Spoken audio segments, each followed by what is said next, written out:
Good evening. Good evening, and welcome to the November 26th meeting of the Livermore City Council. Welcome back from Thanksgiving. I call the meeting to order. Let the roll show that all of the members of the council are present and accounted for. Please join me in the Pledge of Allegiance. I pledge allegiance to the flag of the United States of America and to the republic for which it stands, one nation, under God, indivisible, with liberty and justice for all. Thank you. Okay, I'd like to start by saying that I'm going to reorder the agenda. There's obviously a great deal of interest in the matters for consideration, so I'm going to move 6.03 and 6.04 to occur right after the public hearings. So we'll do the public hearings first, then 603, 604, and then 601 and 2. Just a short order there so we can move efficiently. Also, if anyone wishes to speak on 5.02, 5.02 has two different elements to it. So if you submit a speaker card, that's the amending the development agreement 20898. So if you want to speak on either of those, just indicate so on the card, and we will handle both those at the same time. So with that, the City Attorney, was there anything to report out of the closed session? Mr. Mayor, yes, there was. Generally, the council did not take a reportable action in closed session. However, it did direct me to report the following. With regard to item number 1 on the closed session agenda, this is regarding the real property negotiations with Presidio Companies and 225 Railroad Avenue. The city had received a letter from 225 Railroad Avenue requesting an amendment to the DDA approved by the City Council for the hotel. The City Council has asked me to report that they have directed staff to negotiate an amendment to the DDA to allow for the development of a 3-story hotel at its existing location consistent with the downtown specific plan. Thank you. All right, moving on to proclamations and presentations. We've got a presentation for the Livermore Valley Performing Arts Center, their annual update. Mr. Kennison. Thank you. Mayor Marchand, council members, city staff, my name is Scott Kennison, and as Executive Director of Livermore Valley Performing Arts Center, I'm happy to give you my annual update for the Bankhead and the Bothwell. In the world of theater, there are many superstitions. Most of the origins are difficult to figure out. There is one about whistling, though, that leaves very little room for debate. It is bad luck to whistle backstage. Traditionally, before technological advances, many of the crew backstage were recruited from a pool of retired sailors. They brought with them their expertise in rigging, knots, and most importantly, a discipline of teamwork. They also used whistling as a form of communication. What that meant is that a random whistle backstage could bring a piece of scenery down at the wrong time or possibly on someone's head. Like mariners following the stars, we keep a constant eye to our mission to offer a broad range of arts opportunities and experiences to our diverse community. This past year, we have been sailing very calm waters. We had 27 shows sold out, which was a record for us. We ended the year with $215,000 surplus, also a first for us. We can attribute that success to the hard work of the staff at the Bankhead and the Bothwell. I mentioned teamwork earlier, and I need to mention what an amazing staff we have. On average, the Bankhead and the Bothwell support 24 full-time equivalent jobs. Other successes this year include attracting a younger demographic, presenting local artists on the stage of the Bankhead, and added screenings of classic musicals and family films. We also started a new $20 price level for all Bankhead Presents shows. We hope that this will help make live performances accessible to all. Here's some other numbers from the 2017-18 season. 57,485 ticketed patrons were welcomed at the Bankhead. 56 Bankhead Presents performances. 27 sold-out shows, as I said. 4,057 student tickets underwritten by Livermore Valley Performing Arts Center. 140 performances by resident companies that Livermore Valley Performing Arts Center subsidizes. 6 cultural events on the Bankhead Plaza, 47 community and educational events, 20 school assemblies supported by Livermore Valley Performing Arts Center, 30,000 277 students served, and 268 live music and performing arts events. 11 years ago, the Bankhead opened its doors, and as we all know, the seas were not always calm. This will be my last nautical reference. For the past 4 years, we have worked to keep the organization not only financially viable, but also artistically vibrant. This year, we added more summer camps and educational outreach opportunities. Our Bankhead Presents series was the most successful we've had so far. Sales soared with familiar favorites like the Manhattan Transfer, the Kingston Trio, Paula Poundstone, and the Capitol Steps. And we also ventured into new territory with OK Go, Los Lonely Boys, Lisa Loeb, and Joan Osborne, and sold lots of tickets and engaged a younger audience. In an effort to find a fun, affordable way we can engage audience, we began a classic film series, complete with newsreel footage from the year the films were released and cartoons. We began the series with An American in Paris, and we'll continue screening films this year.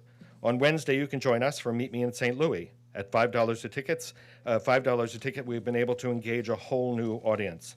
We kicked off our fundraising in September with Indigo Girls performing with Livermore Amador Symphony.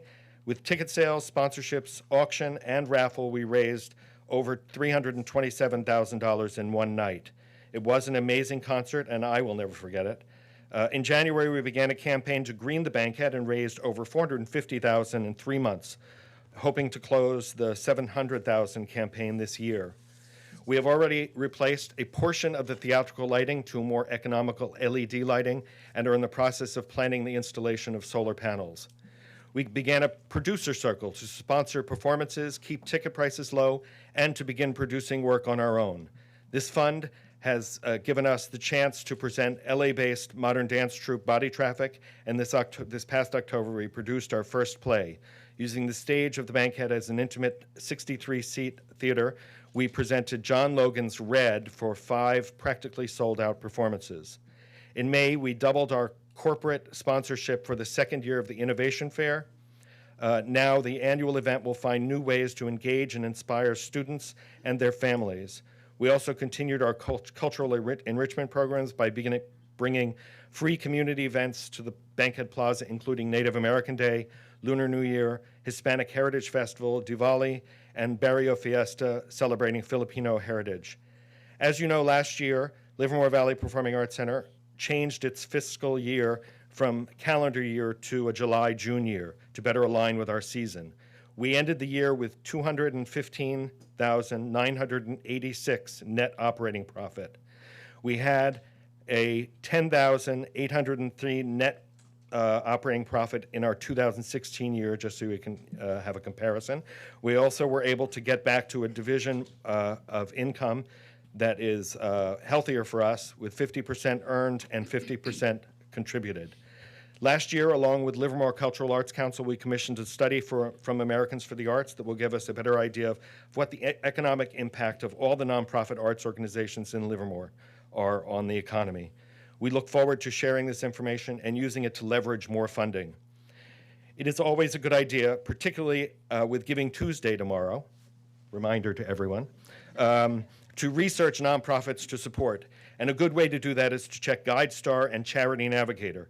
Livermore Valley Performing Arts Center is proud to say we have a gold rating with GuideStar and working to get a platinum status, and a 4-star rating, the highest, with Charity Navigator. Both these organizations look at financial stability and transparency. This week after Thanksgiving, we want to thank our over 800 members who believe in what we do. That's also a record for us this year. And this year we started an honorary arts commission in order to engage folks who are not able or interested in serving on the board, but are supporters. As always, I am happy to talk to any member of the community about what we do and how we do it. Thank you very much, and happy holidays. Thank you. And any questions from the council? I'd just like to say congratulations. That's a terrific summary of what's gone on the last year, and I hope everybody here in the audience and those listening and watching at home also take advantage of the wonderful programs that Bankhead offers. And I think it's through your leadership, Scott, and the team that you have that has made the Bankhead the wonderful opportunity for this community that it is. So I congratulate you and your team. Just a great progress. Thank you. Thank you. And I talk about traditions and superstitions. Green rooms are, of course, never green. And I used to whistle backstage all the time, so luckily Well, nothing dropped on me. Yeah, there were no sailors That's pulling the true. ropes. That's true. Mr. Sadowski? Sure.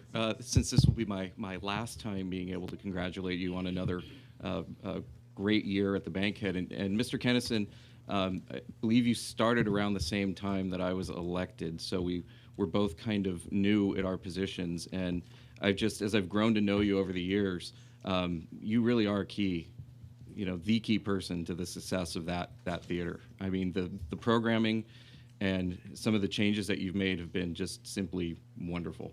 And, at the risk of sounding like a broken record year after year, just thank you and your staff for everything that you're doing. Maybe this is my whistling moment, but and I know you have no control over it, but my offer to meet with the board still stands. It's almost a year old, so that's kind of nice that it's happening, on this evening with the update.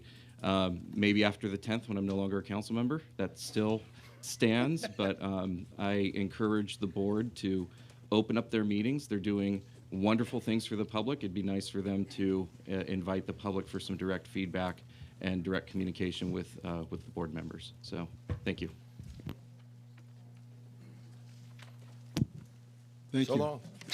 That's all, folks. Okay, we have the Airport Commission annual update. We have Alex Shazifi, the airport chairman, here. Honorable Mayor Marchand, council members, staff, I'm here to report for the annual report for the airport, activities of the commission of the airport. The most important issue of the airport is safety, and happy to report we didn't have any injuries or fatalities last year. We had few runway incursions, one gear-up landing, but nothing serious. There was no injuries in that, so that's a good thing for the last year. And we did 2 new commission members, Airport Advisory Commission members, Captain Darren Bishop and Beth Duff. They're now serving on the commission. And the new airport manager, David Decteau, is doing a great job, by the way. He's making the airport better, safer, and more productive asset. The changes are coming, certain changes we're working on. And another happy note, the restaurant is nearing the completion. So we're looking forward to end of this year, maybe January, having an opening. All going to be invited, I assume. And the main event that we all work hard for is the AOPA. For those who don't know what it is, it's Aircraft Owners and Pilot Association. It's one of the biggest lobbying organizations in the country. They're planning the West Coast fly-in, and we were chosen. So there will be between 1,500 to 2,000 visitors coming in sometime in June, to be determined first till third weekend in June, to between 1,600 to 2,000 people coming in for a 3-day weekend. To celebrate the airport. And they're going to be all somewhere near the airport. And so there'll be a lot of wine drinking and shopping and all the good stuff. It's Hanging good out for at the new restaurant. And hopefully by then we'll have a restaurant open as well. So well, of course, all of you are invited. You too. Well, I'm a member, so I think I can go. You're a member of AOPA? Yeah, but for not for other aircraft where I don't have to go up in them. I can control them from the ground. Oh, I see. Okay. And that's pretty much it. If you have any questions, I'll be happy to answer. Oh, very good. Excellent. Any questions, Mr. Shazifi? Okay, great. Well, thanks for was the much shorter great work than you're the doing at previous the one. airport. Appreciate it. Thank you. And now we have the reappointment of James Doggett to the Alameda County Mosquito Abatement District. Is Mr. Doggett here tonight? He is, I believe, the longest-serving commissioner that we've got. He's been serving since 1977. So he's been doing a tremendous job serving on the Alameda County Mosquito Abatement District. So certainly we thank him for his decades of service to protect the community from mosquitoes and the vectors and the diseases that they cause. So Thanks to Mr. Doggett, and wish you continued great luck and appreciate your service. Let's give him a round of applause. What he is.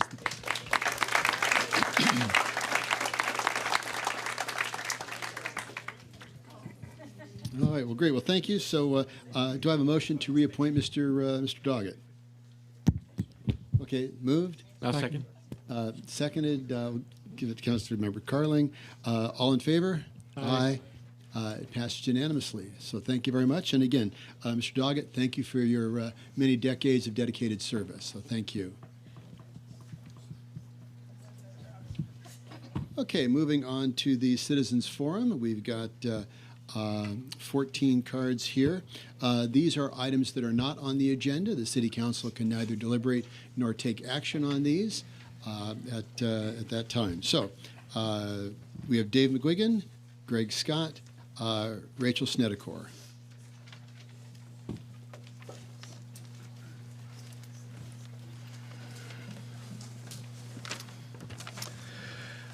I'd like to start off by congratulating Mayor Marchand on your reelection.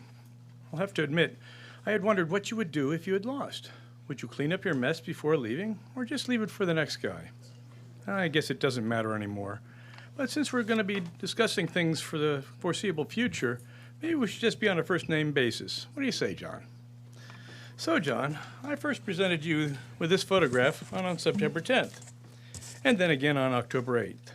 As I pointed out in this photograph taken on January 29th, shows a clearly discernible skid mark, even though the photograph is of generally poor image quality. I also pointed out that this police evidence photograph, taken just 7 days later of the exact location of the skid mark, is completely devoid of any information or indication of the skid mark clearly visible 7 days earlier. And I asked, where did the skid mark go? You went out of your way to interview in the prosecution of ex-Officer Black to help cover up his prior sexual assault and child abuse complaints. You ordered your police chief not to answer my questions of Officer Starr's perjury. Of course, there was no way to truthfully answer the questions without directly implicating him. And now it seems, John, that you are trying to help cover up evidence tampering by trying to just ignore the evidence tampering instead of attesting it. But like the skid mark, this is not going to go away on its own. What we already know is that you directly participated in the cover-up of sexual assault, child abuse, and perjury, and now you're adding evidence tampering. I have to ask you, John, is there any crime committed by the Livermore Police you won't personally help cover up? And for future reference, please address me as Mayor Marchand. Thank you. Greg Scott, Rochelle Snedecor, Ken Bradley.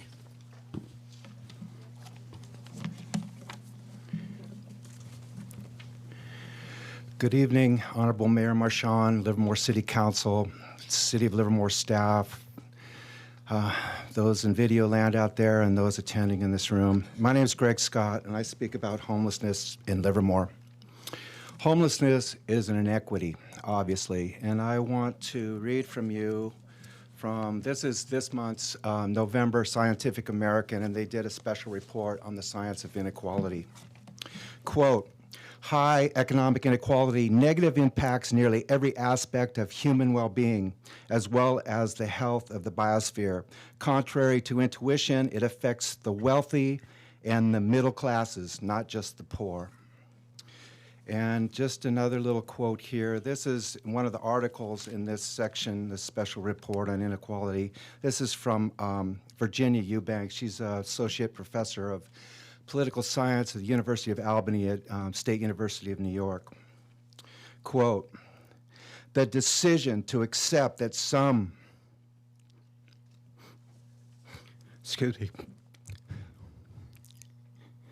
the decision to accept that some people will be granted access to their basic human needs and others will not is itself a political choice. Poverty is not a natural disaster. It is created by structural exploitation and bad policy. So, today, apparently, the City of Livermore Maintenance Department hauled off with a homeless man's, Richard Frentzer's trailer that was located over by 4th Street by the gazebo at Carnegie Park. He had a flat tire there. He left it for a few hours. He was going over to Vineyard to get food this morning, as they do on Monday mornings, and take a shower. This trailer has everything he owns in it and his bedding. So he's not going to have any bedding for the night. If you want to know what that's like, come on out, try the night tonight without bedding. I count so far in November 11 nights below 40 degrees Fahrenheit. 8 of those nights, water froze near this vicinity. Councilman Warner, Councilman Carling, you've been giving a daunting job to be on the subcommittee of homelessness. That's a very difficult task. You know, I understand that we don't feel the imperative and the urgency on the homeless issue from our positions of relative comfort.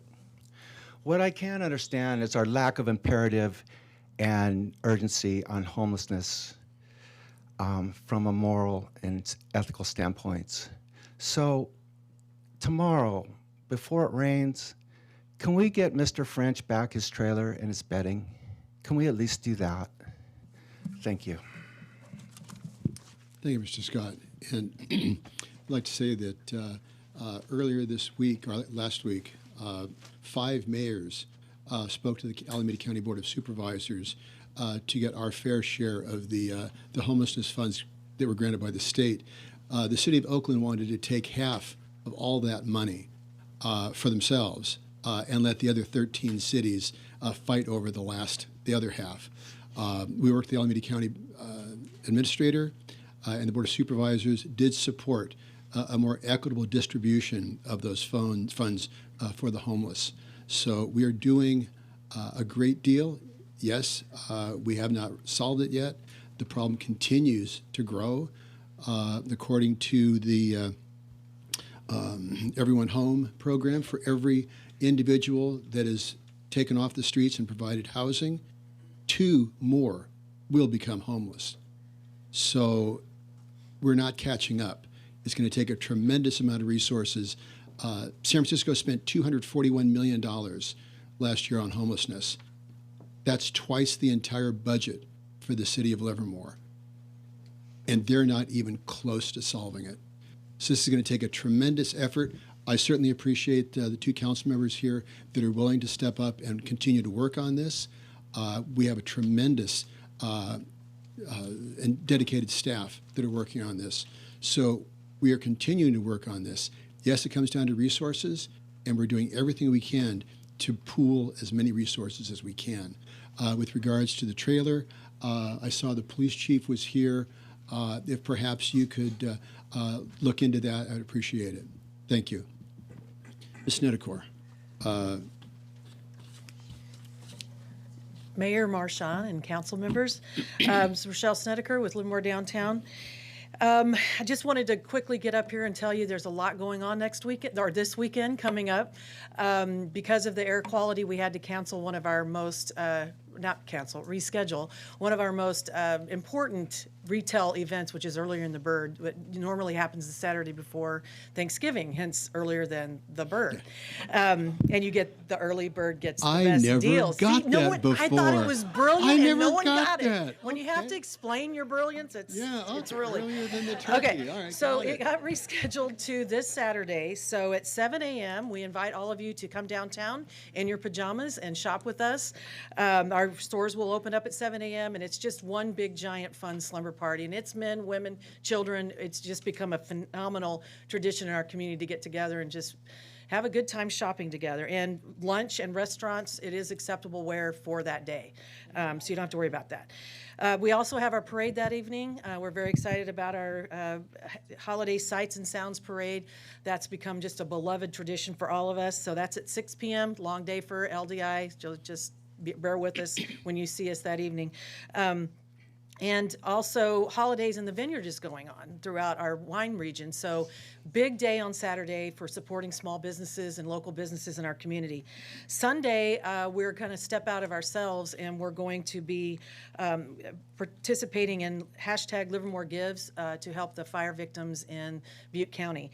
From 10 to 6 in front of the Bankhead Theater, there's going to be a fitness fundraiser. So, if you feel like trying some Omni Fight Club workouts and some yoga, you can pay into that. 100% proceeds go to the fire victims and businesses all over the Livermore Valley. We're pulling this together now. We'll have a full listing by Thursday. But businesses all over the Livermore Valley are going to be participating that day with, if you go shop, if you go dine, if you go to business services, health and beauty, they will be putting percentages of theirs into this fund as well. And we'll be supporting the Sierra Nevada Brewing Company's fund that they've set up through Golden Valley Bank in Chico. They themselves, Sierra Nevada Brewing is located in Chico. A lot of employees in Paradise. They have 6 employees who lost their homes. So they're being very adamant that working with the bank fundraising up there, that money will stay in that community and help the victims of this fire. So lots going on this weekend and a big opportunity to support local, shop local. We've had a great start. It keeps these people in business.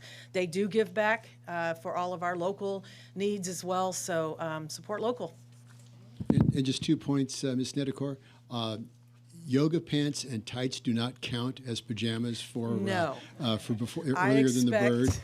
Nice decorative. It can be a onesie. But the yoga pants don't count. And just more stuff going on that weekend. November 30th, 6 o'clock, is the Casa del Pomba. It's the Deacon Dave's light extravaganza. Last year he had over 1.5 million lights. Wow. So another extravaganza. More great stuff happening in Livermore. Target does have man-sized superhero pajamas. All righty then. Ken Bradley, David Kent, Gina Bonanno. Mr. Bradley. Evening. Recently, the city approved a development agreement with Red Bear, and I objected to the fact that the agreement wasn't available timely to look at ahead of the meeting. And then I mentioned that I thought the price was a little bit low. No, I said a lot low. And also, I didn't understand all the credits that were being given. So having heard that there was an appraisal setting the price, I went to the city hall and asked to see the appraisal. Was told no, it wasn't available. So I went upstairs, put in a request to see it, added a request to see how the adjustments to the appraisal were made to come up with the price, and how the credits were calculated. Since there are over $800,000 worth of credits, where that money came from. Was it low-income housing funds? What? I don't know, or how it was calculated. So far, the city has used the Government Code 6255, which is there that says you can conceal the information from the public if that information might be detrimental to the project. Not exact wording, but it's pretty close. So I understand that you feel that the information would be detrimental to the project, and I'm hoping that at the soonest possible date, the information becomes available. Thank you. Thank you, Mr. Bradley. And if Paul Spence would probably be the most ready person to answer your questions. So if you could check out Mr. Next time you're at the City Hall, talk to Mr. Spence. All right, thank you. Thank you. He's got the answers. David Kent, Gina Bonanno, Connie Naylor. Mr. Kent. Good evening. I'd like to spend a few moments just reflecting on the last election. What and who did the voters support, and what and who did the voters really dislike? I'm happy to report that the voters overwhelmingly approved this council and the downtown plan that you crafted.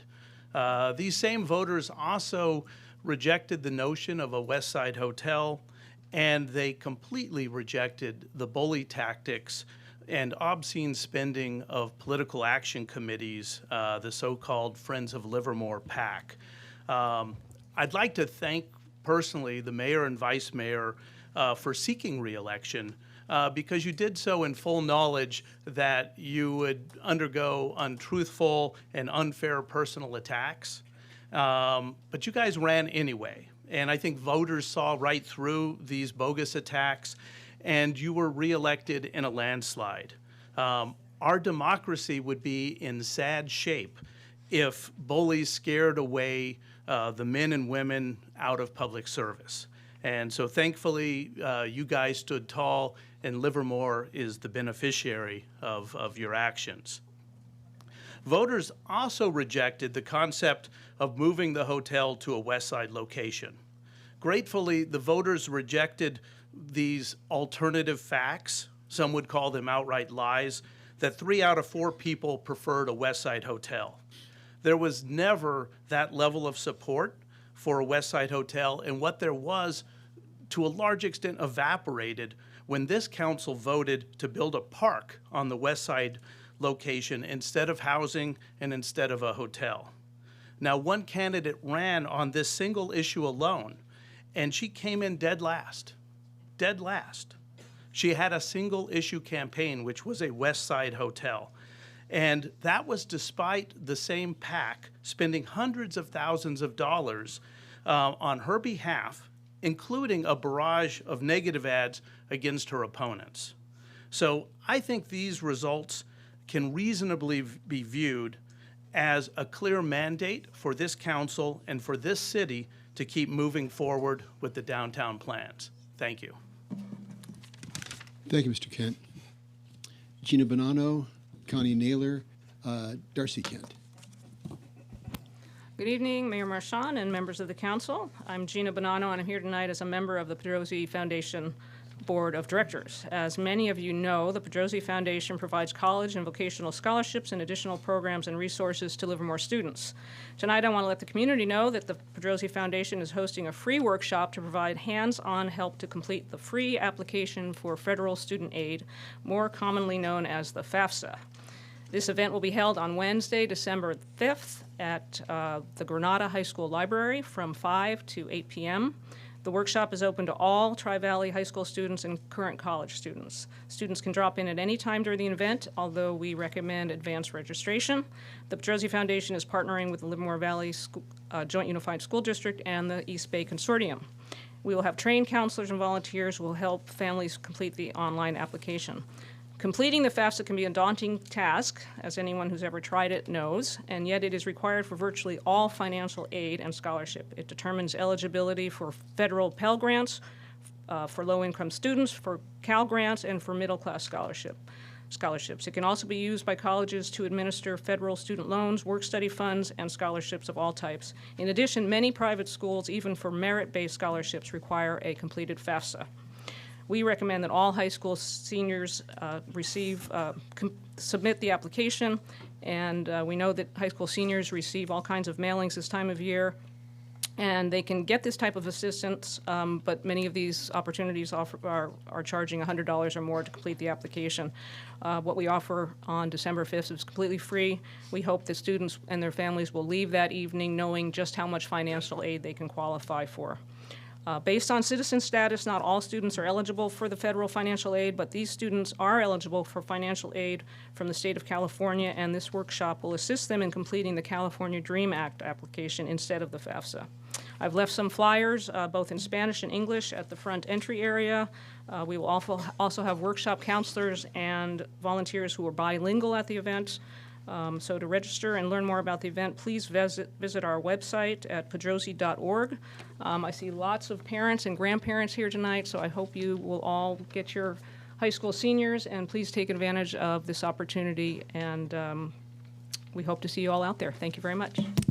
And let me say congratulations to the Pedrosi Foundation for their 10th anniversary of serving this community, and as we speak, we're working on the Pedrosi Common over at the Chestnut development. So congratulations on 10 years of serving the community. Thank you. Thank you all for your continued support of the organization. Connie Naylor, Darcy Kent, Doug Mann. Good evening, Mayor Marchand and council members.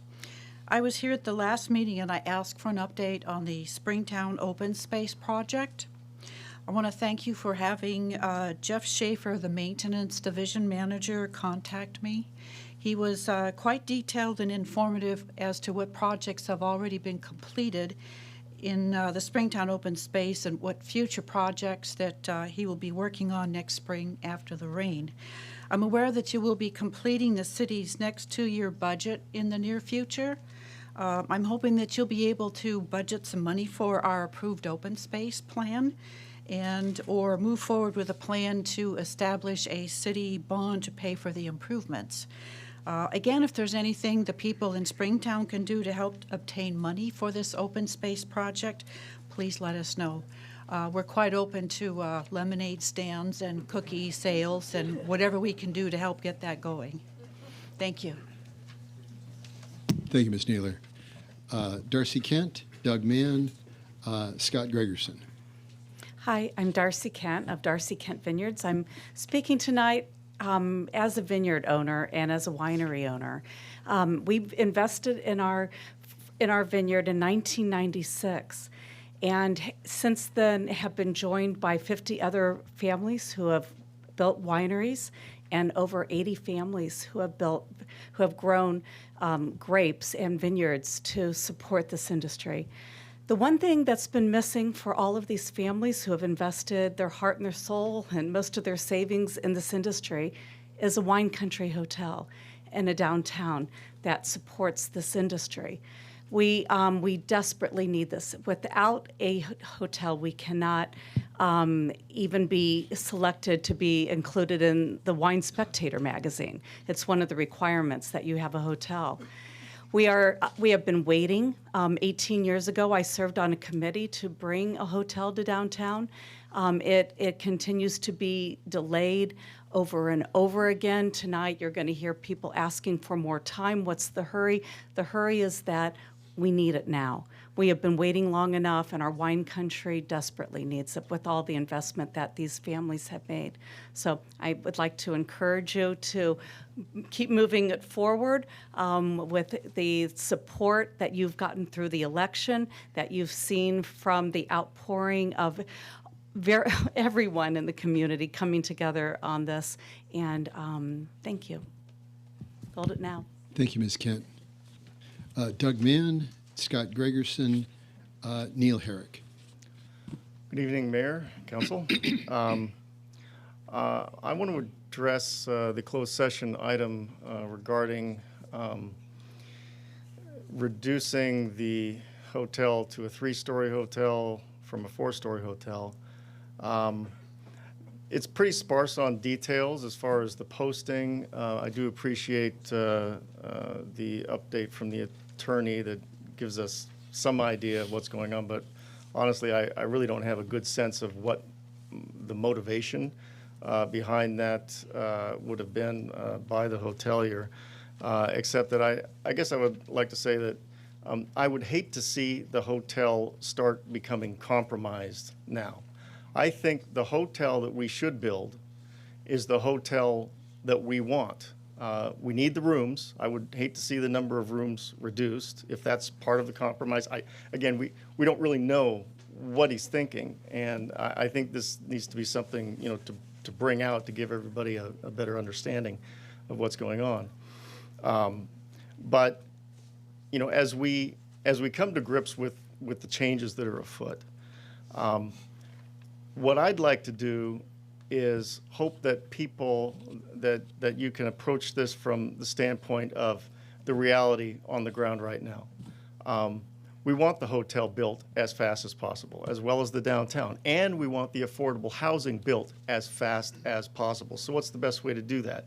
Is the best way to wrangle about how to squeeze this hotel on a piece of land that really isn't big enough for it? Or do we take the easy way out, which pleases everybody?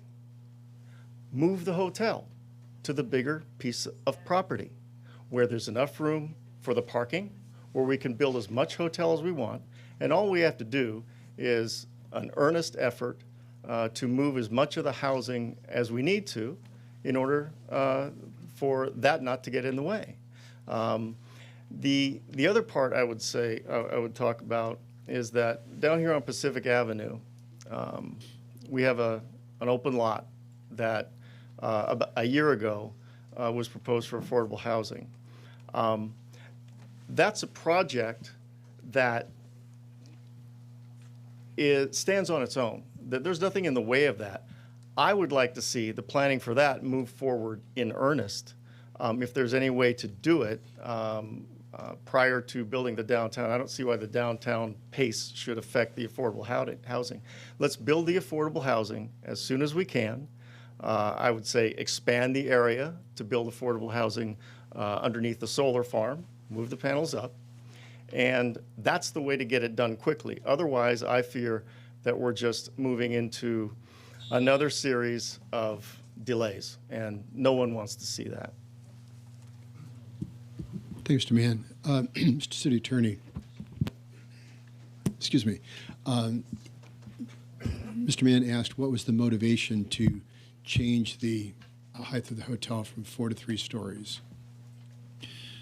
What we received is the letter from the applicant and our partner on the DDA, 2205 Railroad LLC. One of their motivations was the referendum that was at that time pending, and they wanted to come within and comply with the existing downtown specific plan prior to those amendments. So as to comply with the existing downtown specific plan with respect vis-a-vis the referendum. That is correct. Okay, thank you. Scott Gregerson, Neil Herrick, Tracy Lewis Taylor. Mr. Gregerson. Mayor Marchand, council members, Scott Gregerson. I'm president and CEO of Stanford Valley Care. I'll be brief. I wanted to thank each and every one of you for your support in defeating Measure U. Very early on, we identified that the credibility of the council and the mayor was paramount in Livermore. It's a testament to the work that you've done historically and the fact that you were willing to put your name and support Valley Care. We've been here 60 years. The irony that we were put at risk on this initiative along with 200 other providers in the community was absurd to me. But because of your help and the help of roughly 83% of the registered voters here in the room, we were able to pull this off or fend it off. And so we are deeply grateful for your support to us, and in turn we get to serve you hopefully for another 60. So thank you very, very much for all that you did. I was honored to see our council do what they needed to do. Well, it was a group effort. I was very impressed when all the walkers that you brought down that came out on a Saturday. You had the energy of those walkers to go out there and to, as you called it, protect Livermore. Yes.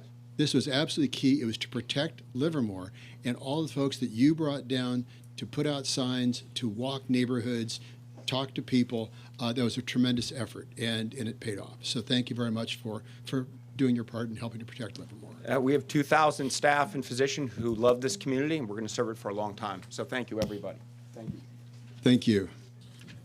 Neil Herrick, Tracy Lewis Taylor, Luann Tung. Mr. Herrick. Honorable Mayor, members of the council, staff of the city, thank you very much. Over the holiday weekend, I had a chance to chat with many people about 3 key issues they felt in town. One was the downtown, one was the redistricting for elections, and the third being the homeless situation. Our founding fathers gave elected officials 3 charges. One was a fair and open debate, which I feel you have all done your due diligence. Secondly was to keep the electorate informed. I feel you've all done an excellent job of that. And thirdly was to do the best you could legislative-wise with what you were given. And I feel you've done an excellent job on that. I want to thank Mr. Wente, hiding out in the foyer, for his continued support and showing up to council meetings. And I just wanted to thank you all very much for what you do. I know it's not easy. We people in the city appreciate it. Staff especially. I know you've got a lot of work and you get very little credit for it. So thank you, everyone. Thank you, Mr. Herrick. I was waiting for the but. That will be the next week. But it wasn't there. So thank you very much. Tracy Lewis Taylor, Luann Tung, John Stein. Hi, good evening, Mayor Marchand, City Council members and staff. Thank you again for the opportunity to speak tonight. My name is Tracy Lewis Taylor. I'm the Chief Operating Officer for Stanford Healthcare Valley Care. Like Scott, I will be brief, but I could not miss the opportunity to thank each one of you personally for your efforts in helping us to defeat Measure U. Scott said it incredibly eloquently, as he usually does, in how important this initiative was not only to Valley Care, but to all of the independent healthcare providers, and certainly to the city residents. As Scott mentioned, this hospital was built on the backs of our Livermore residents in 1961, and it's our honor and privilege to continue to serve this community for many years to come. So thank you for the work that you do. Thank you for allowing us the opportunity to come and support you and to support our community. We hope to be in this partnership for a long time. Thank you. Look forward to that as well. Thank you. Luann Tun, John Stein, Carl Wente. Yes, Mayor Marchand, members of the City Council, and city staff. I have an environmental issue that I wish to bring before you that really concerns me, especially because I represent Friends of the Arroyos in the Tri-Valley. In 2016, I moved over to Northeast Livermore, and I love it over there. And I'm next to the Garaventa Hills, which you'll hear from us in the future. I took my dog on daily walks up on the hills, and I noticed that she'd get really excited because over the third knoll, which happens to be, I found out later, City of Livermore property, there was always lots of ground squirrels, and my dog was happy. So the first 2016 summer, spring, tons of ground squirrels. 2017, yes. Spring this year, I was like, there's no squirrels. What's going on? No squirrels at all this summer. What's going on? I started talking to the neighbors, and they said, yeah, we remember seeing bait put out in the squirrel holes. This is on City of Livermore property, and it's where there's tiger salamanders shown to be in the neighborhood. So what I understood was that some neighbor had a problem with ground squirrel in her backyard, called vector control, and either the city or the county came out and poisoned the whole field. There are 0 ground squirrels there. There are burrowing owls in the area, tiger salamanders in the area. This is atrocious. And I ask you to direct staff to look into who's putting the bait out. And there shouldn't be any bait put out for ground squirrels or anything. You should be using traps because there are owls in the area, there are hawks in the area. So don't ever use bait, please, in the city. Thank you. Thank you, Ms. Tung. John Stein, Carl Wente, and finally, Dawn Argula.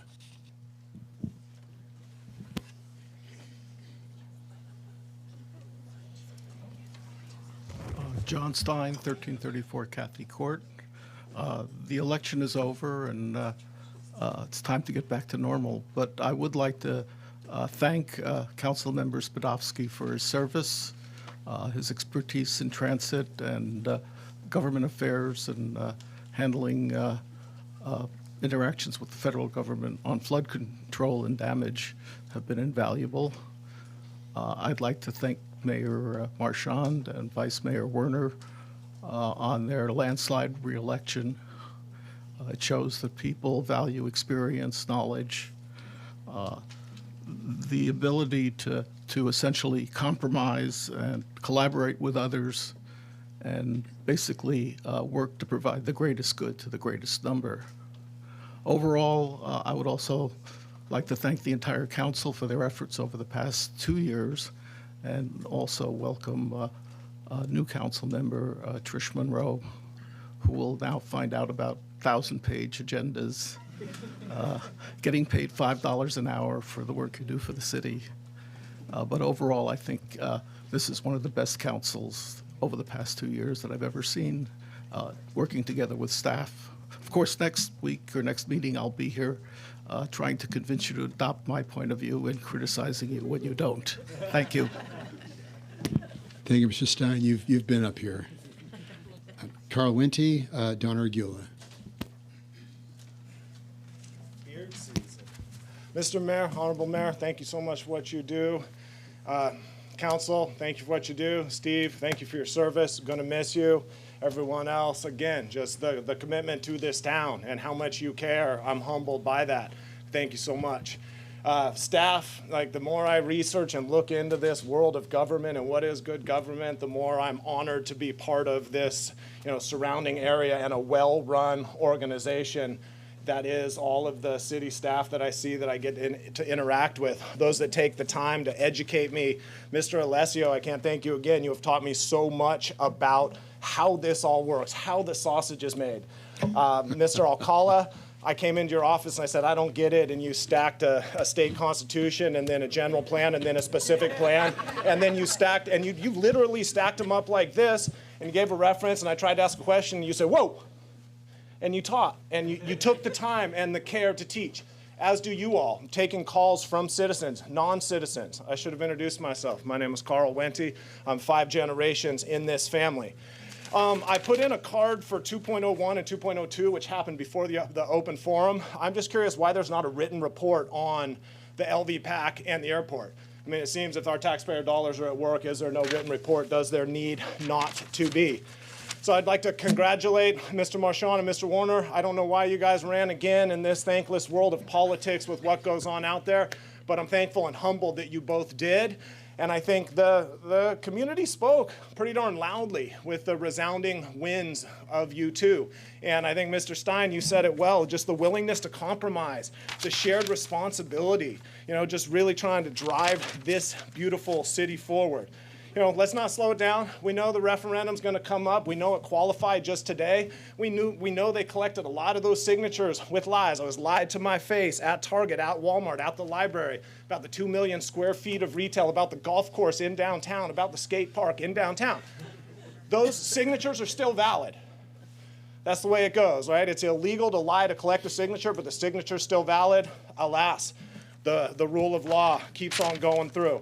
But I just want to appreciate the good government of the people, for the people, by the people. Mr. Roberts for running a good, tight ship, and your staff for being willing to continue to educate anybody that wants to step through the doors. And what we need is a continued educated electorate to vote educated, smart individuals in. Trish Monroe, congratulations. I'm stoked on diversity. Hate to see you go, Speedy Steve, but diversity is a good thing, right?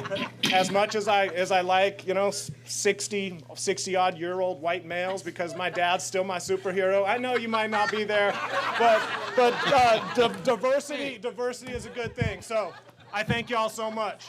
To Livermore. I was 4 when the mosquito and vector guy was appointed. Come on. So with Mr. Wente's comment about, why do we do this? Why do we get up here? Why do we put up with this abuse? Why do we volunteer for this abuse? And this goes back a conversation that Mr. Stein and I had probably 25 years ago. When Mr. Stein was on the council. And he said, yeah, we went into politics when hair shirts went out of fashion. You kind of have to be Catholic to understand that one, but I think back to very fondly. Yeah, when hair shirts went out of fashion, that's why we go into politics. So with that, Ms. Argula. Thank you, Mayor. Dawn Argula, CEO of the Livermore Valley Chamber of Commerce. I'm here to congratulate Mayor Marchand and Vice Mayor and Council Member Werner on their reelection to their seats. The Chamber acknowledges your commitment to the City of Livermore and recognizes the dedication and sacrifice required to effectively and fairly represent the interests of this amazing community. To you and to Council Members Carling, Coomber, and Spadowski, the Livermore Valley Chamber of Commerce sincerely appreciates and thanks you for your thoughtful and considerate leadership of this City Council. Thank you. Thank you, Ms. Argula. Okay, that completes the Citizens Forum. Moving on to the consent calendar. See if we have any items for consent calendar. Thank you for your comments tonight. Woo, okay.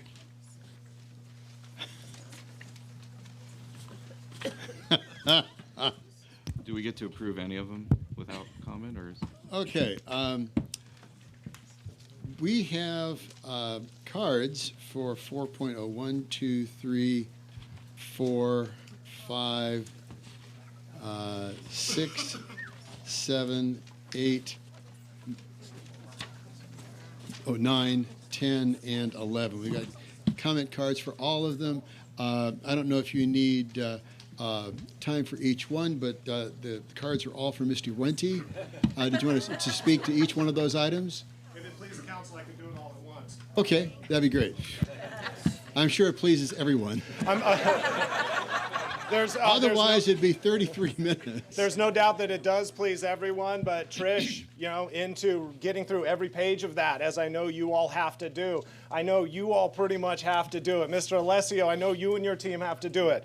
Signed at the bottom, there's 2 signatures on pretty much every one of these items, right? That means Mr. Alessio and Mr. Roberts have to sign their name to it of all of this volume of work, and the volume of work blows my mind. And so I just want to, again, say thank you to the discipline sometimes of the people, for the people, by the people is redundant and slow, but that is part of the public process to get it out there.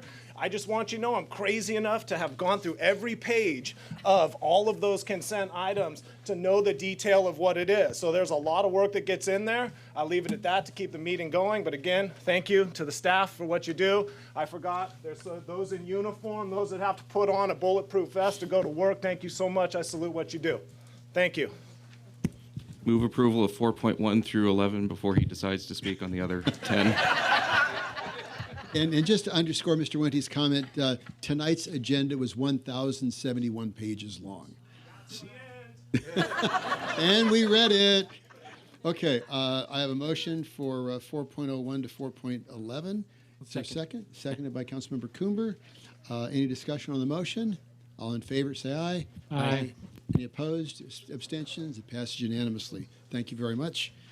Public hearings. This is an amendment to the city's zoning maps to exhibit the parcel at 3622 East Avenue as suburban multiple residential. It corrects a misidentification of that parcel. Good evening, Mayor Marchand and members of the City Council. I'm Steve Riley, a principal planner with the Community Development Department. The item before you is a zoning change for a property at 3622 East Avenue. Just to get you oriented to the location, it is right near the intersection of Dolores and East Avenue, just up the street here from City Hall. It's a property with a single-family home that was built in 1930. So what's not changing is the general plan. The general plan is Urban High Residential 2. And as you can see on the map, that is sort of the darker brown color, and our project is outlined in the red. But what is changing and what the focus of the project is a zone change. The proposal, it's a city-initiated change to change that property at 3622 from RL to RG12. And the reason it's a city-initiated project is that it was inadvertently changed on the map in 2008 as part of a larger zone change that did not relate to this property. So we're just going to correct that and change it back to RG12, which is what it used to be. As a quick reminder, the general plan is our policy document that identifies land uses on properties, policies for those land uses, as well as densities, such as the amount of housing units or the amount of commercial square footage. And the zoning and the zoning map are in place to implement the general plan policies with development standards and specific permitted uses. So with that context, we looked at this project to make sure it conformed with the general plan. And as you can see, the objective of the Urban High Residential General Plan designation is to facilitate attached low-density housing. And the RG12 zoning district, which is what we're changing it to, that also has the same objective, which is to facilitate attached low-density housing. So RG12 and UH2 are matched, and generally on the city's maps, the RG and the UH are matched together. So we're going to be doing that in this case. The proposed zoning for the site, RG12, we also had to check to make sure the house and the lot size were consistent with the development standards for RG12, and they are generally consistent. So height, setbacks, lot size are consistent with the RG12. The Planning Commission heard this project on October 16th and unanimously recommended approval. Therefore, The Planning Commission staff are recommending the City Council adopt the environmental determination and make the required findings and introduce an ordinance approving zoning map amendment 18-003. Staff is available for any questions. Any questions for staff at this point? Okay, at that point, I'm going to open the public hearing. I have one card, 5.01, for Carl Wente. No comment. No comment? Okay, very good. Okay, in that case, I'm going to close the public hearing and bring it back to the council. Any comments, or to have a motion? I'll move we accept staff recommendation. Moved by Councilmember Carling, seconded by Vice Mayor Warner. Any discussion on the motion? All in favor signify by saying aye. Aye. Aye. Any opposed? It passes unanimously. Thank you. Moving on to 5.02, this is a hearing to consider a request to amend development agreement number 208-98 to extend the terms for 10 years. We have our associate planner, Andy Ross. Thank you, and good evening, Mayor Marchand, members of the City Council. So we actually have two requests to extend two existing development agreements, which will maintain the status quo in the South Livermore Valley. Neither of these are requests for development proposal, just merely contractual amendments. And we'll start with the Olivina Ranch property. The area known as Olivina Ranch is approximately 120 acres. It's located at the end of Foley Road here, which is a private road. And it's near the Vineyard Estates area, the Zone 7 treatment plant, and surrounded by Sycamore Grove Park. Foley Road is accessed off of Vallecitos Road near the Vineyard Avenue intersection. Consistent with the South Livermore Valley specific plan, the development agreement allows the 120-acre site to be subdivided into 6 20-acre lots with 2-acre building envelopes similar to the size and scale of the Vineyard Estates area. The specific plan and the development agreement also provide the option of an 8-acre commercial site that would support a wine country inn, a restaurant, and other wine country visitor serving amenities. The development agreement secures rights to access water and wastewater in order to facilitate that commercial development, consistent with the vision of the South Livermore Valley specific plan, undergrounding existing overhead utilities, and contribution to roadway and intersection improvements to improve access to the site. And so with that, staff and planning commissioner recommend the city council adopt the environmental determination and direct staff to file a notice of determination and introduce an ordinance authorizing a 10-year extension to the year 2029 for the development agreement with Olivina Ranch. And that concludes this presentation. We're available for any questions. Okay, any questions for staff? Okay, with that, I'm going to open the public hearing. Mr. Wente? Oh, there we go.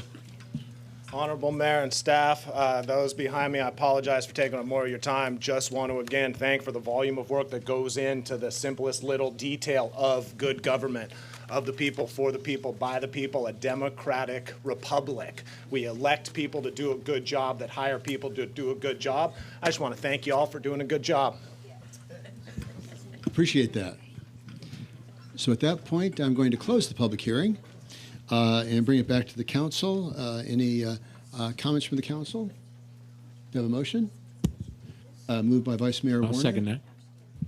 Seconded by who? Oh, this one. Councilmember Coomber, thank you. Any discussion on the motion? All in favor? Aye. Aye. Any opposed or abstentions? That passed unanimously as well. Thank you. Moving on to 5.03. This is disposition and development. Sorry, Mr. Mayor. we have a second part. Second development agreement. Part 2, okay. Same item, sorry. Sorry about that. So the second development agreement. I thought we were doing both at the same time. Yeah, Sorry. Extension request is from the Davy Tree Surgery Company. The Davy Tree site is approximately 9.8 acres. It's located near the existing Dunsmuir development on the south side of Charlotte Way near South Vasco Road. The agreement secures the land use consistent with the specific plan and the goals and vision of the South Livermore Valley specific plan. Under that plan, the neighborhood pattern, the lot sizes, streetscape, design styles would all be comparable to that the existing neighborhood, including the vineyard buffers that we see on Charlotte Way. Here's the conceptual land use plan from from the South Livermore Valley specific plan, the Davy Tree site is generally in this area here at the south side of Charlotte Way. And the development agreement would allow an additional 20 homes to be built and finish out sub-area 2 in the specific plan. The development agreement secures certain amenities, including dedication of right-of-way to accommodate the specific plan development, undergrounding of existing overhead utilities, as well as dedication to Livermore Area Recreation and Park District, regional trails designated in the specific plan in sub-areas 5 and 6 in order to enhance the specific plan circulation and also improve access to Sycamore Grove and Del Val Regional Parks. Also secured in the development agreement is the dedication of and planting of agricultural lands outside of the site, approximately 27 acres, to offset the loss of potential ag lands where the new homes would be built. So just to orient us, this is Wetmore Road and this is Arroyo Road. So we're talking about generally that trail gap there.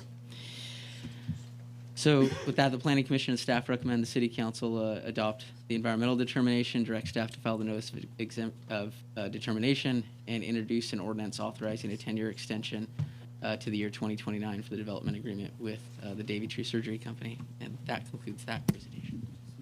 Okay. Questions for staff on this? I just had a quick one. Was there a reason we combined these under one agenda item? They seemed like two very different kinds of. I understand the purpose of each is to extend the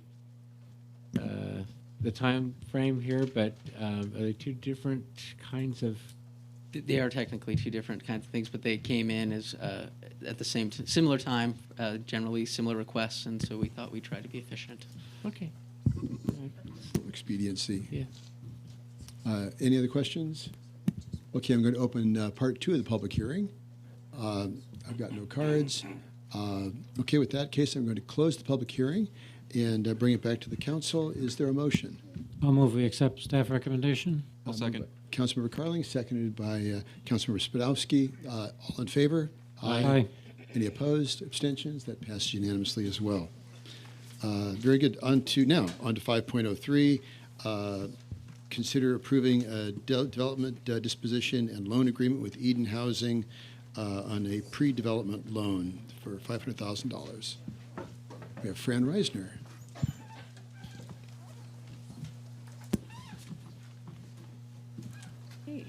Oh, and before we get too far into this, I just looked out in the back and saw Police Chief Harris, and I'd forgotten that I have a beard. Obviously for you guys, but I'm not looking at myself. So this, there's a reason that the police chief and I are both sporting these really stylish beards tonight. This is because it's Movember, or Novembeard, as I say, or No Shave November. And this is to support a couple of great causes. The First Street Ale House is supporting the Rooms of Hope for critically ill children to transform their bedrooms into a particularly magical living space. And also the police department, it's the Shop with a Cop. So this is to raise awareness for both of those issues. If you're so inclined, please go to either the city webpage, the police department Facebook, get it? And or also the First Street Ale House, their Grow a Beard competition. Two great causes, and the chief and I are here just to raise awareness for that. And of course, Steve has filled in the sides here, keeping the council that we only have one goatee up here. Yeah, we have all stages of facial hair with Councilmember Cooner, the mayor, and myself. But yeah, and I think it goes for the Ale House. It goes on through December 15th. So for my last council meeting, I should be kind of a little. So don't. It's not a sign of going crazy and off to the hills to write a manifesto. It's just for Rooms of Hope. So. I actually had an intern ask, is the mayor growing a beard, or is he just not taking care of himself? So with that, okay, sorry, just had to, before we get into the next public hearing, I just wanted to raise awareness for both the Rooms for Hope and the Shop with a Cop. So with that, Ms. Reisner, take it away. Thank you. Okay, good evening, Mayor and City Council. Tonight, City Council is asked to take and consider taking actions towards development of the downtown workforce housing site. The downtown plan identifies the housing district as an approximately 2-acre site designated for multifamily workforce housing and public green space. The concept for the site includes up to 130 units of rental housing with preferences for local workers. The city has an ongoing obligation to develop housing in the downtown because of the sources that were used to acquire the land in 2008, including a $5 million loan from the State of California Housing Finance Agency and City Affordable Housing Trust Funds. Further confirming this, upon dissolution of the redevelopment agency, the property was designated as a housing asset in the long-range property management plan, which allowed ownership to be transferred from the former RDA to the city. As a condition of receiving the $5 million loan from the state, which was the RDLP loan program, affordability restrictions were recorded on the property. The current restrictions reflect the approximately 280 unit ownership housing development that was entitled for the site at that time. Of the 280 units, 84 were required to be made affordable for purchase by low and moderate income homebuyers. The restrictive covenants also required a minimum 10-year affordability period. The RDLP loan was subsequently repaid to the state using City Affordable Housing Trust Funds. The city funds also have a restriction to serve households at or below moderate income. That's 120% AMI. One of the actions recommended by staff tonight is to approve an amendment to the affordability covenant recorded on the property to allow for the new project. Language in the existing covenant allows for a change so long as any amendments continue to require a housing use that is affordable for households at or below moderate income. The proposed amendment to the affordability restrictions would include the provision for affordable rental housing. It would increase the number of affordable units from 84 ownership to up to 130 rental units, and it would extend the affordability restriction to 55 years. The inclusion of 130 rental units reflects the input received from the community during the downtown plan visioning process. During that process, the community identified a need for between 120 and 150 units of affordable workforce housing. City Council subsequently approved a 130-unit target in the plan. The proposed amendment will allow for the new project and complies with the income restrictions required by the state. If approved, the amendment would be recorded by the city on the property. In January 2018, City Council directed staff to seek a qualified developer for the housing project. As directed, in May 2018, staff issued a request for qualifications to find developers that could demonstrate the ability to deliver an innovative plan for 130 units of workforce housing and that would integrate well with the other downtown plan components. As workforce housing, this project would be affordable for a variety of working incomes and include affordable rent levels for those groups earning up to moderate income, including preferences for some targeted groups, such as teachers, emergency responders, downtown workers, including downtown cooks and service workers, and artists. The city received very qualified qualifications from eight developers. Staff evaluated those qualifications based on several criteria, which included experience with similar projects, ability to finance affordable housing within the high-cost Bay Area market, responsiveness to the project goals, quality of the developers' portfolios, and a demonstrated capacity for long-term property management. Based on that evaluation process, staff recommends the City Council select and enter into a disposition development and loan agreement with Eden Housing. Eden has over 50 years of experience developing rental homes throughout the Bay Area with 4 properties in Livermore. Eden is highly capable in securing highly competitive affordable housing financing from state agencies and the tax credit programs, and is innovative in its approach to financing and structuring projects. Eden also showed a thorough understanding of the site and has a successful history of developing community partnerships in Livermore, which would greatly benefit this project. To initiate the process with Eden, staff recommends council approve the disposition development and loan agreement. This agreement generally describes the development expectations for the site and outlines future items to be negotiated with Eden. Some of these items include building layout, configuration and placement of the buildings on the site, integration with the public green space, parking accommodations, additional park-related fees and assessments to be paid by the project, development phasing, and future development loan assistance that may be provided from the city.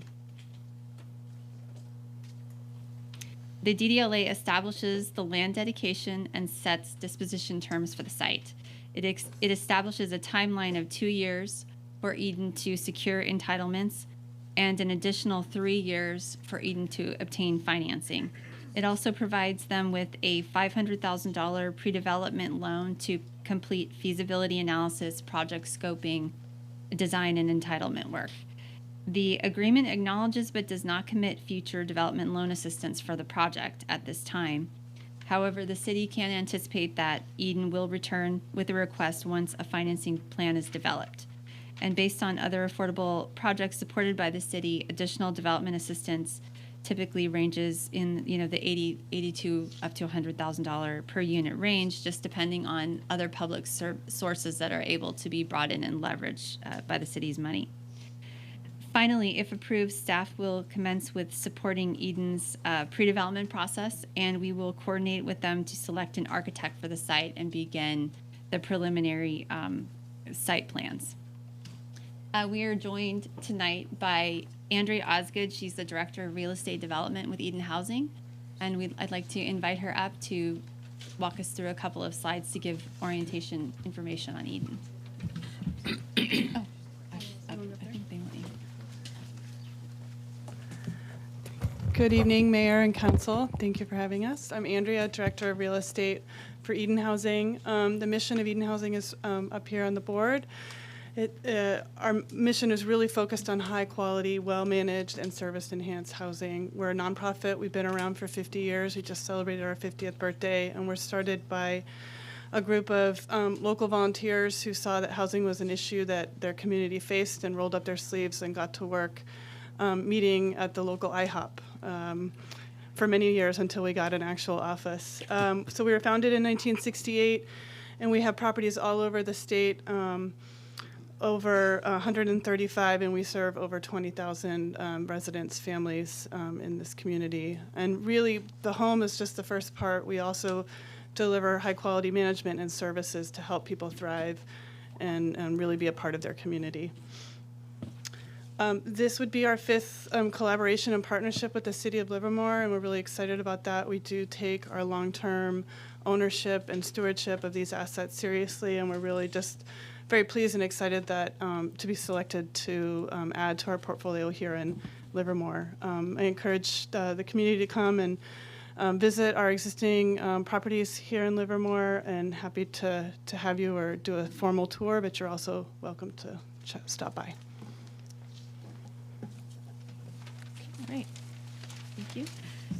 So at this time, staff recommends City Council authorize the actions which are specifically described in the staff report and adopt a resolution and findings that the DDLA with Eden is consistent with the environmental impact reports previously approved by City Council, and authorize the city manager to execute the DDLA with Eden. And staff further recommends City Council adopt a resolution authorizing the city manager to execute the amendment to the notice of affordability restrictions on the transfer of property and declaration of covenants, which will change the occupancy requirements as I described and enable the proposed project. And this concludes staff's presentation, and Eden and staff are available if you have any questions. Thank you. Questions for the staff? Councilmember Spadowski? So I just wanted to ask kind of a clarifying question. Throughout this last election season and prior to the election season, people have been spreading information, calling the housing low income or Section 8 housing. Not that I'm against low income or Section 8 housing, but that is not what we're proposing here. That's correct? The income ranges will serve, I mean, they will range Lower. between lower and moderate, and Right. the intent is to serve working incomes, people who work in the downtown service workers, up to, teachers. So a variety of working incomes in the community. Because I'm personally in a household of 3 with a single income. I'm only a few years removed from the 120% AMI. So I'm just, I wanted to make sure, because even as recent as the latest edition of the local paper, people were writing letters saying that it was going to be Section 8 housing or something of the like, again, which I am not opposed to, but that is not what we're proposing here. So I wanted to make sure that that was extremely clear. Yeah, I mean, even for an 80%, for a quote low income household, the household income is $72,000 a year. Right. 72,000 is For- what for, say, a is three-person low household. income in this Yes. context. Right. $72,000 a year. Or the 120% AMI is what was it? That goes up to 105. Yeah, 105. So that's The 3%. that's a lot of us in this community. I mean, personally, if I didn't buy my house when I bought it, I can't afford to live here right now. So that's the kind of housing that we're talking about. Any other questions? The question I have on slide number 4, you mentioned that the community outreach process identified that the community input was for between 120 and 150 units. And of course, the council adopted 130. So, which we've done a lot of community outreach and input, and which particular one was that? This was a summary of the public workshops that were held, the community workshops. And so as our report back from our consultants showed, the majority of respondents suggested that we have housing in the northwest quadrant of the downtown site. And the average number of units in those responses ranged from about 120 to 150. Okay, that was the outreach that was chaired by Councilmember Carling. Yes, we had Councilmember Carling and Vice Mayor Warner as our subcommittee members, and did a number of public workshops. That's a summary of those workshops. And the community input during that was approval and support for somewhere between 120 and 150 units. Yes, sir. Okay, great. Thank you very much. One other question. Yes. It just came up. The $5 million loan for acquisition, is that the loan that's deed restricted to the property?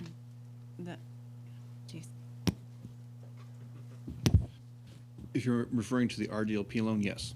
That was a $5 million loan from the state.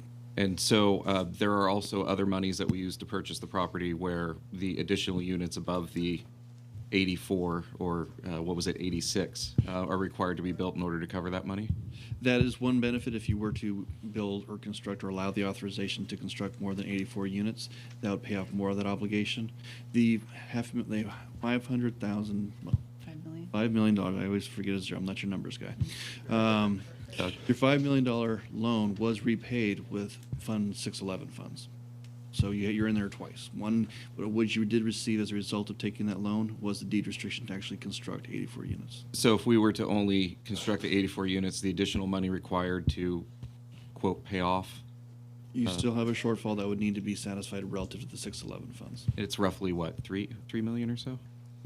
Yeah, between 3 and 5 million, essentially, of general fund money would need to go in and subrogate the 611 funds. The 611 funds can only be used to create affordable housing. When you don't do affordable housing activities with that money, you need to substitute a more flexible funding source. In this case, it'd be general fund.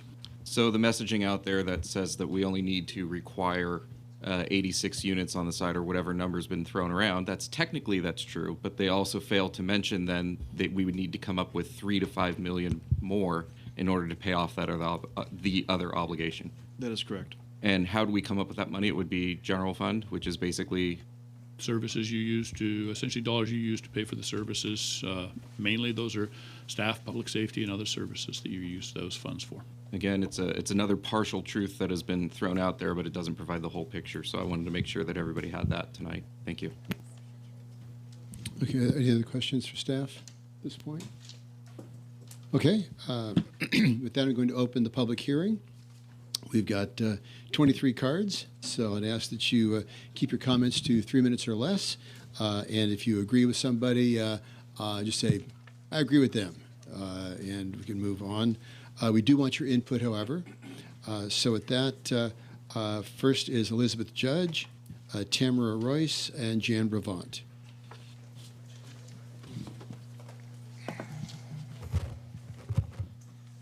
Good evening, Mr. Mayor, gentlemen of the council, city staff, and residents of Livermore, both here and at home. Items on the agenda this evening indicate either a misunderstanding about democratic process or a juxtaposition of priorities. This council's strategies may work for businesses or corporations, as you are well trained for that, but in a democracy, elected officials are supposed to be beholden to the public. Clearly, you have done a good job spinning what has been going on here for the last 19 months, taking only a list of priorities from the outreach when there was so much more, concentrating on the beginning of the list and ignoring that housing was dead last, sending out multicolored newsletters at our expense that cite the outreach meetings as if the council's current plan had something to do with them, pretending that all folks had come together after the unified group turned everything upside down last year in a stunt that was worthy of a frontline investigation. Many in this town have no idea what really went on. They are blissfully unaware and voted accordingly. Consequently, I see no mandate here. If I had not watched this so closely, I might have voted for you myself. Going ahead with a contract for 130 housing units is another way to fill in the property so nothing else could get moved there, say after an election generated by a referendum. You might mention cost of such an election as an excuse to avoid one when you really do not want to risk the results. Let's not let the public have a chance. Speaking of cost, your addition of underground parking adds over $3.5 million extra to your downtown plan and is totally unnecessary. That's $2 million extra just for the underground parking of the 130 housing units. Cut it back to 84 units, and underground parking there is not necessary. Move the hotel, and we can keep all $3.5 million without an election.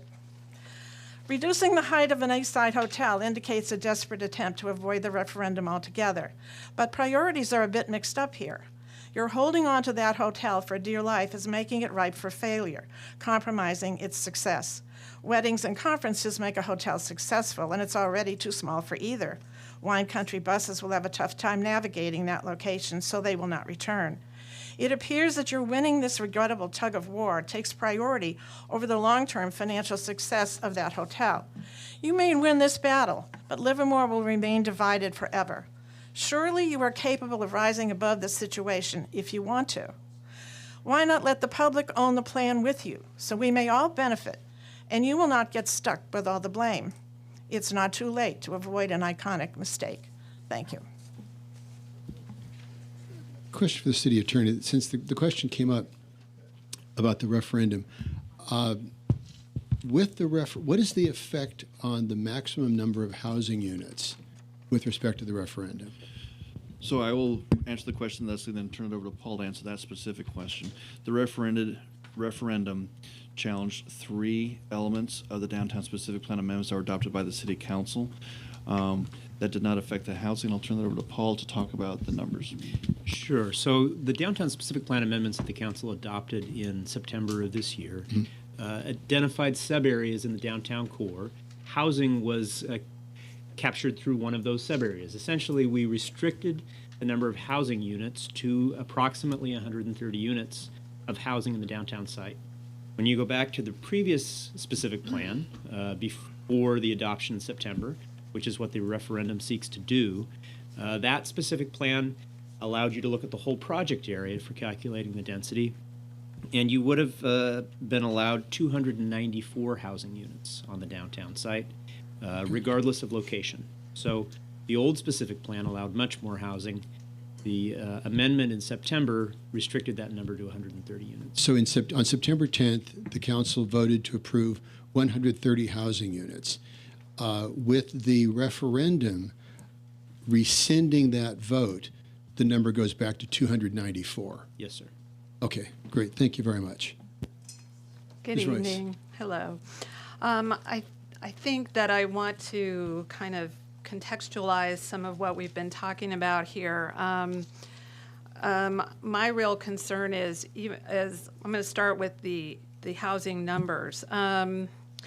You know, I think we need to look at sensible planning for the site we're dealing with and not so much how many housing units could we fit on there, like how many angels on the head of a pin or something like that. It's not the issue. The issue that I've been involved in, that I've always felt strongly about, and that I keep coming back here to talk about, is that you just don't want to fill this up with too much housing to allow for the kinds of uses that I do think most people in the community have articulated and indicated that they want. I feel like what we're doing is creating something that in the main is going to look a lot like the Lennar plan, with very limited public open space, and people didn't want that. I do think that we could use this site to justifiably build 84 affordable units, and look into other city-owned options for locating different housing development. And I think it's a matter of political will here. We've seen it with the Stockman's Park deal. We know things can be worked out if people want to do it. And I think that what Doug Mann and Elizabeth Judge have said is exactly right. There is a need to move forward with this in a way that gives everybody something that they want: a hotel, housing, a central park, and plenty of parking. And what you're talking about doing tonight will not make that possible. And I also think, in terms of the referendum, is that, we're not talking about, it wasn't referended so we could build 294 units on the site, and you all know that. Thousands of people signed this referendum because they're not happy with the plan that you approved, and the bottom line is they want more input and more opportunity to get a plan that better reflects the will of the community. So I think we need to be voting on this. We need to give people their opportunity to speak or to vote on an issue that obviously has divided us to such an extent that really the only way we're going to ever resolve this once and for all is to let people have their final say on it. I just don't think we want to keep pushing everything to the back burner. And I think we need to not approve the development agreement at the moment with that many housing units. Thank you. Thank you, Ms. Royce. Jan Brevant, Jacob Anderson, Carol Garberson. Good evening. My name is Jan Brevant, and I live on Tahoe Drive in Livermore. And basically, I want to second what Tamara just said. She pretty much said everything that I had down here, too. So that'll cut it a little short, too. Hey, great. Thank you very much. Jacob Anderson, Carol Garberson, Joan Green. First of all, it was my understanding that this was about the DDA, not the referendum. I believe that is later. I'm a little confused why people are talking on it. But a year ago, almost exactly to the day, I made my first comments here at the City Council chambers. And a little bit has changed since then. I do have a brand new son that was just recently born. But I've also spoken on a lot of other different topics here. Money in politics, FPPC violations, district elections, getting things done, and how wonderful a job that you, the City Council, and city staff have done. It all started, though, with comments on the need for workforce housing. I'm going to read what I said a year ago, because I believe it is relevant today as it was a year ago. I love the city. I was born here and raised here.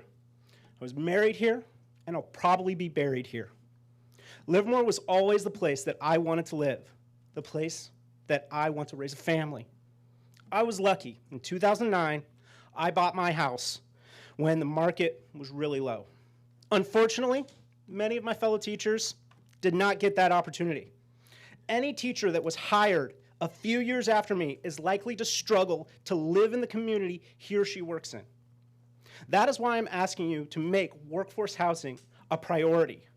Whatever choice you make might help Livermore, but you can change the life of a teacher. Those words still ring true. Your actions tonight can not only help teachers, but service industry professionals and first responders. The very people that serve our community would live in the heart of it. This can be a win-win. Not only do we support the people that serve the city, but we meet the deed restrictions of the property and take a chunk out of the affordable housing obligation.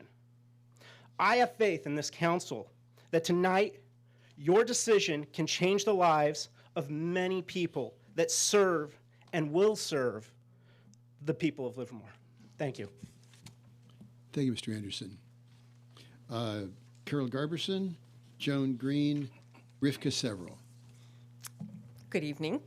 I have a couple of concerns about the whole downtown project and clarification on it. Part of our concern has been the disparity between the outreach programs that we've been involved in and what the final plan came up with, and some clarification on why the decisions were made the way that were. If you look at the numbers of parking for the housing, if you just look at that part, is what I read in the city's written material was that there are not going to be 2 parking spots per unit, which means that almost every unit is going to have at least 2 people, which means 2 cars. So that means those cars are going to be parked in what is so-called public parking, and any visitors they have are going to be in public parking. So the so-called public parking is not really public parking. It's not going to increase the parking we have available. And that's true for the hotel, which has too few parking spots for their employees and their guests. So the plan itself is increasing the need for parking more than it is providing more parking, in my view. Decreasing the number of housing units, if there's any way to compromise and move some of the affordable housing, and I think that's very important to have affordable housing, but if there's any way to move it out of the center of downtown, where we need the parking, where we need the space to have a downtown that can spread and develop in more ways than just blocking it off by housing, that kind of a compromise, I think everybody would be pleased with. The needs of the people were, the first priority was parking, and that's sort of disappearing. There's maybe an increase, but the increase in need is blocking that, if you really look at the numbers. So I would ask respectfully if there's any way to compromise, if there's any way to move some of that 130 housing off that property into another area where it's not in the center of downtown, where the traffic, and people want to go and find parking and not have to walk for half an hour to get to where they're going. It would really be a compromise that I think would be a win-win situation. Thank you. Thank you, Ms. Garberson. Joan Green, Rivka Several, Tom Ramos.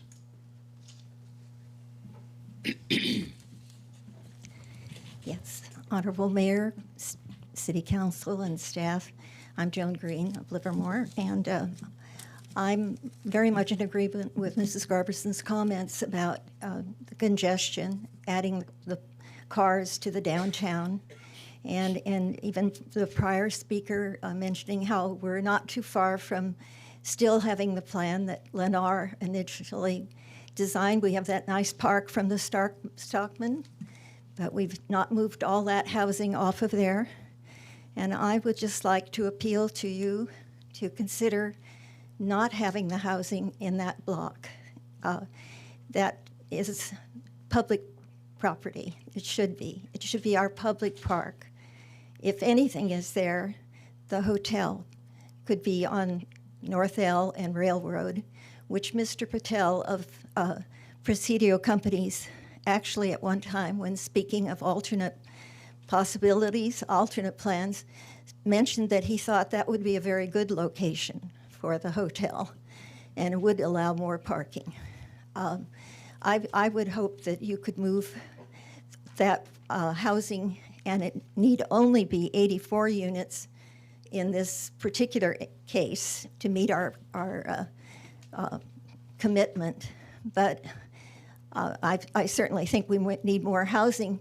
Earlier, Mayor Marchand, you mentioned that we had all kinds of housing already in the works, things that haven't materialized yet. isn't it possible, besides North I Street, that some of this housing could be transferred to some of these other properties and free that up to be a public park?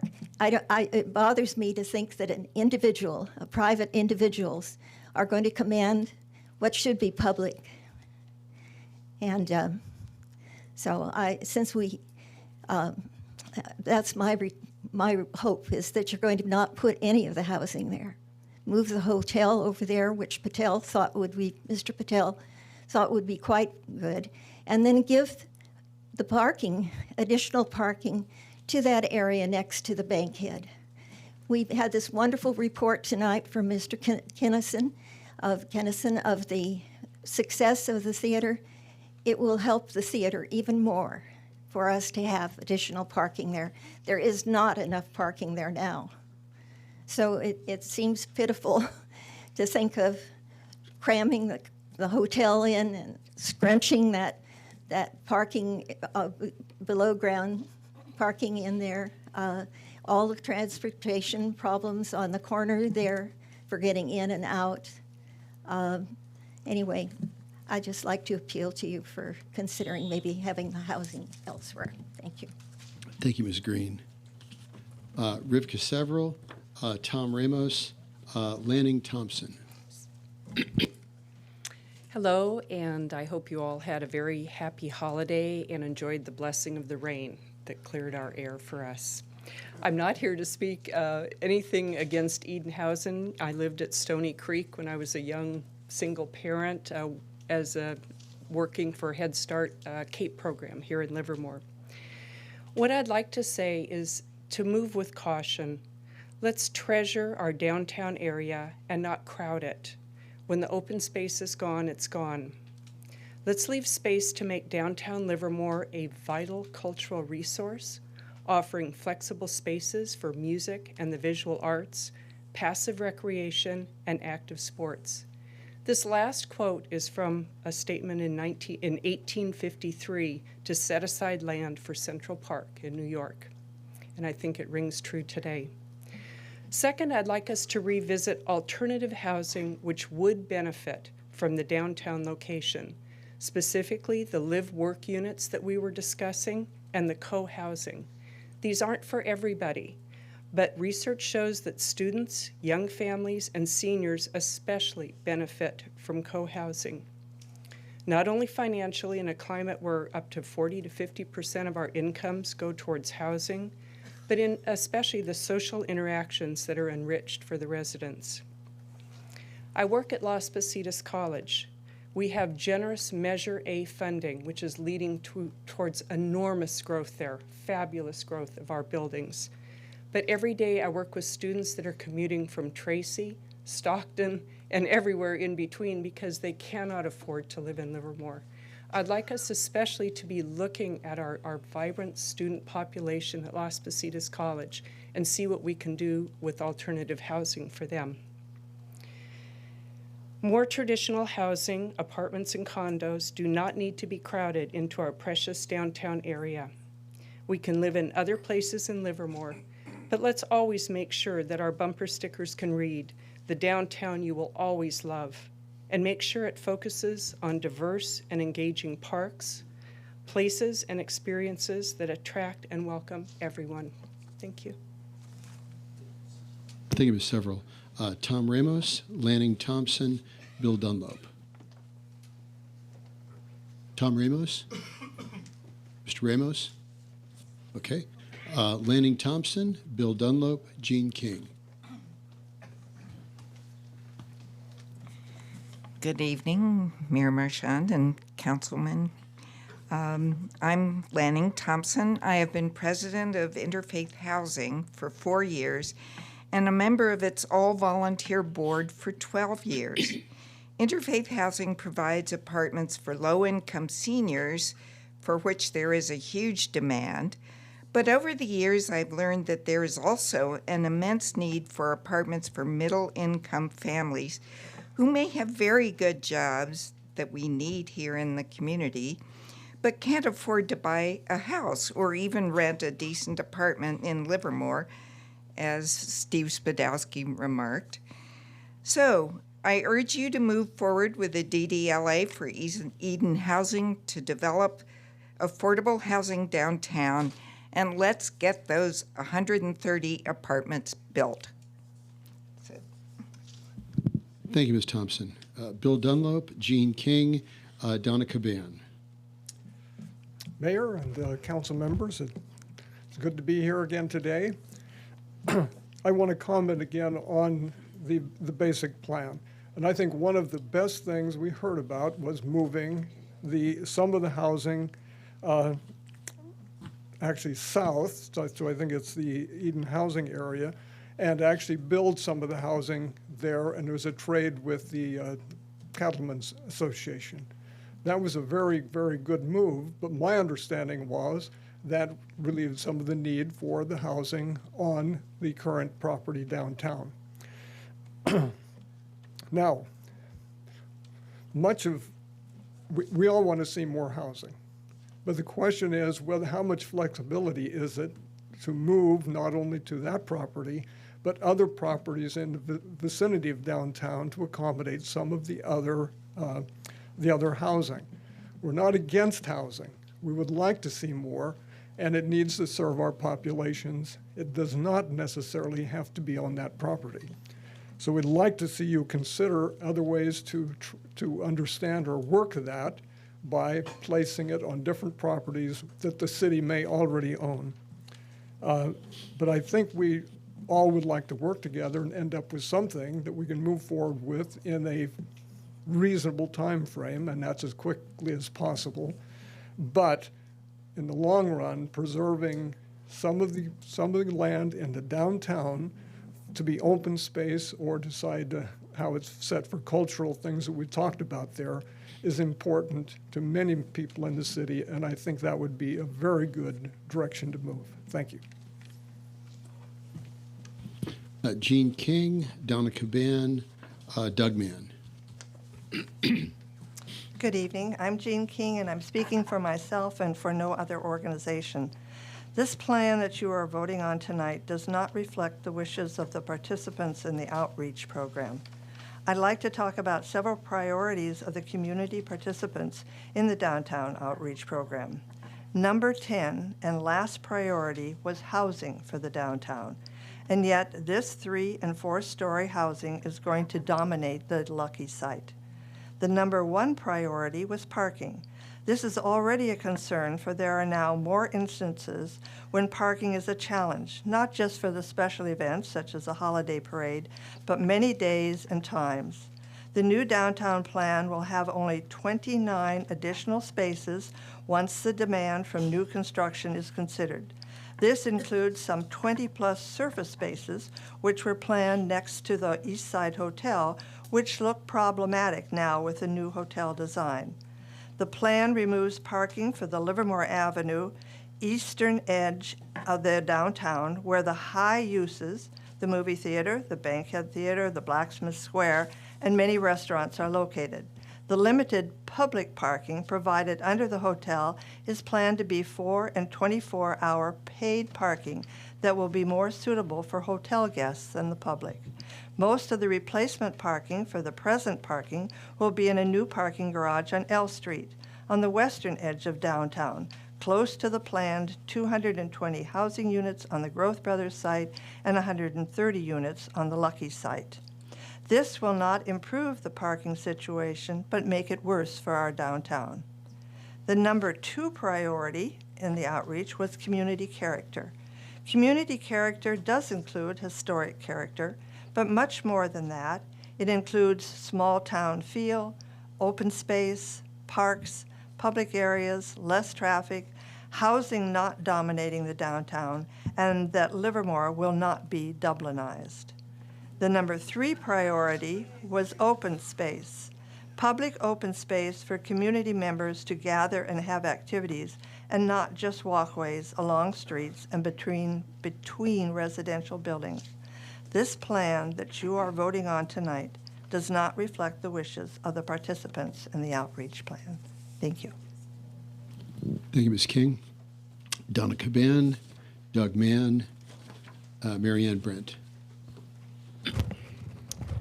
Good evening, City Council members. Donna Caban. 84 housing units on the former Lucky site. That is all that is needed to meet the financial and deed restrictions. The majority of Livermore residents made it abundantly clear they do not want this much housing on this property. This was made clear during the outreach program for the downtown property when residents ranked housing as a last priority for this site. Reducing housing units on this site was also a driving force behind the petition that 8,888 residents signed to vote on the downtown plan. Residents want less housing, a larger continuous park with a hotel on the west side. To approve 130 units tonight will block key elements residents want modified or added to the current proposal. To approve the housing tonight will be an attempt to bypass the will of the people. Why? The residents have spoken. Let the residents vote on the referendum first. Much of the current loans on the downtown property can be met with the low-income senior housing that will be built on Pacific Avenue. Low-income and workforce housing can be met on other city properties. Livermore is currently meeting our regional housing needs. 130 units on the downtown site is certainly not the best use of the land. I question the wording that as the amendment is currently written, that there is a preference for workforce housing. That is not legally binding. A preference, or as the staff said tonight, the intent, that is not going to be a workable situation. So as written, you cannot guarantee that this will be workforce housing. Respect the will of the residents and reduce the amount of housing to 84 owner-occupied units. Thank you. Thank you, Ms. Caban. Doug Mann, Marianne Brent, Michael Frederick. Thank you again, Mayor and Council. I'd like to first say that I truly believe that by trying to keep the hotel on the small lot and trying to put housing on the big lot will result in slowing down the process of getting downtown built, not speed it up. And you may disagree, but I feel that would be the outcome. I'd also like to say that Eden Housing is a good organization. I think most people in this room would agree that none of this is a slam on Eden Housing. But you know, in the report, from what I heard, they're not even going to know if they have funding for 5 years. And when you build housing in the downtown, as we all know, the phasing is part of it, so you can't build everything at once. The Pacific Avenue property doesn't have to be phased up against anything else. You could start building that, as far as I'm concerned, right now. And I agree with Jake. It's time to build low-income housing. Build it now. 5 years is way too long to start construction of the units. If you could move them and construct them sooner, I think that would be a better idea. The other thing that you're doing with this decision tonight, should you go ahead with it, is you're boxing yourself in, and you're also boxing in future council member Monroe, although I'm not going to pretend that I think she would be wildly against this either. I think giving her the opportunity to at least vote on the pain that she'll have to deal with in trying to unravel the problems that trying to keep the hotel where it is and putting the housing in downtown, at least she'd have that to deal with. Underground parking, I didn't even think of that. There may be many ways to save the budget shortfall that keeps getting brought up. regarding what it will take to move housing off of there. Yeah, if you build housing where you don't need to do underground parking, how much is that going to save? We don't really know because, look, honestly, I'm a little disappointed that it seems like staff and council doesn't even want to try to do something even better. We've come a long way. The Lennar plan was horrible. We've come a long way from there. We can do even better than what you're doing on this plan right now. I would like to see improvement. And I would like to, once again, I'd like to see Pacific Avenue expanded. You could double the number of low-income units that you're building there if you include the solar farm as a building site.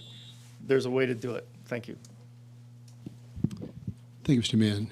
Mary Ann Brent, Michael Friedrich, David Rounds.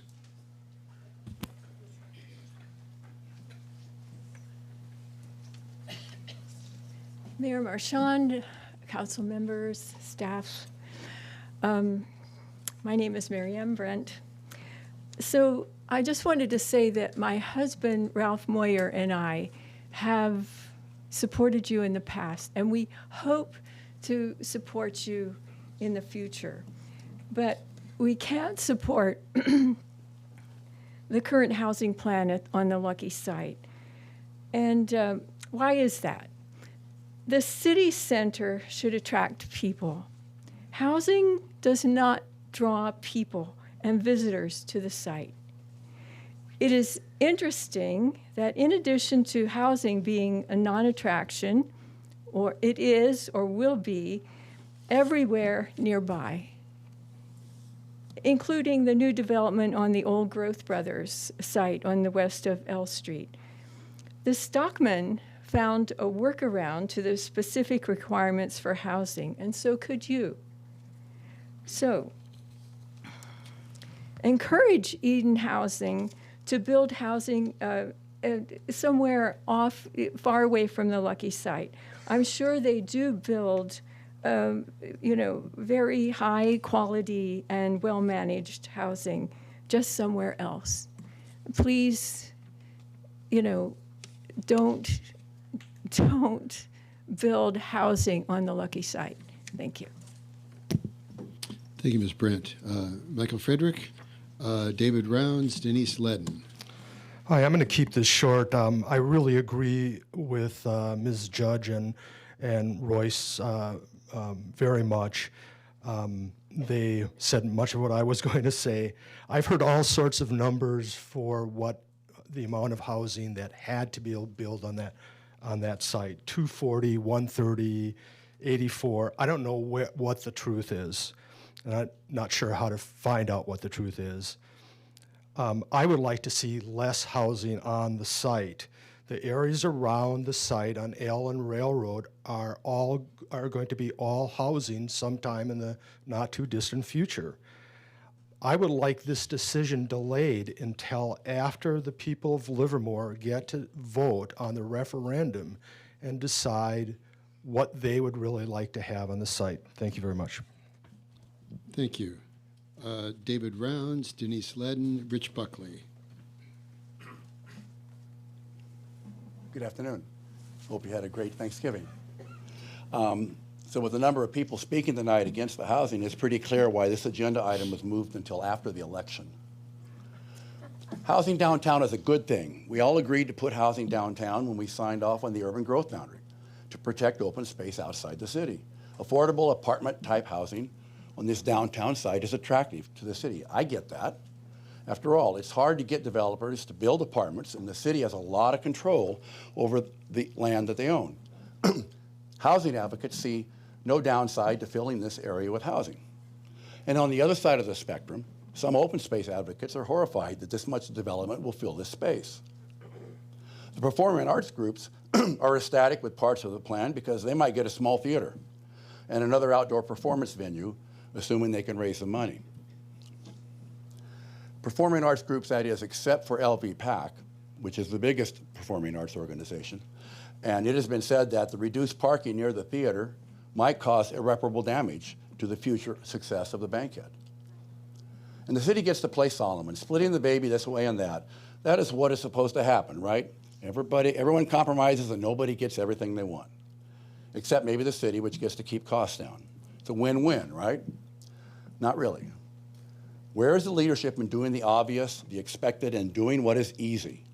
Where is the creativity in having, as a primary goal, saving money? And money is the big reason why you continue to insist on putting 130 units into the downtown plan. You all know you can cover costs and your statutory obligations with significantly fewer apartments, Mr. Spadowski's earlier comments notwithstanding. Why do I want fewer apartments here? Because fewer apartments in this particular location will allow for more open space and room for a hotel on the west side, so you can put parking next to the bankhead. In a decade or so, we are all going to want this open space. As build-out occurs downtown, I expect to see pretty much nonstop housing from on either side of Chestnut and either side of Railroad Avenue, from P Street to Junction and from the railroad to Murrieta Boulevard to Portola. This housing will be similar to what we're seeing now, multiple story, small lot. That's fine. People like this housing. If they didn't, they wouldn't buy it. But where are these thousands of additional downtown residents going to experience some open space? Will they be able to walk a few blocks to the Central Park that the city leaders had the vision to build downtown? Or are they going to have to get into their cars and drive? I'm thinking the latter. As you all make your decisions around approving this housing tonight, please understand that you are forever missing the opportunity to provide something special in the way of open space for all Livermore citizens, and particularly for those who take advantage of this infill housing downtown. Thank you. Denny Sledden, Rich Buckley, Asa Strout. Good evening. I second Carl Wente. I'd like to thank you, even though we disagree. Mr. Mayor Marchand, you heard me a number of times at the Livermore Cultural Arts Council that I wanted a huge open space. I've shared that many a time because I came from San Francisco. Please don't stick us with 34 additional units on the downtown square. 84 units are plenty, even though many of us have said we really don't want any. There will never be enough housing in California for all that want to live here. To all the deserving teachers, first responders, etc., many will still be left out no matter if we provide the 84 units. It becomes an unfair system. I've just never been able to comprehend that. Only a fraction of the deserving will benefit. Please don't sacrifice the almost 100,000 citizens of Livermore for the additional 34 units you mistakenly want to build. Look at Dublin. There is mass housing. We need more open space downtown. There are other areas to build. Your city obligations are met with the 84 units only. Don't mess this up. 3 to 5 million doesn't need to be paid back in one fiscal year. Over the years, that becomes almost negligible over many, many, many citizens. I feel that only a wrecking ball can fix this mistake in the future. Please fix it now. Thank you. Thank you. Rich Buckley, Asa Strout, Carl Wente.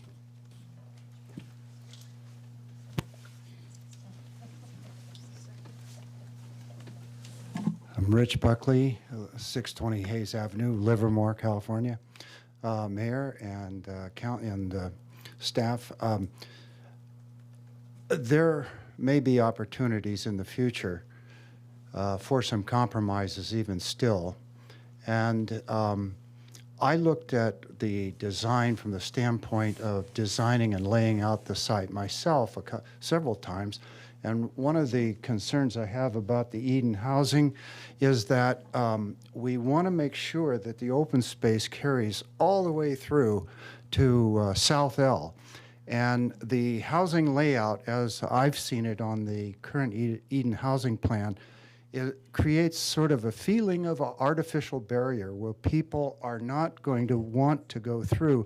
So I would encourage Eden housing in their design to include an element that would bring it through in the event the council does the unwise thing and approves this 130 housing units this evening, we might be able to correct a major flaw in the plan. I do endorse the comments of the earlier speakers, Doug Mann, Mr. Rounds, Gene King, and a few of the others. Thank you. Thank you, Mr. Buckley. Asa Strout, Carl Wente, Doris Ryan. Will do. So I'm going to be using numbers from May 2018, so they may be slightly different than what was said earlier. But $62,750, that is the number that an individual would have to make to be considered low income in Alameda County. The starting salary for a teacher, full-time, $55,000. So the number that we pay our teachers is almost a pauper's wage to be able to live in Livermore. That's what makes these housing units so important. Right now, for additional context, a family of 4 would have to make $125,000 to be considered the high end for moderate income, which is the 120% of the area median income. The average rent is over $2,000. It's $18,050 for a 1-bedroom apartment. The average property listing in Livermore right now is $775,000 to buy a house. Average across the board. So right now, you have Councilman Spadowski saying if he were to try to buy a house today, he wouldn't be able to do it. That hypothetical is a reality for most of my friends who I grew up with and many first-time home buyers who have worked their entire lives to save up enough money for a down payment only to watch the goalposts move. The average property value increases 10% year over year in Livermore. And for those who are making 80% of the median income, they will never be able to save up the 20% required for a down payment on a house. They will be forever renters, and they will never be able to enjoy the stability of owning a home. That is where affordable housing comes from. Affordable housing allows these individuals to be able to move into a property that has consistent rental values that do not go up, much like the market race housing. Excuse me. For example, over the last 4 years, I had a friend who every year his rent went up $100 a month, and he was there for 5 years. He moved in, it was $2,000. By the time he moved out, it was $2,500 per month. That is just simply not sustainable in this, to the individuals who we're talking about. We're talking about our teachers. We're talking about the individuals who serve us coffee, people who work at restaurants. These are individuals who need our support. We can't expect them to move to Mountain House, to move to Tracy, to move further than that just to work in Livermore. That's not going to happen. I'm pretty disheartened to see established members of our community come out and say, we need to support those members of our community, but just not in my backyard, or in this situation, not in my downtown. Thank you. Thank you, Mr. Strout. Carl Wente, Doris Ryan, Jeff Caskey. Mr. Mayor and staff, 5.03, do I have to talk about the housing? So I can't just talk about any part of the plan, but should be on housing. I can't talk about how a parking structure right next to the bankhead would make traffic and circulation way worse than a hotel there. Stay on housing. So it's the same people. I've been to one planning commission meeting, and you know what? That planning commission meeting, about 12 to 15 people got up and spoke, and it was largely the same 12 to 15 that got up and spoke in against. And it's a systematic effort, and we know exactly what it is. Don't you dare say you speak for the majority. Don't you dare say you speak for my generation. It is disrespectful. We want the housing. We want a good plan. We want a good process. You're trying to stop everything. And the you, in this you all know who I'm talking about. Please stop. You don't speak for us. We want more. 130 is not enough, but you know what? I'll compromise because it is in my vocabulary. It's not enough. We need more.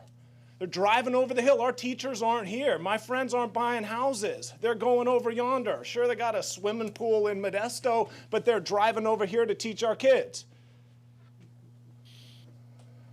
So all y'all that want to stop this with your rhetoric, with your ads, with what you want, it's the same group. You get up here. I welcome a dialogue and discourse with all of you all. You know where to find me. I'll give a card again because now it's part of public record. So anybody that wants to continue to have discourse on this subject, I welcome it. But don't you dare speak like this overwhelming majority. When you say the we is a shrinking group. My generation, they can't be here. They're raising their kids. But I talk to them a lot. 130?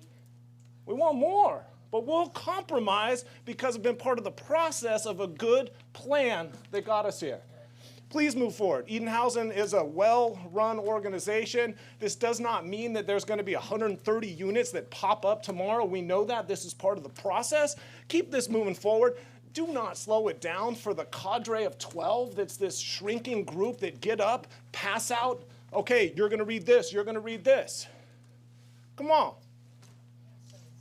Hey, I stand by. I welcome the discourse. My card here, my email, my phone number, my home. I welcome a phone call. Last time I did that, no one took me up on it. Thank you. Thank you, Mr. Wente. Doris Ryan, Jeff Caskey, Tom Ramos. Is Tom Ramos back? Okay. Good evening, and thank you for listening. My name is Doris Ryan, and my remarks are from Tom O'Neill, and so these are his thoughts.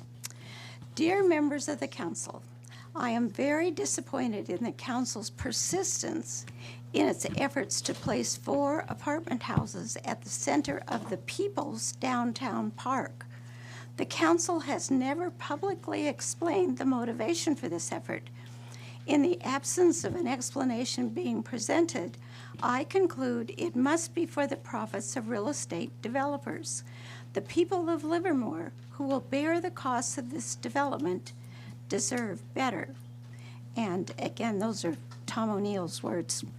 But back to the idea, and these are my thoughts, that the idea of a people's park was really a revolutionary idea when you think of beautiful city parks in New York, in San Francisco. That took true vision of the future. It would have been easy enough to develop that, and there would be people living there, and no one would ever be the wiser. But we're all better off for space like that. And I think that would be a really outstanding legacy. I hope you'll consider that. Thank you. Thank you, Ms. Ryan. Jeff Caskey, Don Argula, and Greg Scott. Jeff Caskey, 585 South K Street. Good evening. Just the concept of a nonprofit developer surprises so many of the people that I talk to. So first of all, I want to sing the praises of Eden Housing.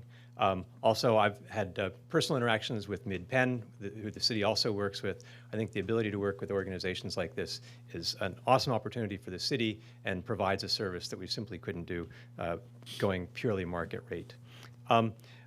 One of the items in the agreement that proposed agreement that I read through has to do with around page 513 or so. Carl, you might remember that page. There you go. The parties shall negotiate in good faith, blah, blah, blah, on a number of different items, one including the unit sizes and the mix of unit types. And so I'd like to talk a bit about the unit sizes and mix of unit types. In earlier conversations here at the council, it had been suggested that there was no conversation about, or there was no interest in small units. We can call them micro units, studio units, apartment, those sorts of things. Actually, if you read your report from David Early on PlaceWorks, there was a very lively conversation about those, and there were some strong proponents and some strong people against it.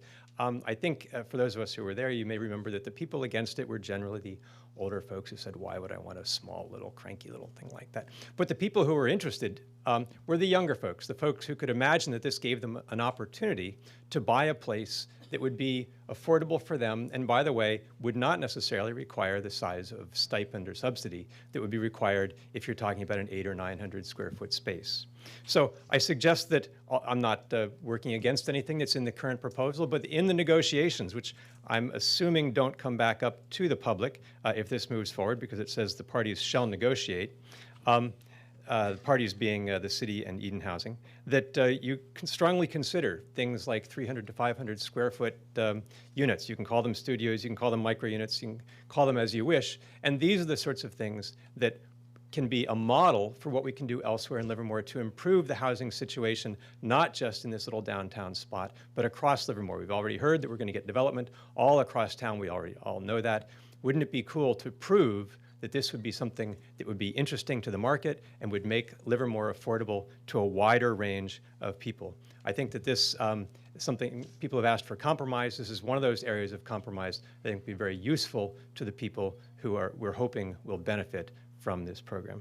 Thank you very much. Thank you, Mr. Caskey, Don Argula, and Greg Scott. Thank you, Mayor. Don Argula, CEO of the Livermore Valley Chamber of Commerce. And I am here to tell you that the Chamber supports the staff recommendation for this item. And we also reiterate our support for the downtown plan that was approved by the City Council earlier this year. We support the plan for no less than 130 units. More is better. For our workers, our working families, and for some of our seniors who might want to live downtown. I'm listening to some of the comments tonight, and you know, it was like, weren't we all here together time after time before? This is a compromise. The original plan was for hundreds of more housing units downtown, and here we are today at 130. And people will continue to chip away at the numbers until they get what they're looking for, which is zero housing. So I think the city is big enough. We have had leaders in the past with vision who have built housing for us. Many of us sitting in this room tonight are very comfortable with our homes. We're good. We don't care. We don't need any more housing. We have taken actions to protect the open space. We've adopted urban growth boundaries around the city. The trade-off is we're going to do infill. There was never a central park contemplated for the downtown, ever. It was housing when the specific plan was adopted many years ago. The park was newly introduced in this process. People saw an opening to, again, block housing. Let's have this concept with a park. I checked the internet. We have over 66 neighborhood parks in the city, not counting the regional parks, plus the open space of which we have hundreds of miles that surround us. It's San Francisco and New York, really? Sure, we can have that if we take on the high-density housing that they have in those cities. Is that what people are willing to do? Heck no. They don't want anything over 3 stories. Parking near the Bankhead, what's that 4-story garage that we built at how many millions of dollars? That's like right across the street from it. I mean, it doesn't get any more convenient than that, right? I mean, seriously. So come on, people. I mean, let's just do this. The housing is going to help our, help our downtown and our workers. And let us not forget that we have a very key, important regional asset in the downtown, and that is the ACE train station in that corridor. If we didn't have that station today and we wanted to build it, you can be sure that we would be required to build hundreds of housing units in order to get it. So let's take advantage of the assets that we have here and do this. Our businesses and our community and our future generation depend on it. Thank you. Thank you. And finally, Greg Scott. Greg Scott, and I know a few people who would enjoy housing.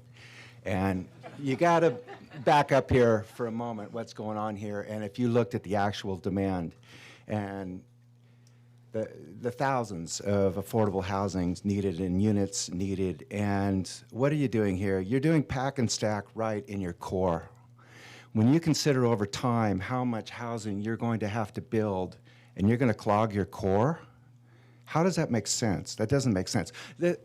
What's going on here is the same thing. I realize I'm part of a shrinking group or something like that, but what's going on is the same thing in homelessness. Is what you're doing is accentuating the power structure here when you're not realizing that the power structure is exacerbating the problem to begin with. So you're not backing up and really looking what's going on, because you're going to have to build so much housing here, around here, and you're not going to be able to function in your core. It doesn't make any sense, okay? Because how few people, how few teachers, how few of the medical people, how few of the service people, those privileged few, huh? What percentage are we talking about here that are going to get these houses downtown compared to what the demand is out there that you're going to have to build around the downtown? It's not making sense here, and I know a few people that would really like housing.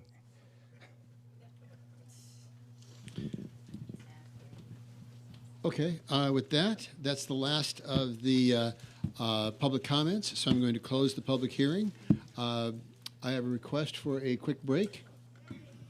Okay, so let's take about 10 minutes, and we'll be right back here and carry on the discussion.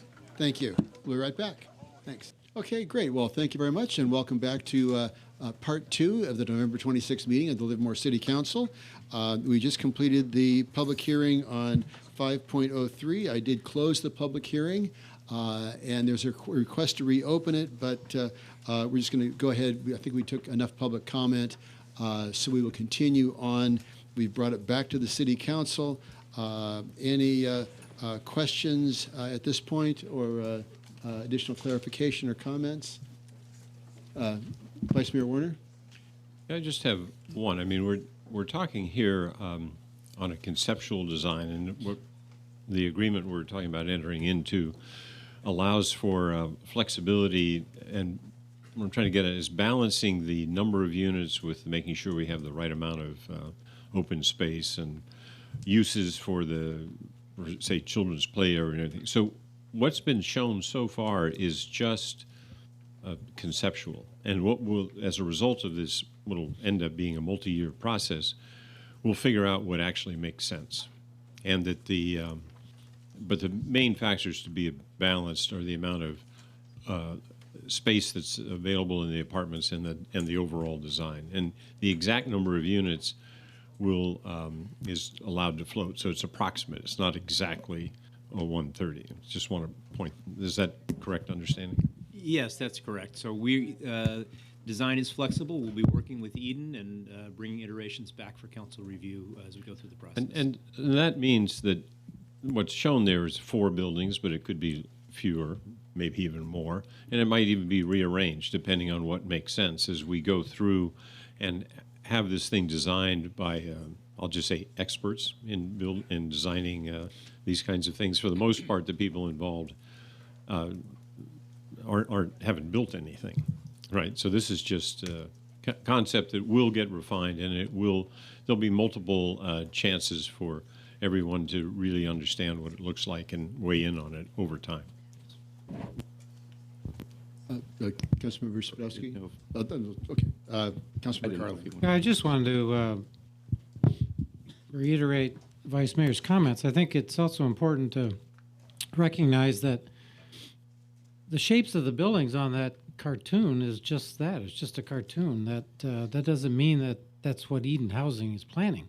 Everything is open for negotiation here. I think that was on Ms. Reisner's slide about the outlining some of the negotiating points, which includes the footprint and layout of the building. So all of those are open for discussion, as well as the types of apartments. They could be efficiencies, they could be the co-housing that Mr. Caskey brought up, and so on. But I think that's, again, up to the negotiations between staff and Eden Housing. And this is not the last time this will be brought before the City Council. Again, I think, as somebody pointed out, that this is the last opportunity for comments, and that's simply not true. There will be other times. It'll be brought back to us as this process moves forward. So I just want to make sure that everybody understands that. This is just sort of the opening, to get the ball rolling and getting some of the discussions going with Eden Housing. If I may, I just wanted to be a positive note. How happy I am to have Eden Housing considered for this, because my experience with Eden Housing is that they've been outstanding at providing housing for individuals who really need housing, and they are experts at it. To have them in our community may lead us down a road where we can maybe do something about homeless issues. I'm hoping to get to that point. For all who vehemently oppose these things, I have to believe that you've never had children. Because I have 3, and I would love to have a place for them to live that they can afford to live in. I think it's important that kids can work in the community in which they work, because then they aren't driving on freeways and clogging them up all the way from Tracy to East Hill. I don't like to see that every day, and I would like to see us take care of our kids and think of them in the way that our parents thought of us in providing the ability to obtain housing for themselves, to give them that next step, that next edge they might need to get further into adulthood. And as they grow and realize these opportunities are out there for them, if we can help provide them, then they will grow and they will become leaders of our community. I would love to see that happen. I scribbled down a lot of notes here, and I may not have anything else to say yet, but let me just check real quick. And the other thing is, every time we push something back, or why are we considering this so quickly? Well, if you haven't noticed, there's this thing going around called tariffs, and the cost of building materials is exploding right now. So the quicker we can get things off the ground and get things going and get things produced and started and purchased, the cheaper it will be for all of us. This is unfortunately a fact of life today. The other part, and the most important to me, and one in which I ran on in 2016, 2 points of that, I sat in the audience and listened to Councilmember Spadowski move 260 units down to 130 units. And at the table I sat, several of the people who have spoken tonight said 130 is just about right, just about right. And now all of a sudden it's this Dublinization of something here. No, it's not. 130 is not a lot of units, and there are people here who are of the income, of the stature of growing into adulthood, into familyhood, that need places to live, and that's one of the most important things to me. The urban growth boundary is part 2 of that. Our urban growth boundary doesn't permit us to build on top of the Altamont. We are within this line that builds our framework, in which we have to build within that framework. We aren't so. When you talk about stack and pack housing, or too many apartments, or whatever you want to say, it's not in my city. I don't know why they can't drive in from Tracy every day. Well, a lot of these same people called us Nazis in the newspaper. They wrote letters in calling us Nazis. So shame on you for that, and shame on you for ignoring future generations that have to go somewhere and they have to live somewhere, and they're going to have to do it one way or the other. If we can provide this here, and we've got a builder like Eden Housing to assist, they will do it right. I've seen evidence of it all over the Bay Area. Councilor Spadowski? So I guess I know what it's like now when people follow up Carl Wente when they're speaking during 3 minutes. So that was excellent. I agree with everything that you said. And it's funny that you bring up the 2016 election that Councilmember Coomer and Carling were elected on. Friends of Livermore, they celebrated that as a referendum on the Lennar Plan, showing that it's proof that the residents didn't like the Lennar concept and we need to move to something different. Now it's 2018, we had an election, and it was very clear. And I'm looking at the major donors to Friends of Livermore tonight, whom many of them did speak. They did a excellent job distributing flyers with Vice Mayor Warner's picture on it, with little houses all over it and arrows pointing up, and all kinds of scare tactics of, oh, the housing units and 130 here and too much, and you only need to do whatever it was, 86 units, which we cleared, or 84. We clarified that tonight, plain and simple. 5 million attached to the deed, which triggers the 84 units, and an additional 3 to 5 million to cover the rest. Everybody who spoke here tonight who was against the housing, not one of you came up with a feasible solution to address that 3 to 5 million. It's let other people pay. There are no other sites that we can move the housing to. There are no other sites where the people who are advocating for moving the housing would be caught dead living in those sites. And, you know, the 2018 election, it proved the top 3 candidates solely supported the downtown plan. The 4th candidate said that he would have moved forward with the plan, you know, with maybe a few minor changes. That there proved, despite all of your efforts with the scare tactics and the misinformation, that proved that the residents agree with the direction that we are going. I also find it kind of ironic that not one of you identified yourself as a supporter of or a member of the Friends of Livermore tonight. It's just, you know, you could say that you're not associated with a group, any particular group, but your money is basically where your mouth is. And also the same rhetoric that's spoken here tonight is repeated in the paper and is repeated by the Friends of Livermore. It's simply ridiculous. You also talk about alternative unit types. Okay, if you go to micro units or if you go to something smaller, it's not just the number of units, it's the value. So if you go to smaller units that are valued less, you're talking about more overall number of units to cover that debt. So, and what is the impact to parking there? This is things that we've explained over and over and tried to speak very plainly about this. I think even Friends of Livermore were the ones that came up with underground parking to begin with. I don't think Lennar had underground parking. It was one centrally located huge parking garage, housing surrounding it, and the hotel across the street.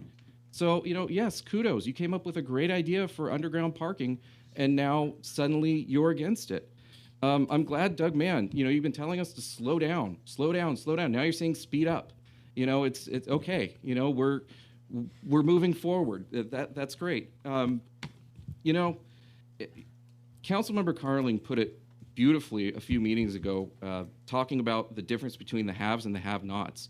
I mean, to me, it's people acting like entitled NIMBYs. You know, I have mine. I am never going to use this type of housing. I don't want it in my town. You know, when I purchased my home in 2000, my wife and I, we felt like we won the lottery because we barely were able to squeak into our house off of North P. Barely. If we weren't able to afford that home, it was 900 square feet on a 3,000 square foot lot, and we scraped everything we had together to get it. We would have been out in Tracy. And we did everything that we possibly could to live here because we loved Livermore. My wife was born in not born, but raised in the Tri-Valley. I've been an East Bay resident now for 5 generations, and I wanted to stay here. And I absolutely grew to love Livermore when I was a transit planner for Wheels. I saw the differences. I saw Dublin. I saw Pleasanton. You know, I worked for the city of San Ramon. And I absolutely loved Livermore, and we did everything that we possibly could to get that home and to scrape by.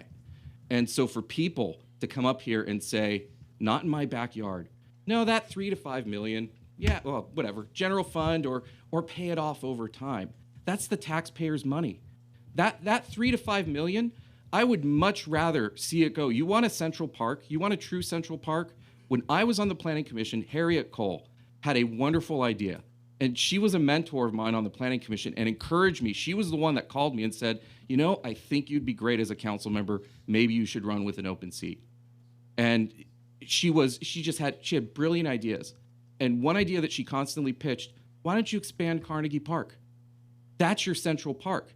You want to take 3 to 5 million and flush it down the drain because you don't like a certain unit type downtown. That same 3 to 5 million could go to expand Carnegie Park right in the core of downtown, and you would have a true Central Park. So, you know, enough with this ignoring the facts and twisting the truth, misrepresenting things. It's not only 84 units, it's 130, unless you come up with a check for 3 to 5 million. And even then, if you come up with a check, we have a moral obligation to build this affordable housing on the site that we said we would always do it. I mean, the heck with the 3 to 5 million. We said we would build it there. It was going to be part of a larger development to support the regional theater that, as others have pointed out, people have supported this in the past. And now that you're not getting everything that you want, suddenly, not in my backyard. Nope, it's going to be Dublinization. No, it's not. So I wholeheartedly support the 130. Thank you, Eden Housing. want to end on a high note because usually I start on it and then go down the drain from there. But thank you, Eden Housing, for sticking in with this and or stepping forward to go through this process. It's not going to be easy. And people complain, oh, it's not quick enough, 5 years. Yeah, this is very complicated. It's overly complicated, and that's why we have this housing crisis in the state. And if you think it is a housing crisis, and if you listen to what the newly elected Governor Gavin Newsom is saying about dealing with that crisis, we're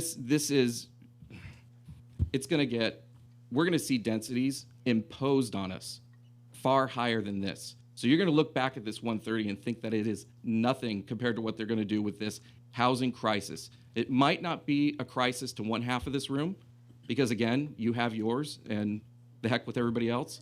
But to the rest of us, I have no idea where my daughter's going to live. You know, it's my speech. And you are sensing years of frustration over this, of trying to compromise with people and seeing them pitch densities far higher than this. Oh, it is, hey, we'll support it if we get the, the regional theater and 460 units. And, oh, by the way, we can ignore a lot of the parking requirements because we want BART through downtown. That's how we started. And now we're at 130, and that's still not good enough for some people. Affordable housing. Affordable housing for the people that truly need it. Yes, it's a small number. It'd be nice to see it larger. But that's what we've come to with a compromise.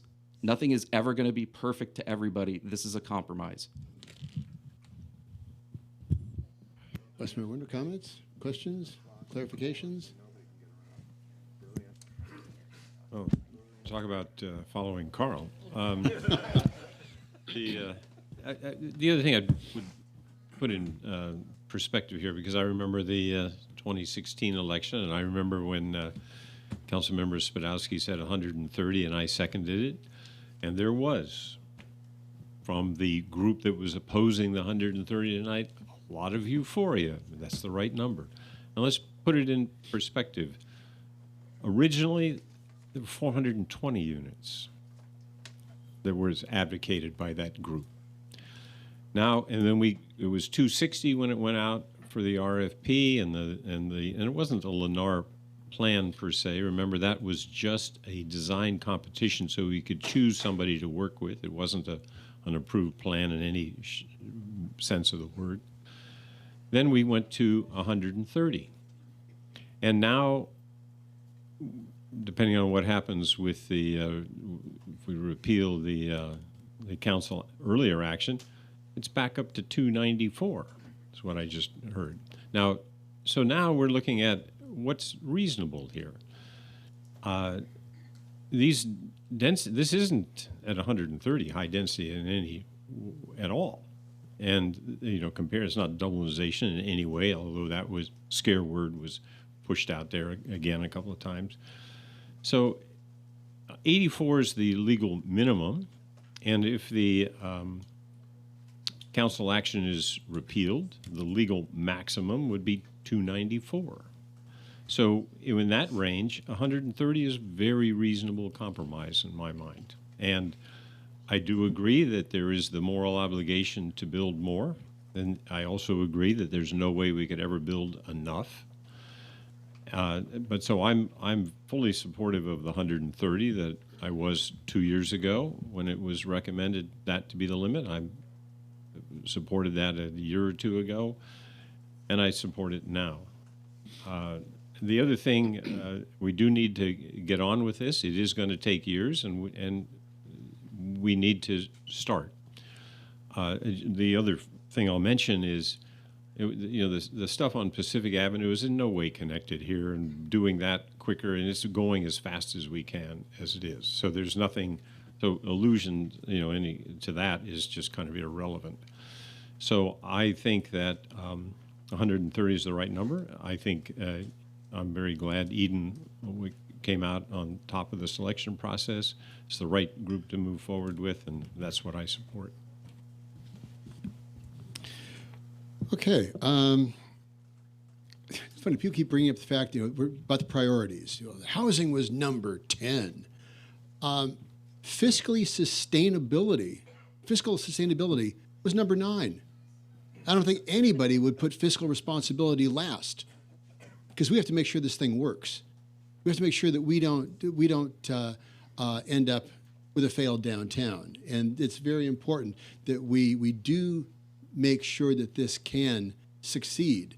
And the idea of taking millions of dollars out of the general fund to try to avoid an obligation. I was particularly struck by a letter that was read tonight, where the author of the letter said that the reason for the housing downtown was never explained. And I was stunned. The reason for we acquired the Livermore Village site, $14 million. And we've talked about the $5 million that requires the 84. But just a question to Mr. Spence. So we acquired that with $17 million, and the original proposal, was the original proposal open space? I'm sorry, say again? What was when we acquired that property for the $14 million, what was the original proposal for that site? So when the city's gone through several iterations with this. After the Livermore Village. After the Livermore Village. Around 2010. As we looked at the prospect of a regional theater, we had contemplated in the range of 420 units on that site. There were... that was okay. So the 420 units and a 10-story regional theater. Right. And there are people here tonight saying that whole area should be open space that spoke in favor of a 10-story regional theater with 420 housing units. There are people here tonight that spoke in favor of it. You can shake your heads. I recognize them. I recognize the people that spoke. And that was on November 8th, 2010. Thank you very much. So this has evolved. This has changed, as Councilmember Spadowski and Vice Mayor Warner pointed out. This has evolved. Golden Gate Park, one of my favorite spots on earth. That was sand dunes. It was open sand dunes that were actively reclaimed. A tremendous effort. This was a freight yard. This was never open space. This was a freight yard. And then it was a shopping center. Harriet Cole was dead on the money. Our town square, our central square, has always been Carnegie Park. And I'm troubled with people cherry picking about what points they want. As I said, the fiscal responsibility, but the co-housing. Some people wanted co-housing. The vast majority did not. I talked to a lot of young folks out there that said, why would I want to go back into a dorm? I already left college. I don't want to go back into a dorm and have my family in a dorm. They did not, the overwhelming majority did not support the co-housing concept, and I can understand why. But what we agreed on, we heard that the public outreach said that the ideal location for the housing was the northwest corner. That was the ideal location. There was widespread agreement. We heard from members of the community group that there was widespread agreement that the hotel had to have an iconic presence on South Livermore Avenue. And yet now it's being cherry-picked saying, well, that should go over where the housing's going to be. No, the people said the housing should go on the northwest corner. The people said the hotel should be on South Livermore Avenue. And the people said they didn't want co-housing. That's what we heard. And they didn't really care about fiscal responsibility, but I care about fiscal responsibility. So I was there August 8th, 2016, when there was widespread agreement for 130. This is something that we committed to. There was widespread agreement to 130 back then.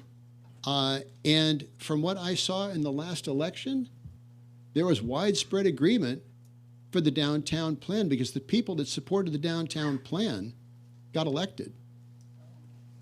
And the people that didn't.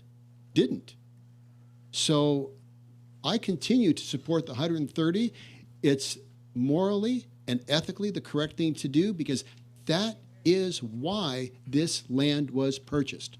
This is why the land was purchased, was to put in affordable housing. That's why we did it. And there are a lot of folks that are watching us, and this is what we committed to do. And this is for the teachers, the first responders, the people that serve our community. And I want the people that serve our community to be able to live in our community. So as I said, I continue to support the 130. I certainly applaud Eden Housing. You've done some great projects here, and I look forward to continuing to work with Eden Housing as this continues to evolve. We're not done, as Councilmember Carling pointed out. This is still a process. We're going to continue to work together on this, and we're going to create a downtown that everybody's going to be proud of, with open space and with the community coming together and people being able to live and work and enjoy our downtown. Everybody to enjoy our downtown, not just a few, everybody. So I'm going to bring it back to the council again. I'm done with Councilmember Sadowski. I'd like to move approval of item 5.03. Second. Okay, moved and seconded. Any further discussion on the motion? All in favor of the motion, say aye. Aye. Any opposed? That passes unanimously. Thank you. Thank you very much.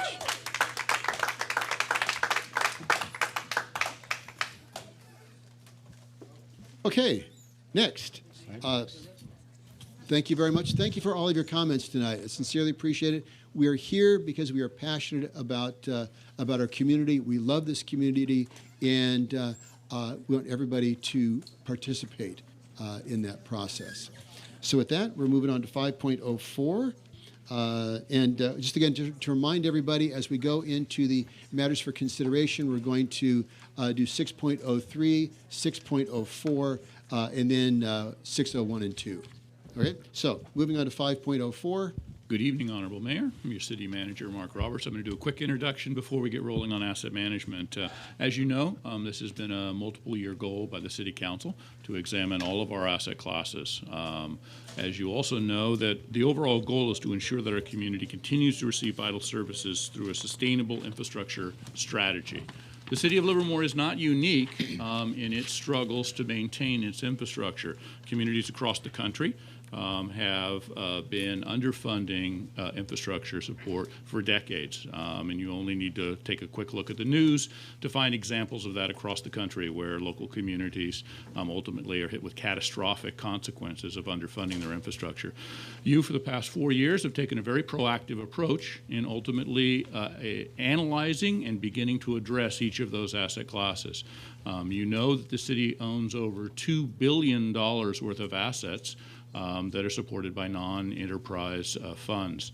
That means that ultimately taxes and fees, the ones that are generated here locally or allocated locally, are the only source of funding for those particular items. Overall, our current spending on asset rehabilitation is about $10 million a year. Well, that's an extraordinary amount of money. The overall need is closer to $40 million if we were to maintain those assets essentially in their current form moving forward.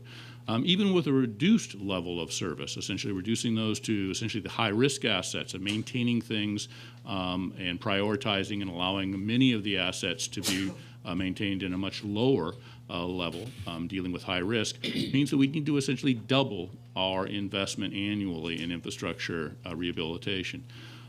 Ultimately, if we don't do anything, we'll have a more than $600 million backlog over 30 years. Now, just a couple numbers to give you a sense of scale. So we talked about the $40 million a year that we would need to maintain things exactly as they are, and the $10 million that we're doing annually. That's a $30 million gap. That's equivalent to essentially virtually everything you spend on your police department every year in perpetuity. Or for another comparison, it's essentially the combination of everything you spend on community development, public works, and the library combined every year. So these sorts of numbers we're not going to be able to ultimately address by simply making minor adjustments or being slightly more efficient. While we do need to make sure that we are more efficient in city operations and in particular our overall infrastructure, ultimately we're going to have to make adjustments as we move forward. You all are in the process of going through the analysis of every one of your asset classes. So everything the public owns, taking a comprehensive look at that, seeing how we're maintaining that, if we replace that, whose responsibility it is to maintain that, and to make sure that as we're spending the public's dollars, that we do that in the most effective and efficient way possible. So ultimately, the funding that we have comes from our local taxpayers. They entrust us to make sure that we spend those monies effectively and efficiently. We look for ways to essentially use economies of scale, partnering with other groups and other things to make sure that we are spending those dollars effectively. Part of our process is to first take a look at how we are maintaining all of those various asset classes, including identifying more efficient materials, practices, and procedures, adjusting service level expectations, shifting responsibility for certain assets, and then as a last resort, increasing revenue, which means essentially increasing taxes. That's not a very popular item, or essentially cutting services in other areas.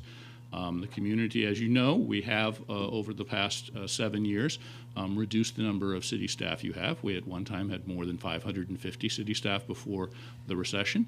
We have about 460 now. Most of those service levels are quite thin. Public safety still is about half of what we spend the city's resources on and out of the general fund. Those resources are ones that the communities repeatedly sort of told us they're not ones that they want to have cutbacks. Library is another major area where the community is very effectively and efficiently using the resources we have there and is not another one. So you're ultimately faced with those sort of difficult choices as we move through this. Ultimately, what we're doing is taking a look at each of the asset classes as we move through them, looking for ways to ultimately make sure that we're delivering the service in the most efficient and effective way possible. Your goal has directed us to do that, and we are now following up essentially on your direction that we received in mid-2018, dealing with sidewalks and essentially street trees. And for that, Debbie Bell, our management analyst, is going to lead us through the details of essentially next steps in your asset management policy. All right, well, thank you for that. So, as you mentioned, as part of the asset management program at your June 25th meeting, you adopted a sidewalk policy that discontinued the 25% subsidy for sidewalk repairs for private property owners. For those currently on the sidewalk repair list, they have through 2019 to complete the repairs themselves and receive the 25% reimbursement subsidy. To help with this, staff have worked with local concrete workers to create a list of licensed and pre-qualified sidewalk repair contractors that are willing to complete repairs adjacent to private property. And as in the past, all sidewalk repair permits will continue to be free. At that meeting, you also directed staff to draft an ordinance stating that sidewalk maintenance and liability rests with the adjacent property owner, consistent with state law. Also, simplify the permit process to remove and replace a street tree that is causing sidewalk defects, and research the cost to complete one-time repairs to backing lot sidewalk defects. Due to complexities with implementation, staff is recommending that the city maintain the responsibility for all backing lots. Now I'm going to focus on sidewalks for a few slides. So just a quick reminder, in 1941, the Streets and Highways Code started requiring adjacent property owners maintain sidewalks. And while our municipal code has been silent about sidewalk maintenance and responsibilities, the city has always required that adjacent property owners maintain the front and side yard sidewalks adjacent to their properties. As I mentioned previously, at the June 2018 meeting, Council directed staff to draft an ordinance clarifying that maintenance and liability from sidewalk defects rests with the adjacent property owner. So the proposed sidewalk ordinance before you tonight does just that. And again, the city will continue to maintain the backing lot sidewalk responsibilities. If you adopt the ordinance as proposed, the city will continue to maintain sidewalks adjacent to city properties, along backing lots, and at pedestrian access ramps. And this represents about 8 to 9% of the sidewalks in the city. We will also notify adjacent property owners when sidewalk defects are documented, which can either happen from citizen complaints or the city's inspection program. And if a property owner refuses to complete the sidewalk repairs themselves, the city can perform repairs and charge the property owner. And this will be done consistent with how we've done it in the past. The city will prioritize repairs based on high pedestrian, high risk, or ADA defect areas. We will be able to complete the repair and lien the property similar to how we handle liens with weed abatement program. Whereas if it's a low pedestrian area or a low risk problem, that can take longer to repair. The city will also inspect sidewalks and require any repairs necessary before issuing permits at or above $50,000. And finally, if a property owner has been notified about a sidewalk defect, we will include this on the residential building report, which is issued for property sales. And this does not require a time of sale repair for those defects. It's just information only. Now I'm going to focus on street trees for a few slides. A quick reminder on this one, the Livermore Municipal Code has always required that the adjacent property owner maintain street trees in their front and side yards. The code does not specifically allow the property owners to remove the street trees that are causing sidewalk defects. However, the city has allowed this in the past. Again, at the June 2018 meeting, Council directed staff to simplify the permit process to remove and replace a street tree if it is causing sidewalk problems. Currently, the adjacent property owner is responsible to prune, water, maintain street trees, and so the proposed ordinance before you tonight will align ownership with the responsibility to do just those things, to prune, water, and maintain. It will also allow street tree removal if the tree is damaging a sidewalk and the damage cannot be mitigated by root pruning or other measures. It adds replanting requirements, and these requirements will be housed in a city policy specifying that for each street tree removed, a 15-gallon or greater tree be planted and $100 in today's dollars paid to the Urban Forestry Fund. It also allows the city to fine property owners and or tree companies if street trees are removed without a permit. It requires the adjacent property owner to add irrigation to existing non-irrigated landscape areas when substantial improvements are made. And again, it does not transfer maintenance or liability for backing lot street trees to the adjacent property owner. It's only front and side yards. We've provided you with a supplemental memo tonight which outlines additional changes to the municipal code where we adjusted the definition of a street tree versus landscaping. So the intent of these adjustments is to clarify that a permit is only required to remove a street tree. A permit is not required to remove and replace landscaping. So if you adopt this ordinance as proposed, the city will continue to maintain street trees adjacent to city property and along backing lots and in medians. And if a property owner refuses to maintain a street tree adjacent to their property, if it's causing a hazard, the city can perform the maintenance and charge the property owner. The city will continue to manage the free street tree permit process, and this includes an arborist, a city arborist, making a free site visit for all permits and recommending replacement street trees. And those street tree recommendations will be appropriate for the specific site and soil conditions at the location. And as I mentioned previously, the city will now be able to impose fines for any trees removed without a permit. So staff presented these recommendations to the Community Asset Management Program Committee, and they supported the proposed changes. They also recommended, and staff agrees, that the city should initiate a public outreach effort to talk about responsibilities of maintenance and liability for both sidewalks and street trees. The effort will also include educational materials emphasizing the value of trees, with tips on successful tree planting and maintenance information. And finally, the committee also recommended, and staff recommends, that the city should, on a trial basis, provide free replacement street trees. So in summary, staff is recommending that the council introduce 2 ordinances about sidewalks and the second about street trees, and direct staff to draft the street tree replanting policy. And that concludes my presentation. Oops. All right, thank you. Questions for? Just a quick one. Councilman There are some Cumber. circumstances about street trees. You mentioned roots a lot, but what happens if the tree has other difficulties and deficiencies? Will a permit always be required? Where would the permit come from?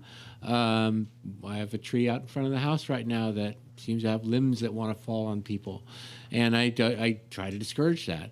But and I've already repaired the sidewalk 20 years ago at my own expense because I had no idea the city would pay part of it. So we just repaired the sidewalk because of what we do when you're in a house. You just repair the sidewalk when a tree root cracks through it. That's what we thought anyway. Here's what I missed out on, I guess, you know. Back then it was probably 50%. I got, you know what? I'm going to send you guys a bill. But what are there any other circumstances noted in the ordinance that would allow, other than root damage, to be a cause for a tree to be removed, and will it always have to be a permitted process? So to answer your second question first, yes, it will always be a permitted process. There are a number of causes or reasons that a street tree can be removed, including if the tree is dead, dying, or damaged beyond repair, if it is causing documented storm drain damage or sanitary sewer damage, items like that. So there's a list of them in the ordinance.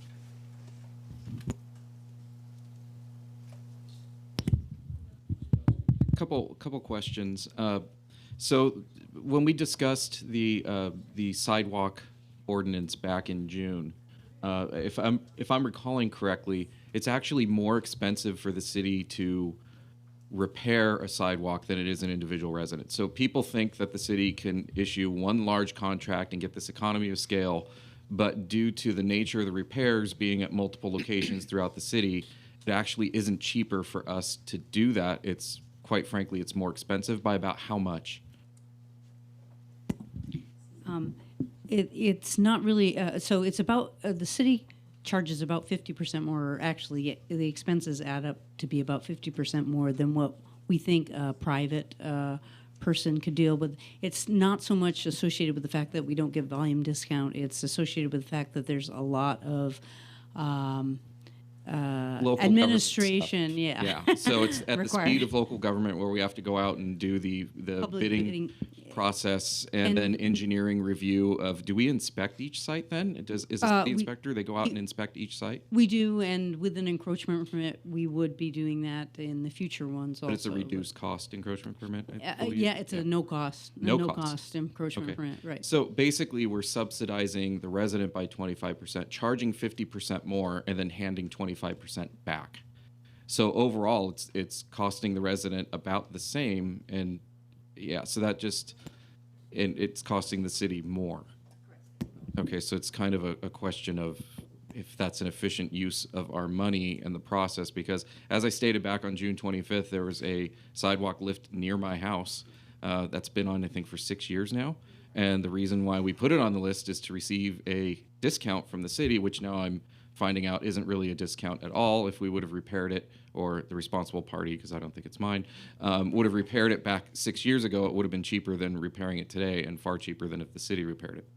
So that's kind of the situation that people need to understand, that it's, you know, that's a misconception. Another one that I've read a lot of comments about is that the city is solely responsible now for trips and falls on sidewalks in front of homes, that this is now being 100% transferred to residents when they had zero responsibility to begin with. So that, I understand, is also not 100% true, that you are still liable for trips and falls in front of your home regardless of the city participating. Is that generally correct? Not entirely. Okay. So there's a case law has evaluated this Streets and Highways Code 5610 over the years. The courts have interpreted that it provides that the adjacent property owner has the responsibility to maintain the sidewalks. If, however, there's not a separate statute or ordinance imposing that liability on the adjacent property owner, the city is responsible. The city for injuries to third parties, even though the property owner is required to maintain it to make sure it doesn't cause an injury, if there is one, absent this ordinance, that is the city's responsibility. Okay. And the other question, the current spending on asset rehabilitation and replacement at $10 million per year, we really should be spending $40 million a year for full service, but it's $20 million for the high risk. So the $10 million per year, another comment and input that I've received from residents is, we'll just get the money from someplace else for the sidewalk program. To maintain our current level of sidewalks, just the condition.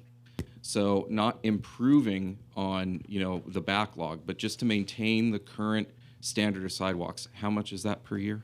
Our most recent studies showed about between $1.7 and $2 million additional a year would be necessary. So that 1.7 or 2 million would either come through new taxes, as you stated, or we would have to take it out of the 10 million per year existing budget. Now that 10 million per year existing budget, as I understand it, pays for streets, street lighting, traffic signals, drainage. So it's a matter of, do you want to then reduce your maintenance on drainage and increase flooding?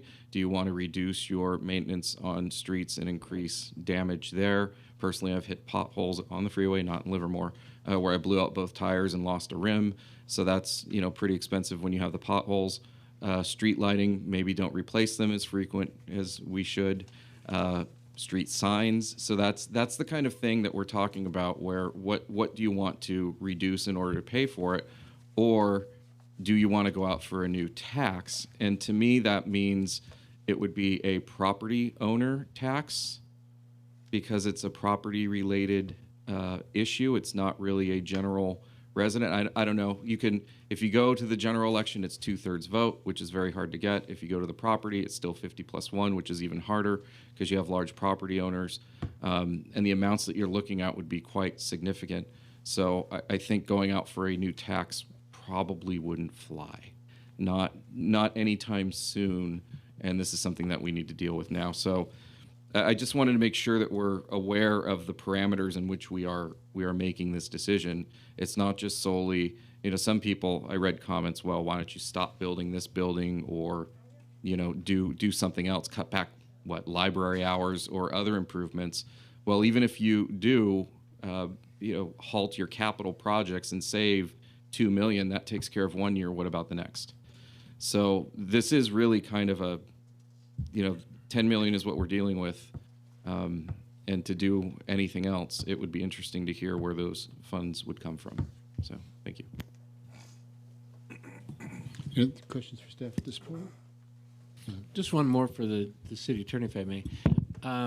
There are a couple of cases in appellate court, California appellate court, and I wish I could remember the name, but one of them at least involved the city of Sacramento. Are you familiar with that at all, regarding the city's liability? There's a Sacramento case, and then there's this Gonzalez versus San Jose case. Yes. Thank you. So what would you like to know from those cases? Well, just what the appellate court stance was, as opposed to what would an ordinance have to include to be consistent with the appellate court stance. So we have to include language in the ordinance that would speak to the liability of the property owner, the responsibility to maintain it, and the responsibility owed to a third-party a pedestrian traveling on that sidewalk. And that's what this ordinance does. This ordinance was not to fall? Excuse me? No, I'm kidding. The responsibility of the pedestrian on the side. So in this, the ordinance before you was modeled after the San Jose ordinance that withstood scrutiny. Now, it does have to allow the opportunity for, if the city were to damage the property, if the city were the one, say one of our vehicles were to crack the sidewalk, the city still owes a liability for damaging someone's private property. So the city would owe a duty to that resident. And the language in our ordinance says that the indemnity from the property owner only accrues to the city if that person is injured through a failure of the property owner to maintain the sidewalk appropriately. Okay. And that's consistent with the Sacramento case as well. Thank you. There's one more thing. Does anybody, perhaps the city manager, perhaps city attorney, I'm not sure, any idea how much value that can add or detract from a property's value? I was wondering if the property owners reap a value from a well-maintained sidewalk versus a not maintained sidewalk, and I don't know how we would quantify that in hundreds, thousands, or whatever dollars. So certainly a neighborhood that includes a well-maintained set of sidewalks is more valuable than one with either no sidewalks at all or ones that are not well-maintained. In combination with street trees, various studies have shown that property values are percentage points higher. So in some cases, 5%, as some of the studies show, as much as 10%.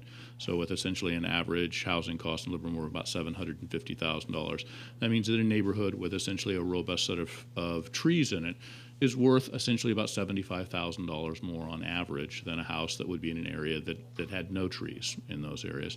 We're certainly all aware of communities that don't have very many trees in a hot climate, and you only have to go over the hill and not look very far to a lot of communities that never prioritized the planting and maintenance of trees.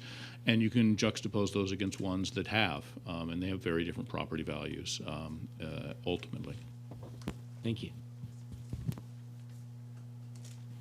Mr. Carlin? Okay. Other questions? I got a number of inquiries about concern about the closing of home sales and repairing the sidewalk, and concern that waiting for the repair could delay the closure of the sale. And how have we addressed that? So the changes to the ordinance in no way affect closing of home sales. So the repairs to sidewalks are not associated with the sale of a home. While you will have notification on the residential building report if there is sidewalks defects adjacent to the property, it does not require that those defects be corrected. Okay. All right. Very good. And one of the concerns that if you have a pensioner or a retiree on a fixed income that just cannot afford the sidewalk repair, but it is of a significant nature, what does the city do in a case like that?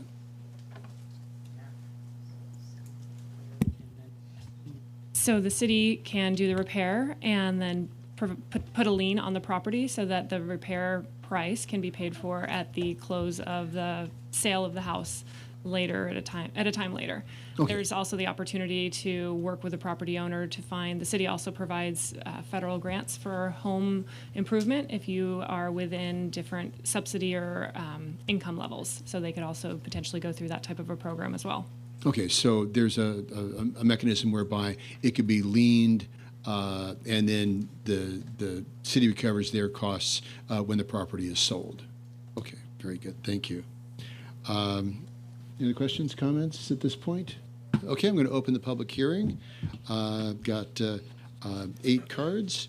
Tom Jefferson, Ken Bradley, and Jeanette. Mr. Jefferson. Good evening. My name is Thomas Jefferson. The staff report says the proposed street tree ordinance clarifies that the city owns street trees in medians adjacent to city property and backing lots, and that private property owners own street trees adjacent to their front and side yards. The proposed clarification is hardly that, because the current ordinance says all street trees within the city are the property of the city. What could be more clear than that? And is it actually legal to transfer the ownership and liability for street trees to property owners? This proposed ordinance is poorly written, virtually impossible to understand. As an example, suppose you're attending to some tulips planted in your front yard. You notice one of them is doing badly and you see what you think is a weed. As you prepare to remove the weed and the failing tulip, your neighbor walks by and sees what you're about to do, and he says, "Stop! If you take out that tulip and weed," which is actually a 2-inch tall oak tree growing from an acorn planted by a squirrel, you could be imprisoned for 6 months and fined $6,000. What? He explains that Livermore's street tree ordinance in section 12-2010 defines a street tree as, street tree means any plant form planted within the public right-of-way. In other words, it doesn't have to be a tree to be a street tree. Thus, the tulip and the 2-inch tall oak are street trees. How do we get to the $6,000 fine and 6 months imprisonment? Well, section 12-2080 says it is unlawful for person to intentionally, ... remove ... street trees ... without first obtaining a valid street tree permit. So that takes care of the 6 months and the, Any person who violates this, section 122122 says any person who violates any provision of this chapter and is convicted of a misdemeanor shall be punished by a fine not more than $1,000 or by imprisonment, believe it or not, for a period of not more than 6 months or both. And that same section also provides for another civil penalty of $5,000. So that would make $6,000 and the imprisonment. This proposed street tree ordinance is poorly written and virtually impossible to understand. Please give this street tree ordinance a complete rewrite and make it reasonable and understandable. There are more problems, too, with this ordinance than what I've mentioned in 3 minutes. The ordinance looks as though it is trying to penalize those who own street trees rather than thanking them. Please do a rewrite. And also, the qualifications are getting a permit for removing the street trees probably does not apply in this case.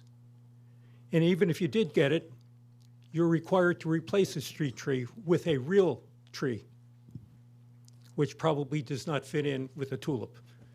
Thank you. Thank you, Mr. Jefferson. Just to address that point, Ms. Bell, I understood you to say that that language had been corrected, that it was no longer dealing with strictly landscaping, that it actually specifically pointed out that it had to be a tree. That is correct. Okay, very good. Thank you. What size tree? Mr. Bradley, Jeanette, and Doug Mann. A few years ago, the city, in the belief that Livermore landowners were not trustworthy, couldn't be trusted to handle their own assets, confiscated their property rights on their trees. Once those trees got to a certain size, you'd have to go get a permit from the city to take them down. So if you had a tree, like one I had to remove, that was improperly planted under the power lines and was heading for it, you go get a permit to take it down. In that case, you have to pay for the permit. When I had a tree in the backyard die on a property, and the arborist that we hired went out and said, no, it's got to go. On one case, it took 3 months to get a permit to take it out. I have one now where we've taken the arborist signed off in September, and I think the city staff is going to try and see if they can't set a new record for delay in issuing a permit. This one is in a front yard, and if it falls, could injure somebody or damage something. We hope not. On valuation of property, everybody can look at Zillow now. Drive your own street, look at the trees and no trees, and look at the valuation of Zillow. You're going to find that $75,000 is a bogus figure that the city manager put out. This relates back to the issue in that I think that this ordinance is taking from the property owners again, and they're not stealing the trees the owner has. They're stealing his money for trees that he doesn't have. And I think it needs to not be passed in its current form. Thank you, Mr. Bradley. Jeanette, Doug Mann, and Rebecca Ferris. Hi, good evening. Thank you for listening to me so late in the evening. I'd like to ask you to please consider how the variance of liability creates an equity and balance in this ordinance. It's 3 things that came to my mind immediately when I saw that this was being proposed were, number 1, the age of the neighborhood. So I did a quick tour. I never did a tour of Livermore sidewalks before, but if you go into the older neighborhoods, almost every single residence there has damage to their sidewalks. And then the nicer neighborhoods, they're maintained. And so you're putting a liability on the people who live in older neighborhoods. And it was mentioned earlier about traffic density, that those people who live in traffic density areas will be cited. And so the traffic density came up. And so people who live close by schools or parks that might have hundreds of people crossing their sidewalks every day are in a higher liability situation. And number 3 is people who have corner lots, so they have lots, they have sidewalks going on both sides. That increases their liability. And I don't like to bring things on a personal level, but this is personal to me because all 3 of those things apply very heavily to my residents. I am a homeowner in Livermore, and that does apply. And I looked at my sidewalks. They're fairly well maintained, except for one little area where there's utility boxes embedded in the sidewalk. Whose responsibility is that area? Is it mine? And the other thing that was brought up was the ADA requirements. Just within the last few recent years, the last 2 or 3 years, I can't remember, they were doing improvements. I live in the Granada, Smith, Mendenhall area. They were doing improvements on El Caminito. They were doing the curb ramps to meet ADA standards, and they were doing repairs. I received a letter saying that was going to happen in my neighborhood. I live on a corner where there's a crosswalk going to a street. Am I going to be required to meet those ADA requirements? I'm very concerned, again, about the equity the imbalance of the equity that this brings, because you're going to be hurting the homeowners that live in the older neighborhoods, and some of them are seniors, some of them may not be as high economic level as the people who are living in the new housing that have beautiful sidewalks, and they might be more secluded. And so I really would like you to take a look at this. And the only issue I found with my sidewalk is the curb actually runs like a half an inch higher than my sidewalk does. So that is a tripping hazard right there. Am I responsible for the curb as well as the sidewalk? That's my bill. Thank you. Thank you, Jeanette. Doug Mann, Rebecca Ferris, John Stein. Wow, Jeanette just brought up a whole bunch of things that are amazing. I didn't think of most of those things, and I think you should give what she has to say all the consideration that it deserves, and tighten this up and bring this back at a later meeting so that you can get it improved. The city manager basically said that trees make housing more expensive. That may be the case. I mean, if trees make housing more expensive, we've heard a lot tonight about needing affordable housing. Would it not be a benefit for less trees? And I'm not saying that we should go cut down all our trees. But what I am saying is that the city does make it quite difficult to cut down trees in front of houses, and they require trees to be replaced. There is a benefit if it makes housing more expensive to have trees in front of the houses, to having those trees removed. And I think now I don't have trees in front of my house, so it doesn't affect me, but I think if someone wants to cut down a tree in front of their house, especially if you're shifting the responsibility of liability toward the resident, you should loosen that up and put that in the ordinance. Regarding the cost of repairing a sidewalk, I mean, if we take what your staff says at face value, if we really can get things repaired for half the price as what it costs the city to do it, why don't you just write in here to turn it all around? We'll pay for the repairs and then bill the city half the cost. Everybody saves money. I would also look in. I think we should at this time also look at where the Measure BB money went. Measure BB doubled the amount of sales tax revenue that we got for this kind of expense. I believe sidewalk repairs should be within the purview of Measure BB funds. And if our revenue is going up, why is it that we're so short of money? I mean, I don't doubt that something's gone on, but I just don't know how Measure BB enters into that. And finally, the comment about utility boxes. I would hope, utilities demand in general about a 3-foot easement, and I would hope that in this you make the utilities liable for everything within their easement. And I might also include the telephone lines as well. They maintain an easement around them. Thank you. Thank you, Mr. Mann. Rebecca Ferris, John Stein, Carl Wente. Hi. I'm here because of this ordinance for the sidewalks. My house is 92 years old. I bought it 34 years ago. I did not plant the trees that were in front of my house. They were there long before I even lived in Livermore. But they just did nothing but damage to my plumbing, my sewage, my water lines, my heading towards my house, the sidewalk, the streets, everything. And then I was a good California girl and I stopped watering, like everybody said. And both trees died. And they weren't so great anyway, but they both died.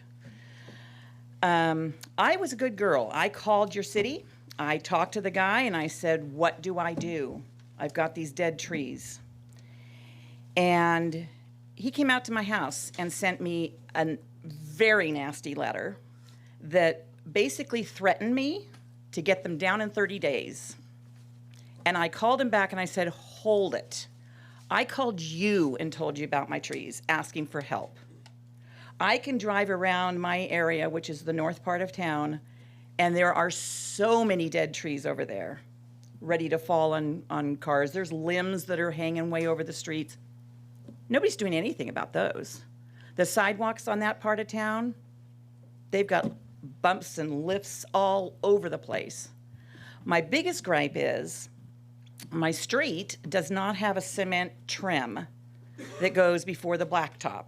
Never has. That part of town, some of them have the cement piece, some of them don't. Because of that, the blacktop just comes up constantly. Big chunks of the blacktop. I called probably 8 years ago starting to say, can someone come and repair this? I mean, there's big chunks missing. I called again, I called again, I called again. I finally just recently talked to Juan in your office. And he said, well, let's find out what city council votes on the 26th. Well, I've been calling about this for years. Do not pass an ordinance and then tell me now it's your responsibility, because it was been your responsibility all this time, and you guys have done nothing. So now you're going to wait and put the responsibility on me, and that's wrong. I just think that's flat out wrong. I mean, you guys caused the problem. They're your trees. I've maintained them. I've trimmed them all these years until I did the good California thing and didn't water. I've re-landscaped my whole yard. What can I say? Didn't put trees in. By the way, this is an important thing to note because someone brought it up. The city arborist, when I called and talked to the city arborist about what trees I could plant, he gave me a recommendation list. I took it to Jackie at Alden Lane. Most of those on the thing are invasive roots, which are going to do the same damn thing. Thank you. John Stein, Carl Wente, Brent Seiler.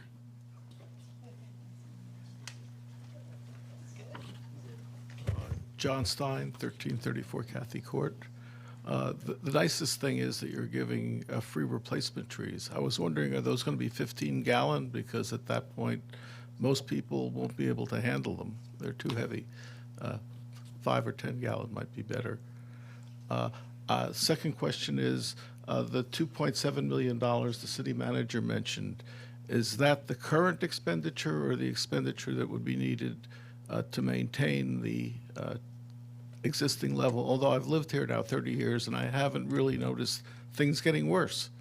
And I do walk around, mostly my neighborhood, but occasionally down East Avenue and downtown.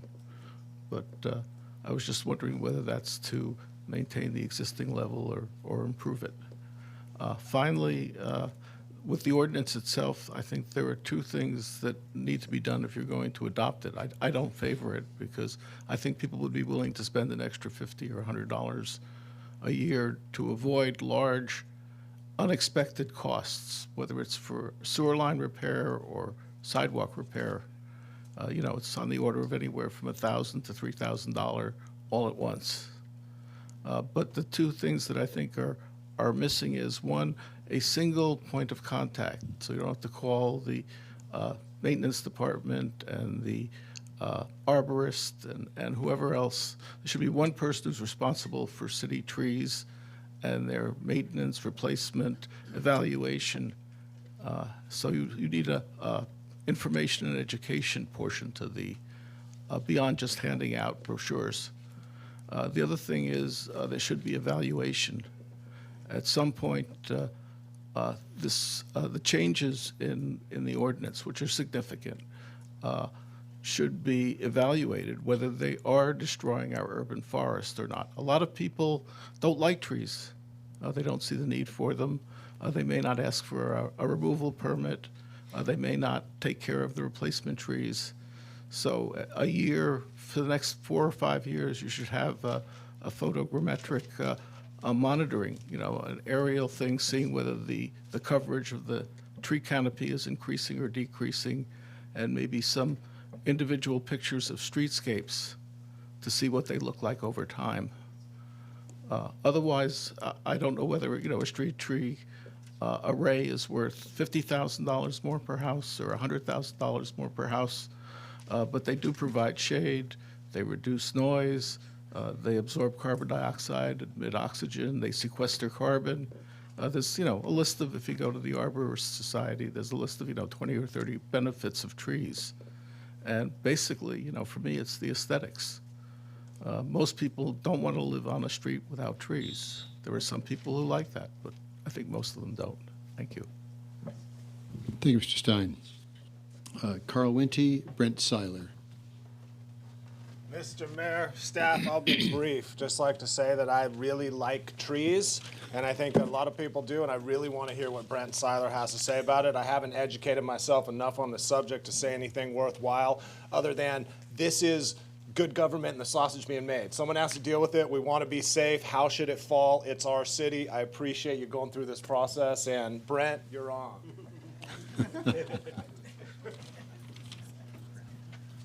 So, just for Carl's purpose, I like trees too.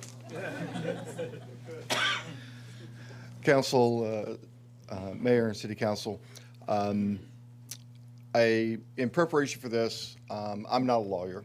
I do a lot of research, but I hired a lawyer to do the research for me, to make sure that what I was about to state was going to be factual.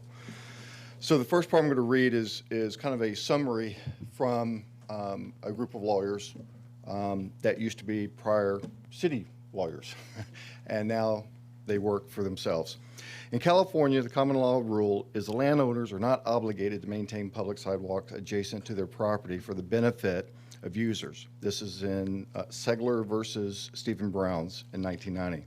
However, California law allows cities and counties to hold landowners financially responsible for maintenance of the public sidewalks abutting their property.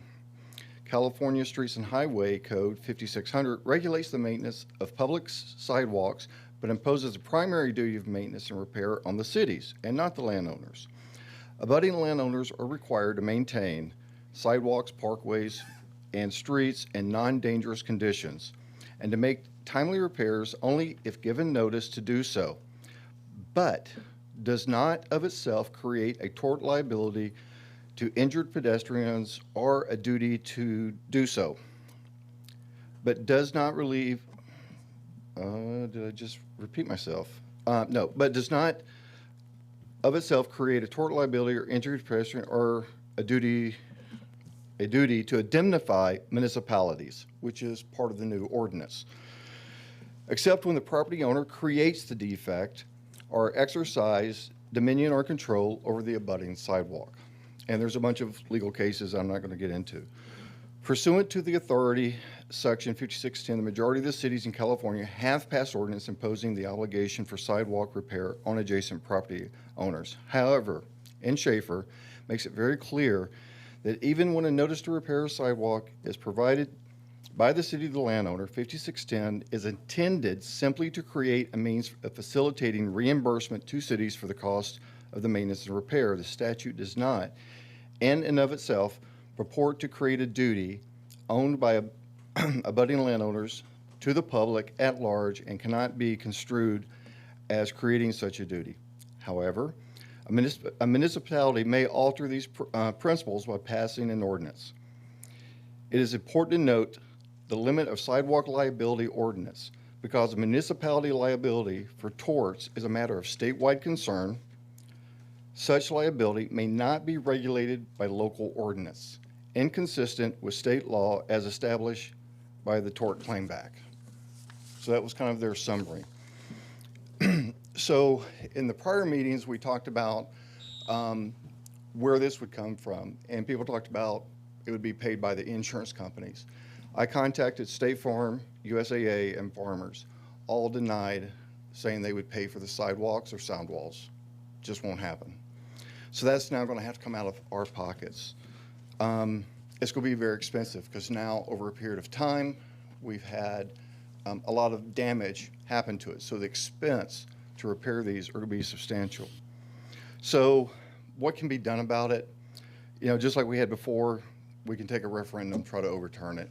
Not something probably anyone wants to do. We can go after legal actions, get someone like the Disability Rights DOJ to try to help us. Or my personal one is to try to come up with a mutual way to address this. And I would hope that I don't see a need to try to fix it tonight because it can't be fixed overnight, that we look at where the liabilities really lie with, who they lie with, and we try to come up with something that's equitable for the city because you don't have the funds now, we don't have the funds now, but we got to figure out some way to make it work. Thank you. Thank you, Mr. Sarver. Excuse me. Thank you. Okay. With that, I'm going to close the public hearing and bring it back to the council. Questions at first? Councilor Spadowski. A couple questions for staff. One, the utility company idea. I think, did we look at that with the ordinance? If you do have a utility company box and they do have an easement, you know, if it's their damage, what's the solution for that? So the city would continue to require the utility providers to remedy their boxes. So we Okay. do that today, and we would continue to do so. So that would not be the residents' Correct. responsibility. And then did we consider numeric criteria with, and please tell me if I missed it through reading all of this, numeric criteria such as what constitutes a tripping hazard, you know, based on ADA standards, if you have, because I think what some people are thinking is that any old crack you have to repair, it has to be of a certain, you know, lift from the surrounding sidewalk. Right, and we currently have a Standard. a brochure with a standard in it. We were planning on incorporating that with some modifications into the sidewalk policy. Oh, into the sidewalk policy, which is Well, it's best to have that detail live outside the ordinance because that changes over time with ADA requirements as they change. Right. So the So you don't have current to update the offset ordinance. amounts, we Right. would have that offline in the policy, and then when ADA updates change, we change the policy and not have to bring back the ordinance each time. that could make a huge difference in what is repairable and what's not, and an impact to this entire program, depending on the definition. And that, I guess, answers my question about the street trees. So we would, I assume, adopt in a street tree policy a numeric criteria for what defines a tree in terms of the diameter of the trunk. So did we consider that? Because spending time, and I spent 3 years with Mr. Stein on the beautification committee, and people they don't realize until they need to deal with it. If you apply for a removal permit and you appeal, and Mr. Schaefer was there for most of them, it goes to the beautification committee to hear the repeal. It's one of the only committees other than the planning commission that actually listens to appeals and deals with the ordinances. And those were always based on a certain diameter and species of tree, not the squirrel burying the acorn that, you know, sprouts and suddenly it's a tree. But I mean, even if it's a minimum standard, did we consider throwing a numeric criteria onto that. So if it's a newly growing tree in that circumstance, technically it's not. How that particular thing was dealt before in the existing ordinance is the size of the tree dictated replanting requirements. So the bigger the tree, the bigger or the more number of trees you had to replant. Right. And what we decided, based on the guidance, to make removing a tree that's causing a defect easier is to streamline that to just, if you're replacing a tree in the front yard, you need to replace it with a minimum 15-gallon tree. No, not the smallest thing you can buy, but not a 24-inch box that's going to require, that prohibits the homeowner from installing it themselves. So to be clear, we tried to move away from the numeric criteria of if it's this big around, you need 2 trees. Well, that was the heritage trees. Right, and that was the other thing, to get away from that definition of, or keeping a GIS database of what trees over a certain size in the town. so to be clear, are we associating it then with a street tree that's causing a defect, and not just the acorn planted by the squirrel? But it sprouts a tree and suddenly it's the, Yeah, this isn't intended for acorns. I mean, street trees. That was the other reason for the last minute change in the verbiage, to make sure it is a tree. The distinction there is property owners are also responsible for other plant materials in the public right of way. So the reason for the broad definition the first time was just to be clear that the maintenance responsibilities for whatever vegetation is there. We caught on that, well, you could read that a tulip triggers a permit, which is not the intent.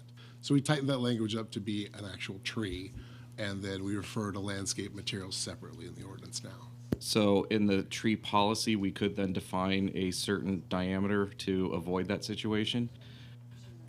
Because that's where, and I understand typically you don't do this in ordinances because it is a bit more difficult to update an ordinance than a policy, but at the same time, if we're going to make policy changes that affect the ordinance, I'm trying to figure out, Yes, I mean, the policy could specify a size of tree. The reason we focused, or we didn't focus on the super small tree removal, is the focus here was trees causing damage to sidewalks. Right.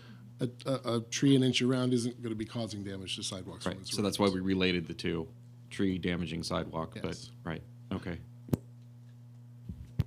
don't have any comments right now, but I'm still thinking. Questions? Councilor Carling. I don't have a question. I have some comments, I guess. I'm sympathetic to the ordinance and the need to do this, but I wonder if we haven't gotten, it seems to me that we haven't answered all the public's questions. I mean, Mr. Jefferson brought up in an email to us several things that I brought to the attention of city staff today, and they've changed some of the definitions, and I know Mr. Jefferson didn't get this, but we did, as to some of the definitions. And so, I mean, that's one thing about the street trees and what landscaping means and so on and so forth, but I also am concerned about some of the points that Jeanette brought up. I mean, Mr. Spadowski brought up the one about the utility boxes in the sidewalk, but I think she brought up a couple of other interesting things. So she apparently has a corner lot that does not yet have an ADA ramp, and who's responsible for that? Okay, but that's not clear to the public. And she also brought up, what about if the curb is higher than the sidewalk? Whose responsibility is that?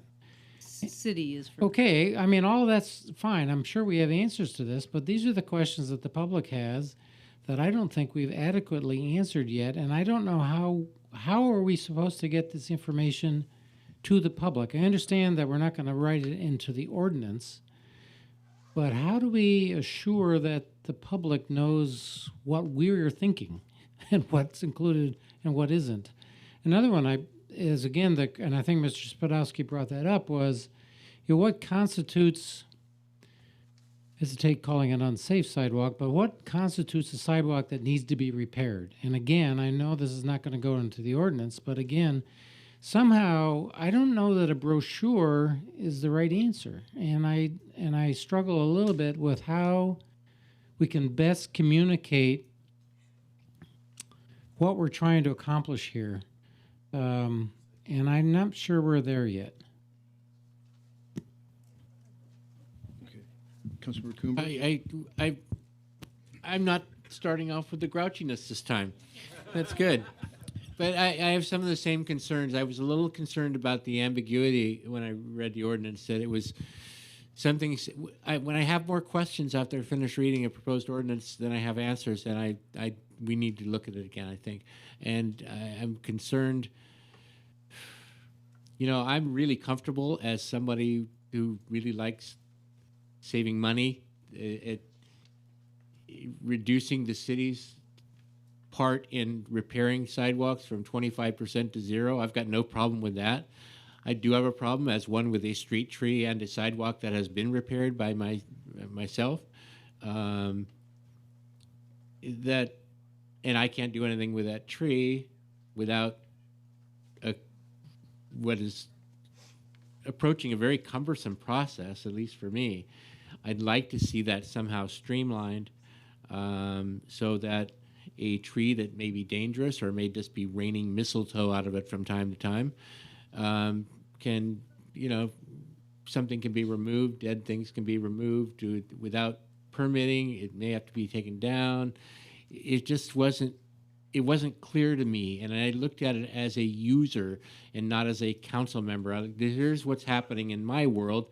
Here's what I've had to do to remedy it, and here's what I see as a remedy which I am not able to exercise right now. So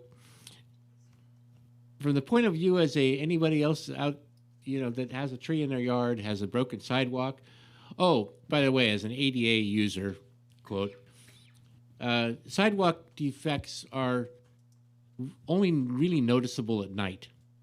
If you ever hit a half-inch rise in a sidewalk while you're bustling down a sidewalk, so you know what? You'll notice it a lot more at night when you just ram into that and go flying out on the sidewalk. Well, that may not be a sidewalk defect, but unless we specify a certain height, a certain elevation, and what is it that, let's be clear about what constitutes a defect, and then we have to worry about whose fault it is. Sometimes ground just sinks. I don't know what to do about that. Sewer lines crack. There's all kinds of things behind sidewalks fragmenting and things, and it's troubling. You have a tough job, is what I'm trying to say, because it requires a lot more thorough definition, I think, to really get a handle on this. It's pointed in a really good direction right now, but I just don't think we're quite there yet. Question I have is the question that came up about the Measure BB funds and the use for sidewalk repairs. Measure BB funds can be used. A portion of them can be used for sidewalk repairs. The city, along with all the other stuff that right, Measure BB they're also funds. eligible for pavement, for street lights, for markings and signage, for basically anything associated with the transportation system altogether. And we program most of ours for pavement and streets, but we do have a small portion that goes towards the sidewalk repair program. Right. So Measure BB provides some funding, but there are a lot of other places that funding needs to go as well. So the sidewalk is just competing for those same funds. Okay. And so there was also a question about, as I understood it, it was $1.7 to $2 million more than we are currently spending would be necessary to catch up.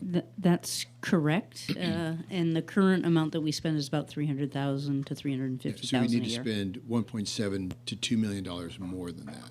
Okay. All right. Vice Mayor Warner? Yeah, just listening to the public comment and the other comments here, I'm also not feeling totally comfortable that we've got it quite right yet.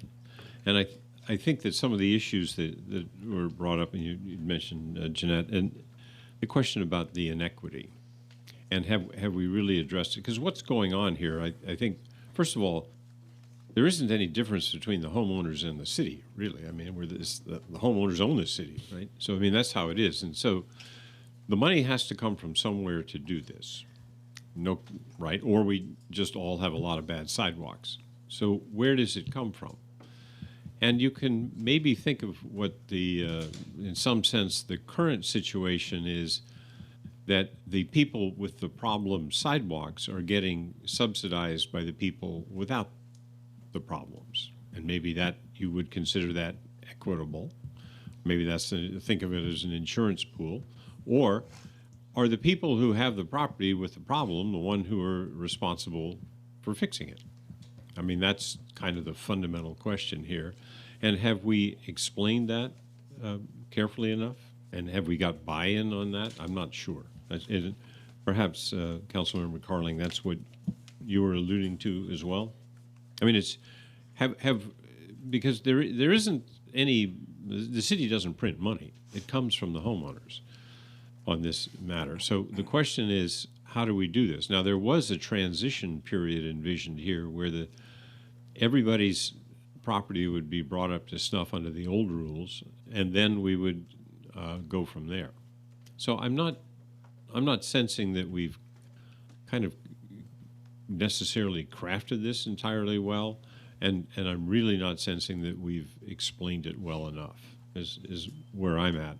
So where I'm thinking is that we take into consideration the comments that were made, really look at what we've crafted here, make sure that we have the communications correct, and that we're very clear as to what responsibilities are being transferred from whom to whom. Now, when you talk about, again, I'll just say it, when you talk about it being the city, you're talking about every homeowner versus the particular one, and what's the right way to do this. And I think we just might have to spend a little bit more time considering this and understanding really the transfer of liability and the consequential financials on that.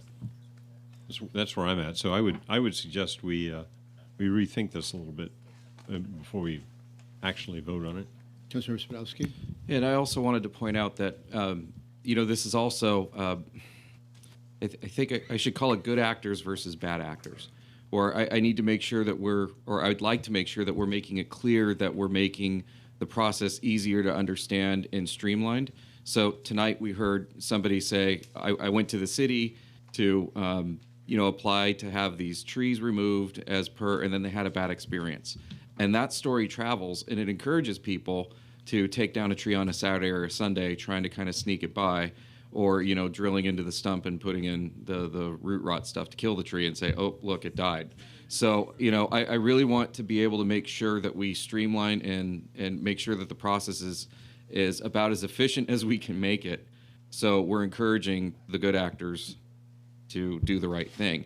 Now, on the flip side, and I'm not saying all the sidewalk issues are like this, but there are some people that maybe planted I think on the beautification committee, we had people planting redwood trees, in small strips next to their driveway, and it lifted the sidewalk. And, I think for a while there, redwood trees were given out during Arbor Day to all the third graders. So it's like, okay, you kind of, did one in there yourself, but, and just making sure that those that are causing the damage and either not reporting it, that we do have the tools to correct this. That people should be aware that, we need their help reporting these things and getting them addressed. Because we're in a deep hole. It's getting deeper, and the money to maintain the hole at the current depth is, still at about $2 million a year. To get out of that, this is what the asset management, you heard the camp program, the campers, as they call themselves, those meetings are open to the public. If you're interested in this kind of thing, I encourage people to show up, because the sidewalks, it's one issue out of all the infrastructure that needs to be addressed. And this is not unique to Livermore. As it was mentioned, all the cities are trying to deal with this. What is unique to Livermore is that we do have a camp program, and we do have this effort to try and assess the entire city and address the highest needs with the limited funds that we have. So, I just want to make sure that we're kind of balancing both, encouraging the good actors to do the right thing and have them spread the word about how beautiful and easy it was to work with the city and get their get their issue taken care of. But at the same time, we still need to have that enforcement tool for those that don't want to comply for whatever reason, while maintaining this sympathy for those who can't afford it. It's again, you go on this list to get that 25% discount, realizing now that it's not a 25% discount. It's, you just cutting a check to the city and then handing it back to you. So I don't know. I think we do need some additional information out there. It would be nice to have some of the discussions, and again, these things take off. There was the post on Livermore Rants and Raves, and I think my response was like number 230. So by then, trying to get information out, it's forget it. It's that train has left the station if you're not within the first couple comments. So I think we do need to get more information out, in particular the financial situation that we're in, and maybe look at some of that the policy back end of it to tell people, hey, this is not every little crack that's in the city. It's maybe ADA defined tripping hazard or something like that. So. Yeah, I like your what you said about the bad actors. I mean, fundamentally, where I'm coming from is you have to have that consideration for who can afford it. But generally, who's ever responsible for the problem ought to be the one responsible for fixing the problem, and that's what we need to do, but with moderation. So we want to make sure that this actually makes sense and takes into consideration people's ability to afford it as well. Well, that was the part where if there was a repair that was necessary and someone couldn't afford it, that there was the opportunity to have the property liened and then they have satisfied when the property was sold. Right. So I'm just thinking that there, just a clarification of what's going on and why, and does it make sense, and then get further feedback on it, and just we do need to solve the problem, but not so urgently that we have to vote on it tonight, in my opinion. Okay, what's the pleasure of the council? It sounds like there's a wish to have it go back to staff to have it refined and more public outreach. I would, I think it could go back to staff, but I think that just listening to us, listening to everybody else, that we're going to have to work with staff and come up with something that we think makes sense, that we would be comfortable with the next time it comes back. That's I don't know exactly how to do it. No, that makes perfect sense. I just like further, more specific definition of a lot of things. That's all. If that's not too vague, I want a specific definition of life. So I think there's a lot of things that we've identified this evening, from the definition of a tree to the amount of offset to essentially the requirements for replanting to all of those things that would ultimately be in a policy. What we can do is develop the policy language to that. Also, what would we do in cases of financial hardship? How would the lien process work? Additional things around those sorts of implementation things that give people an understanding of what the requirements are, what the process are. Further definition of the streamlined, essentially replacement process, the streamlined and no fee part of the processes for inspection, utilizing our camp committee to both evaluate that and give the public an opportunity to have a conversation over the details of those particular items, and then bring essentially the policy, any adjustments that are appropriate to the ordinances back at the same time, so that the council and the public have a complete understanding of both the policy direction and the implementing details. And if that's a comfortable direction for the council, we can certainly do that. Couldn't have said it better. Perfect. Okay. All right, thank you very much. Okay, so that's...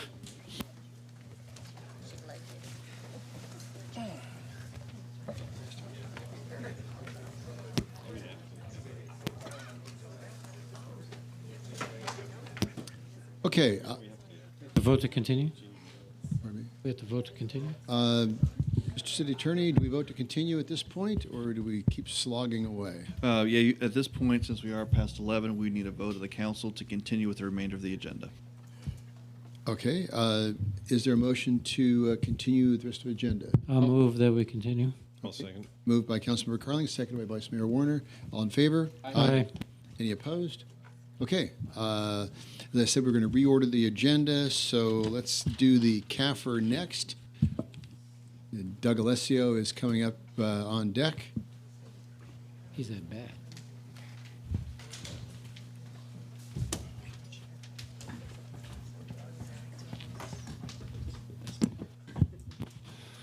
This is the CAFR. Good evening, Mayor and members of the council. I'd like to start by expressing my excitement over the level of interest in this item, that there would be so many members of the community that would stick it out till 11:30 to hear about the financial update. I think is pretty exciting. There's so much good stuff going on here. Yeah. We're doing a lot of stuff. So I'll try to get through it pretty quickly because it's already pretty late and there's a couple other items you may want to cover. So let me get right to it. You don't want to savor this, huh? I would love to, but I'm not sure everyone else is as interested in it as I am, no matter how exciting Carl makes it sound. All right. The Comprehensive Annual Financial Report, the CAFR. So this is actually a presentation about how we ended last financial year, fiscal year 17-18, which culminates in our financial report, the CAFR. And it's also a discussion of where we stand so far this year, fiscally. So hence the year ended June 30th, 2018, and year to date through October for the current fiscal year we're in. So this, again, as the mayor said, is about the CAFR. There's a picture of the cover of the CAFR. CAFR stands for Comprehensive Annual Financial Report. It's a document that's required for every municipality in the country to issue an audited financial statement. This is our audited financial statement. So that you, one of the tenets of good fiscal reporting is timeliness. So our audit is done in an extremely timely fashion. I'm very proud of that. We actually, the audit opinion is dated October 10th. So the more timely the information, the more useful it is to management and the community. We received an unqualified audit opinion, meaning that there's the financial statements are presented fairly in the auditor's opinion. This financial statement, we implemented GASB 75 financial reporting for other post-employment benefits other than pensions. So you may recall 2 years ago, we had to implement the GASB, which required us to put our pension liability on our balance sheet. So this GASB pronouncement requires us to put our OPEB liability onto our balance sheet instead of just talk about it in the footnotes. Okay, so the report was prepared by staff in-house and audited by an independent audit firm. So that is a best practice in our industry that staff actually produced the document. GASB 75, again, is reporting for other post-employment benefits. Here, that is retiree medical that is provided to folks. The statement provides guidance on how we talk about it and disclosures for our unfunded liabilities. It makes the city recognize our liability on the face of the financials. This will show up in page 50 and 60 of this document if you want to know exactly where to see the changes. And what it required us to do was basically a restatement of our beginning net position of about $19.5 million to recognize that liability at the beginning of the period. So previously, we had to recognize the difference between the annual required payment and what we actually paid. So as you recall, we weren't making the annual required contribution for a number of years. So that number plus this 19.5 equals our total unfunded liability of about $50 million that we had to recognize on the balance sheet. The additional disclosures that are required can be found on page 109 through 114 and also on 131 through 141 of the CAFR if you're interested. Okay. We also produce a popular annual financial report, which is like the Cliff Notes version of the financial report, much easier to read, much less technical information, but nonetheless very informative and useful. It's a beautiful document this year. It's a condensed version of the CAFR, and again, it's produced in-house. We've won some really nice awards for our PAFR, and our theme this year is each PAFR needs a theme. It's one of the requirements of the document, a robust blend of science, art, and culture. And I just want to, before we move this, the second photograph just shows the diversity of our community. That's of the Hindu Holi Festival of Colors, where they throw the powdered color all over the place. It's an amazing event. Yes, exactly. That's good eye. So Oh, that was just a very cool picture. I like that. So well right. done. And who designed the cover? Bhavna Chaudhary, our finance manager, who's actually in the audience. Very right? good. Okay. Thank you. I wanted to point that out. She did Designed the last cover. year's as well, and it's good to have the in-house talent to do that. It's a wonderful cover. Which is wine, the equestrian, the ethnic diversity, and the technology. So very cool. I'd like to point out the CAFR cover was designed by Eric Peterson, who's also in the audience. Very good. Thank you. Although the PAFR is beautiful, I would say the CAFR cover's pretty good too. So we have a finance and art department. Well, That's basically what so it is. So Doug, mine what did you sometimes design? It's a little bit of a relief from maybe the other work. So, your design is where? Stress management. Yeah. The pie charts. Yeah. There you go. So they get an award. Is there an award category for cover design? Actually, part of the award is based on the aesthetic pleasantness of the document, including how the cover, how it draws in and attracts people to actually want to read the document. So that is a component of it, and it's one of the reasons why we win. So you guys are making it hard to get through this quick. All right. So what I'm going to start with is for 17-18, total revenues and transfers in of $270 million. This is citywide. So we always focus on the general fund when I give financial presentations. So the reason why is that citywide $270 million budget, the general fund makes up a lion's share of that. It is also the money that you're have the most control over. So it's one of the reasons we focus on the general fund. Special revenue funds make up a significant share. That's usually things like gas tax or grant revenue that has strings attached to it. It can only be used for a specific purpose. We have capital project funds that make up a portion of our budget. Debt service, about 1.4%. Something called permanent funds, which is less than 1%. Enterprise funds is a healthy lion's share of what we do here. And internal service funds round out your citywide financial picture. Most of the presentation, of course, will focus on the general fund.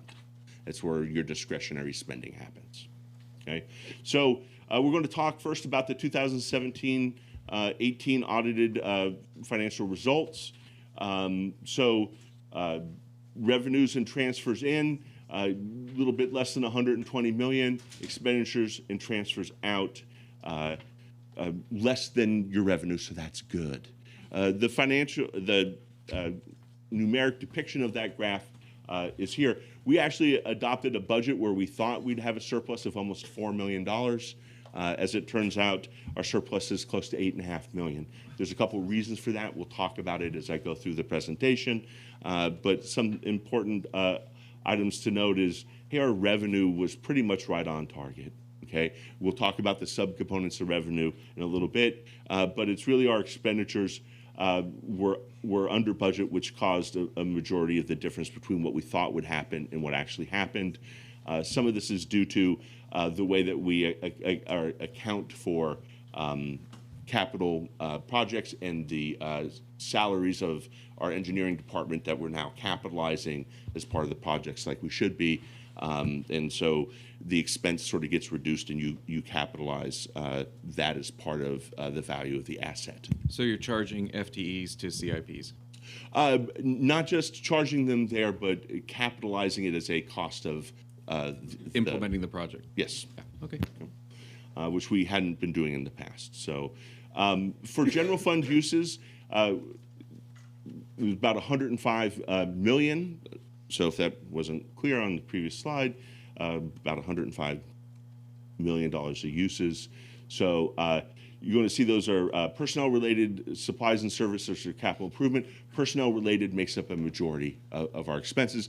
This is usually closer to 75% because of the difference in treatment of some of the salaries. The numbers slip below 70. That's because we're capitalizing the expense of some of the engineering. Okay? 22% is supplies and services.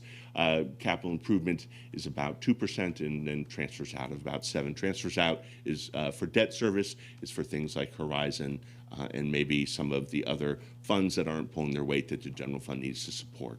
Okay, so budget versus actual results.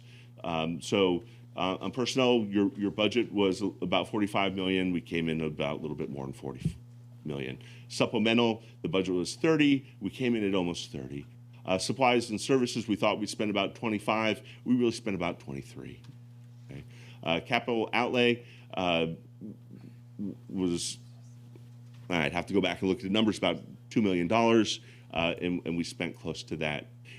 Capital outlay and capital improvement are different. I apologize. Capital outlay is just the purchase of things like a copy machine or something like that, as opposed to a CIP project, which would be the capital improvement, which is the $2 million number I was talking about.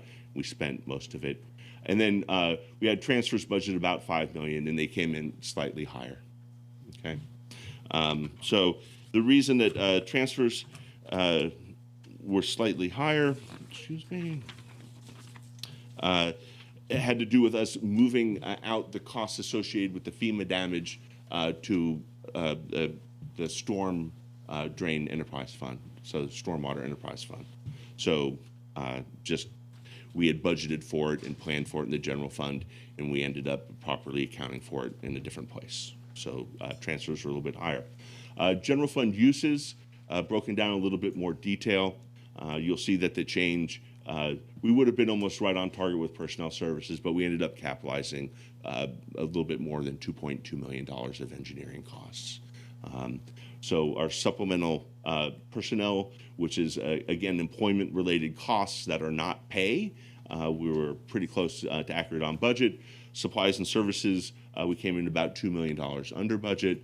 A couple of reasons for that. One of the timings on one of our economic incentive programs, we think one of the recipients didn't request their payment, so there may be a timing issue delay with that.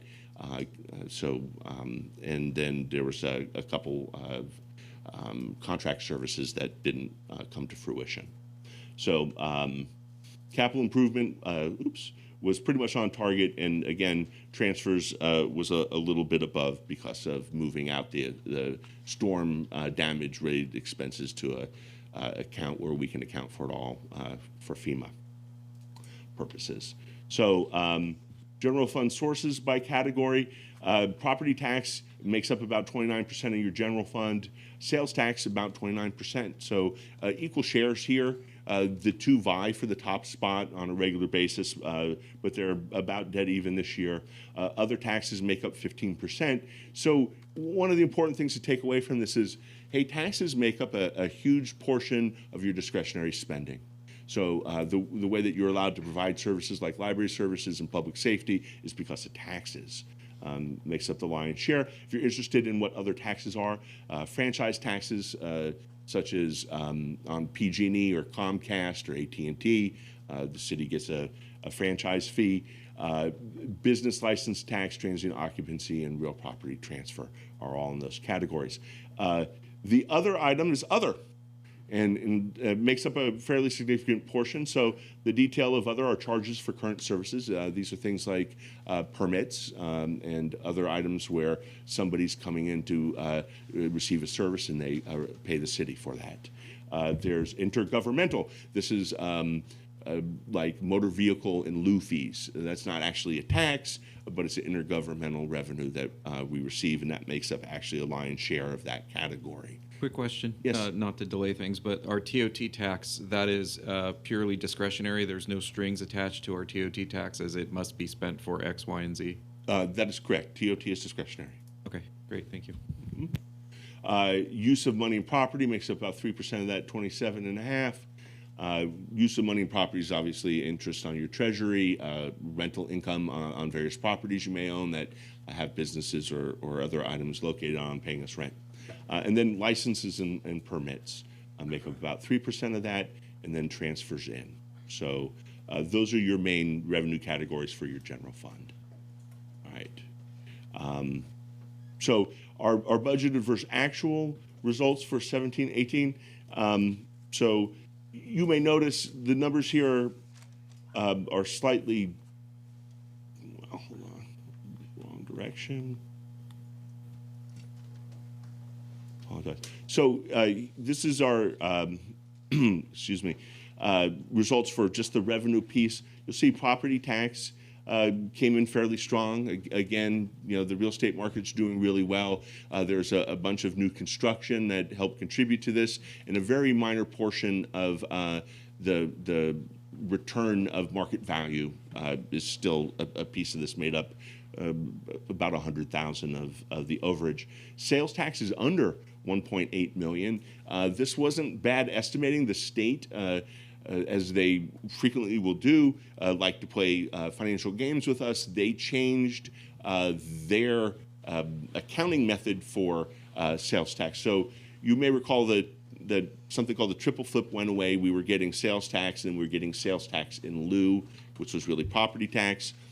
When that went away, and now we get our sales tax, and it's all sales tax, and it's not property tax in lieu, the state decided to change their methodology for passing that money through to us.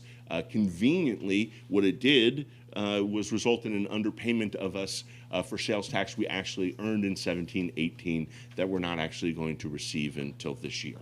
So it's kind of a weird anomaly.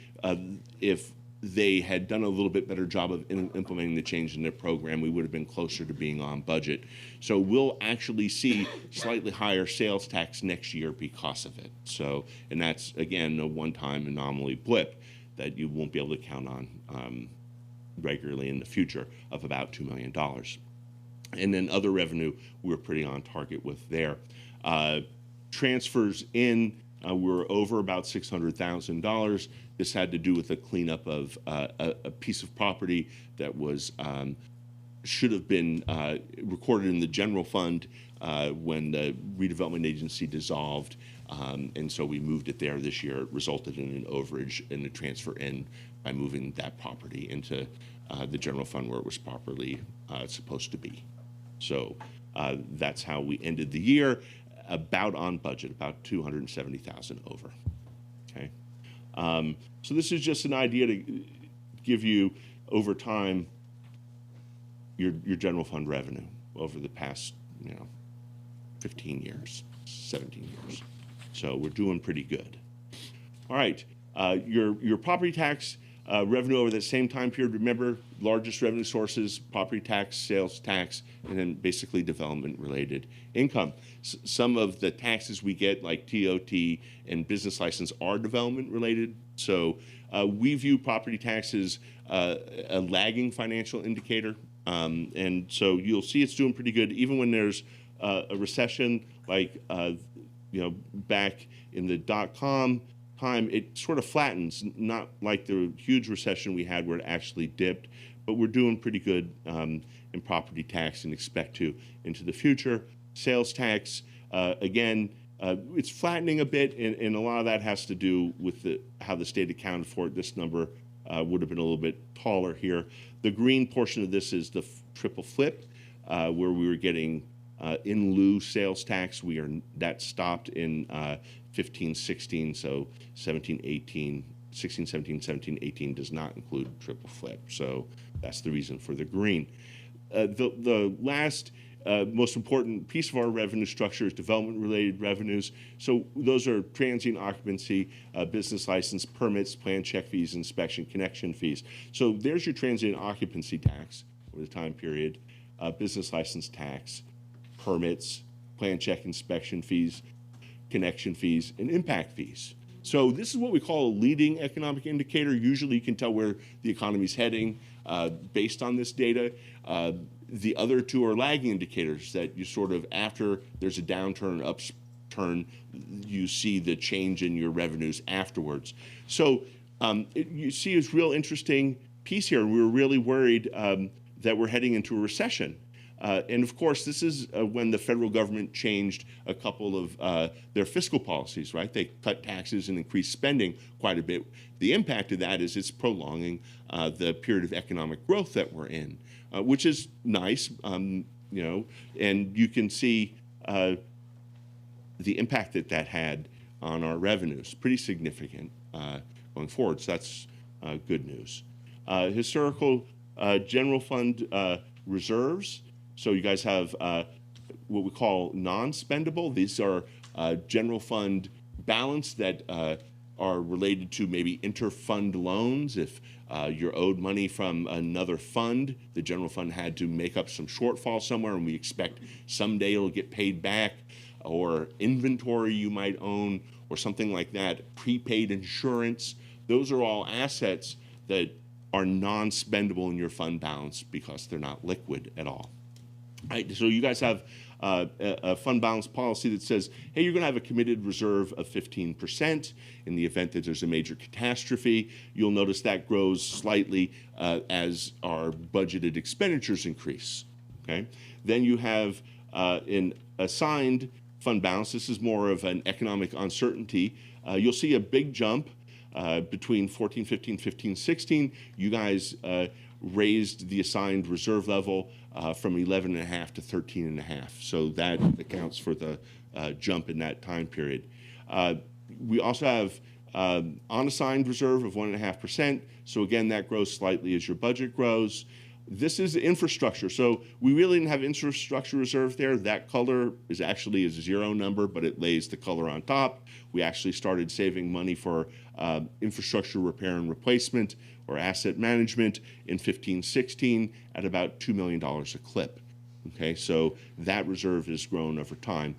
We've also had other reserves in here for CIP that wasn't done the previous year that would be done the next. That only occurred in 15-16, and we had one for flood damage, and again, that was only in 17-18 in a very small number. That's why it looks flat.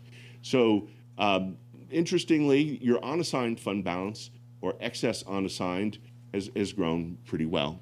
So you'll see we have a significant excess unassigned fund balance. The idea there is and here it's shown numerically. So you're meeting all your reserve targets, and our excess unassigned fund balance has grown to about $20 million, which sounds like a lot, but you heard Mark talk this evening about asset management and how much that really costs us. And we're about to embark on a fairly expensive downtown, which will consume, actually, unfortunately, most of that money. So some of that will end up, your current budget calls for $2 million of this to move up to infrastructure replacement at the end of this year, and we currently, I believe, I just want to jump to it, have about $10 million excess budgeted for development we're doing in downtown related to the projects. So that number is going to shrink pretty quick here as you start to do development downtown. So.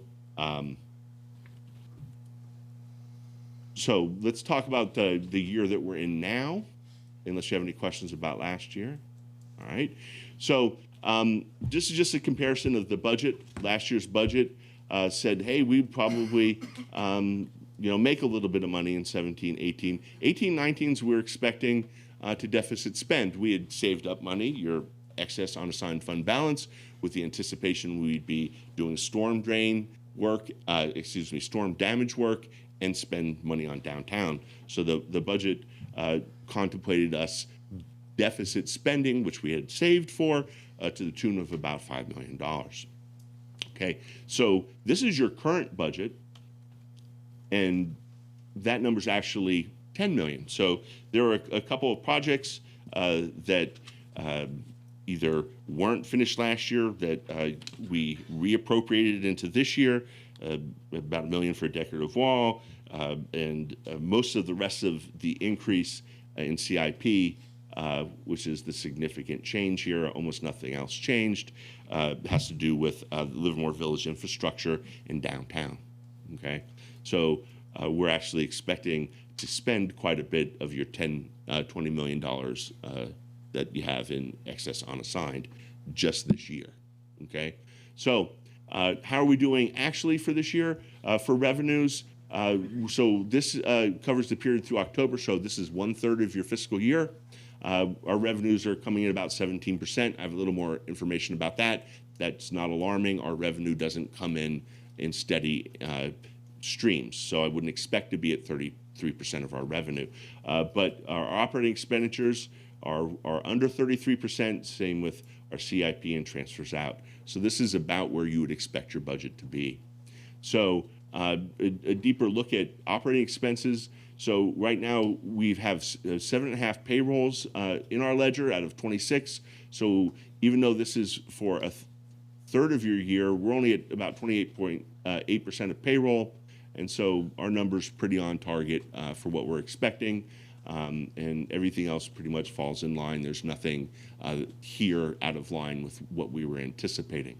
Okay, so this is your revenues, and actually, I think Vice Mayor Warner had suggested you really need to include a graph to show people historically where you are versus your budget. So our budgeted revenues and our actual revenues. So you'll see that usually at this point of the year, even though we're partially through the year, our revenues are lagging. That's normal, and you see this nice little spike here, where we're actually ahead of where we typically are against our revenues. That again has to do with, instead of receiving a huge chunk of sales tax in lieu once in December and once again in April, coinciding with property tax payments, we actually get those monthly now directly from the state instead. So the fact that we're doing a little bit better than we usually do, that's the reason for it. Okay. So future concerns, these are, you're real familiar with these items. There's nothing new on here. Our biggest fiscal concern has to do with the employee-related costs. So for this organization, we actually expect our CalPERS to go up by about $5 million a year by the time we're in the mid-2020s. Okay, that number is going to grow all the way until about 2027. When it will actually peak out and start to come down. So that's our pension contributions. So we're really anticipating at the general fund having to spend $5 million more for what you currently have now. No increased services, no increased employees. It's just an increased contribution rate based on CalPERS requirements. So that is a big concern for us in making sure that structurally we can fit that in our revenues and expenditures. It's one of the reasons you've been able to build such a large excess unassigned, because we're anticipating this huge ramp up in our CalPERS costs over the next several years. So that gap where we've been accumulating fund balance is going to diminish pretty quickly over the next 5 to 6 years. So $5 million a year until 2027? Nope. No. $5 million a year more by 2027. By 2020. Okay. Yes. I just wanted to make sure I heard you right. It's after $5 million 11. more I each wanted, year. Right. Yeah. Okay, but you're saying there's hope. After 2027, I'm saying that we're projecting. It's more than hope. It's good financial planning, conservative, constraint on your level of employees. Mark mentioned the number earlier. We used to have, over 550 employees, and I think we cut back during the recession. We didn't add back like a lot of other communities did. Yeah. So knowing that these contribution rates are going to eat up sort of the difference. So it's more of really good planning than hope. That's pretty conservative though in the estimate. That's with CalPERS not messing around with the investment rates or their expected rate on return. That is with all of the messing they've done to this point, which is smoothing assumptions, mortality assumptions, de-risking the portfolio. Yeah. So it's about $5 million. Okay. Again, I can't stress this enough, and we'll talk about it in a couple slides when we talk about host community impact fees. But interest rates on variable rate obligations is also a concern. As interest rates are climbing, the city has a pretty significant debt portfolio. One of the pieces is variable rate, and so as interest goes up, so will our expense. Infrastructure replacement was discussed earlier tonight, and Mark did a good job of explaining the overall issue. And again, at some point, we are going to experience an economic downturn, and it's probably going to be worse than it would have been had the federal government not sort of changed its policies. Anytime you start tinkering with stuff like that, you end up making the high higher, but the crash worse. So at some point, we are going to experience an economic downturn. People will give you dates anywhere from 2 to 3 years out, and I believe that's probably pretty accurate. 2 to 3 years from now, we're going to see what I would assume to be a flattening. Each recession will look different. I don't think we're going to see the same kind of recession we saw last time, but we are due for a slowdown in our economy, maybe 2.5 years from now. Okay. So that is our financial update. The next piece of this is a host community impact fee reserve policy annual update. You may recall that in 2015, you guys directed us to develop a host community impact fee reserve policy. So just a little background, a host community impact fee for us is tipping fees paid at the dump. For every ton of garbage dumped at Altamont or at Vasco landfill, there is a fee charged, and some of that money comes back to the host community for the impact of the garbage traveling through our community on the freeway. We actually receive several pots of money. They're all separate. One is for open space, one is for education, and one is for arts in our community. Okay, so the one we're talking about has to do with enhancing our community through arts, not the other two. All right. So you may recall the policy had a couple of objectives. One was to preserve the city's financial flexibility throughout the life of the bankhead financing. It was to mitigate potential revenue shortfalls. It would absorb fiscal impacts from market interest rate changes. And it was also to fund maintenance and repair of the building we now own, the bankhead, as major systems, roofing, HVAC, plumbing, other items might start to fail. We as the landlords are responsible for some of the major systems. So we had a company called HFH do some projections for us on what the revenue stream would look like. This was their projection. Okay, I think they produced a report in 2012.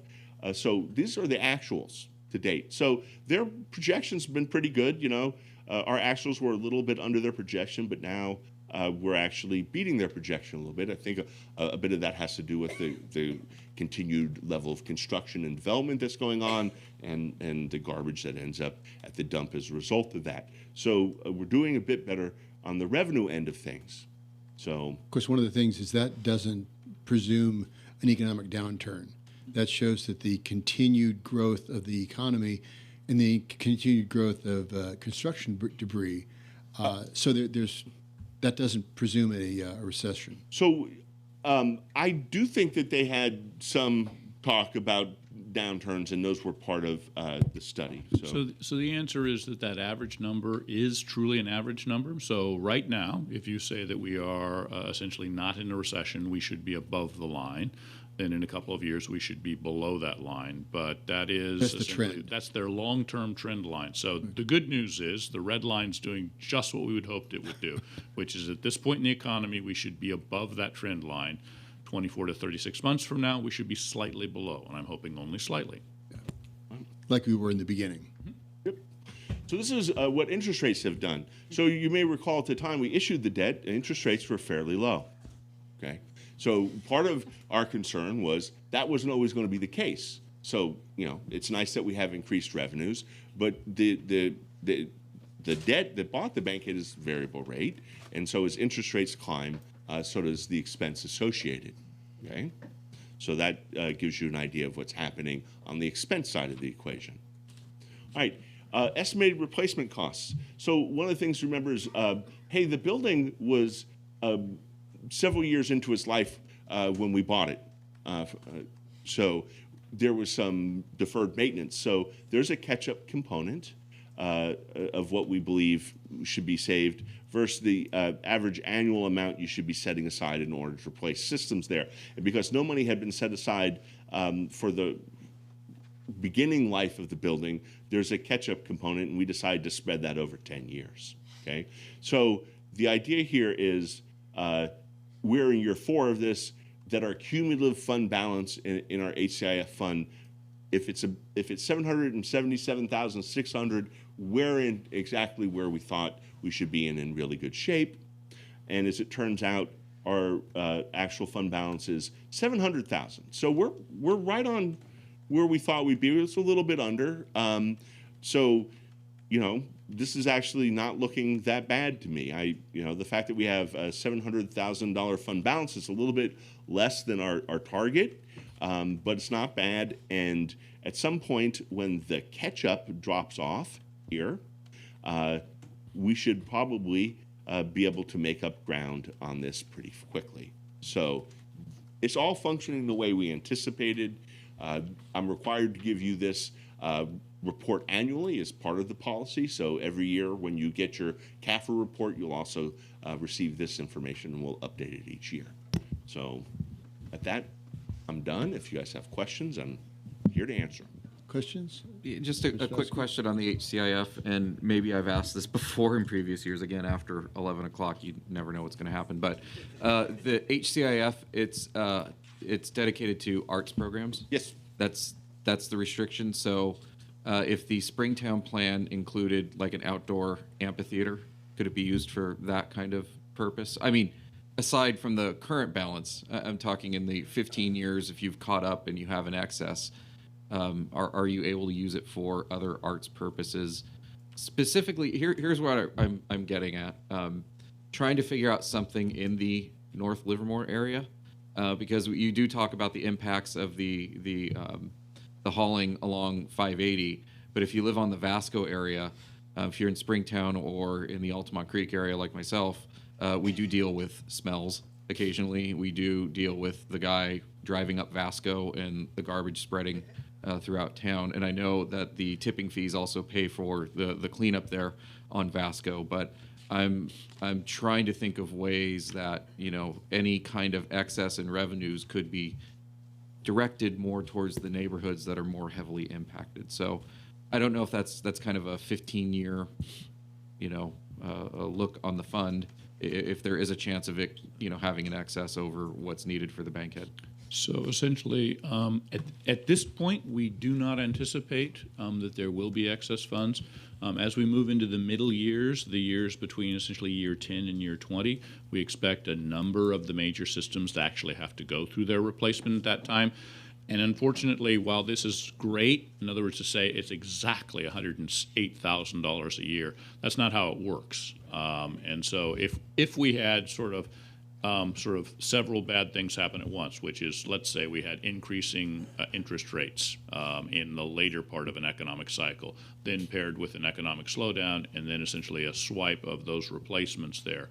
While we are heading in the right direction, we don't expect over the long term, essentially as we did our original analysis, we expect to be just a little short. If we continue over the very long run to outperform year after year after year, I think that's a great discussion to have, but I would have that a decade from now. And if we fall short, where's the shortfall? Where's that Shortfall is backed up by your general fund. The full faith and power of your local government stands behind that debt, and that's why that debt is so affordable. If a private group were out to do that, their costs would be much higher. But essentially, you've placed your credit rating on the line behind that debt. And so ultimately, the taxpayers of the city stand behind that. AA credit rating. Just want to point that out. Yeah.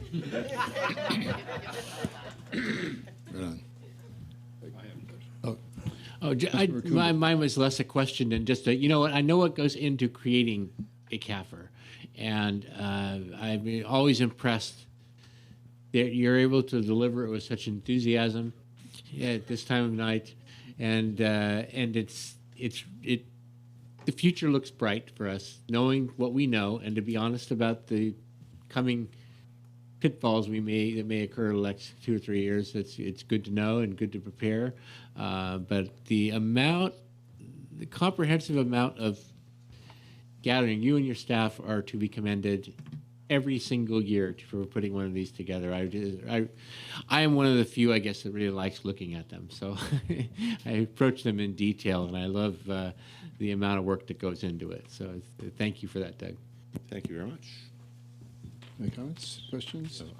I want to second that. I think that it is very comprehensive, and what I also appreciate, not only assembling all of this, but your ability to do and your staff do the financial projections and the planning and making sure we stay very prudent with what we're doing. And that's what comes across here. So I really really appreciate that. If I may, at the very beginning, you had something on OPEB, and I think it was like 19 million or something.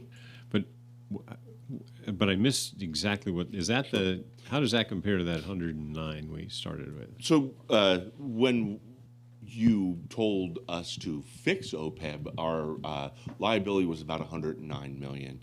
Today it's about 52, and we're actually in the process of updating the study, and we think we might actually dip below 50 here when we get the report later this year. We expect it about March. So we're doing really good. The 19 is basically the difference we had to recognize. So the old rule said you had to recognize the amount of underpayment of ARC you were making. So the 19 million was the difference between what we'd always had to recognize and recognizing the full outstanding 52 million.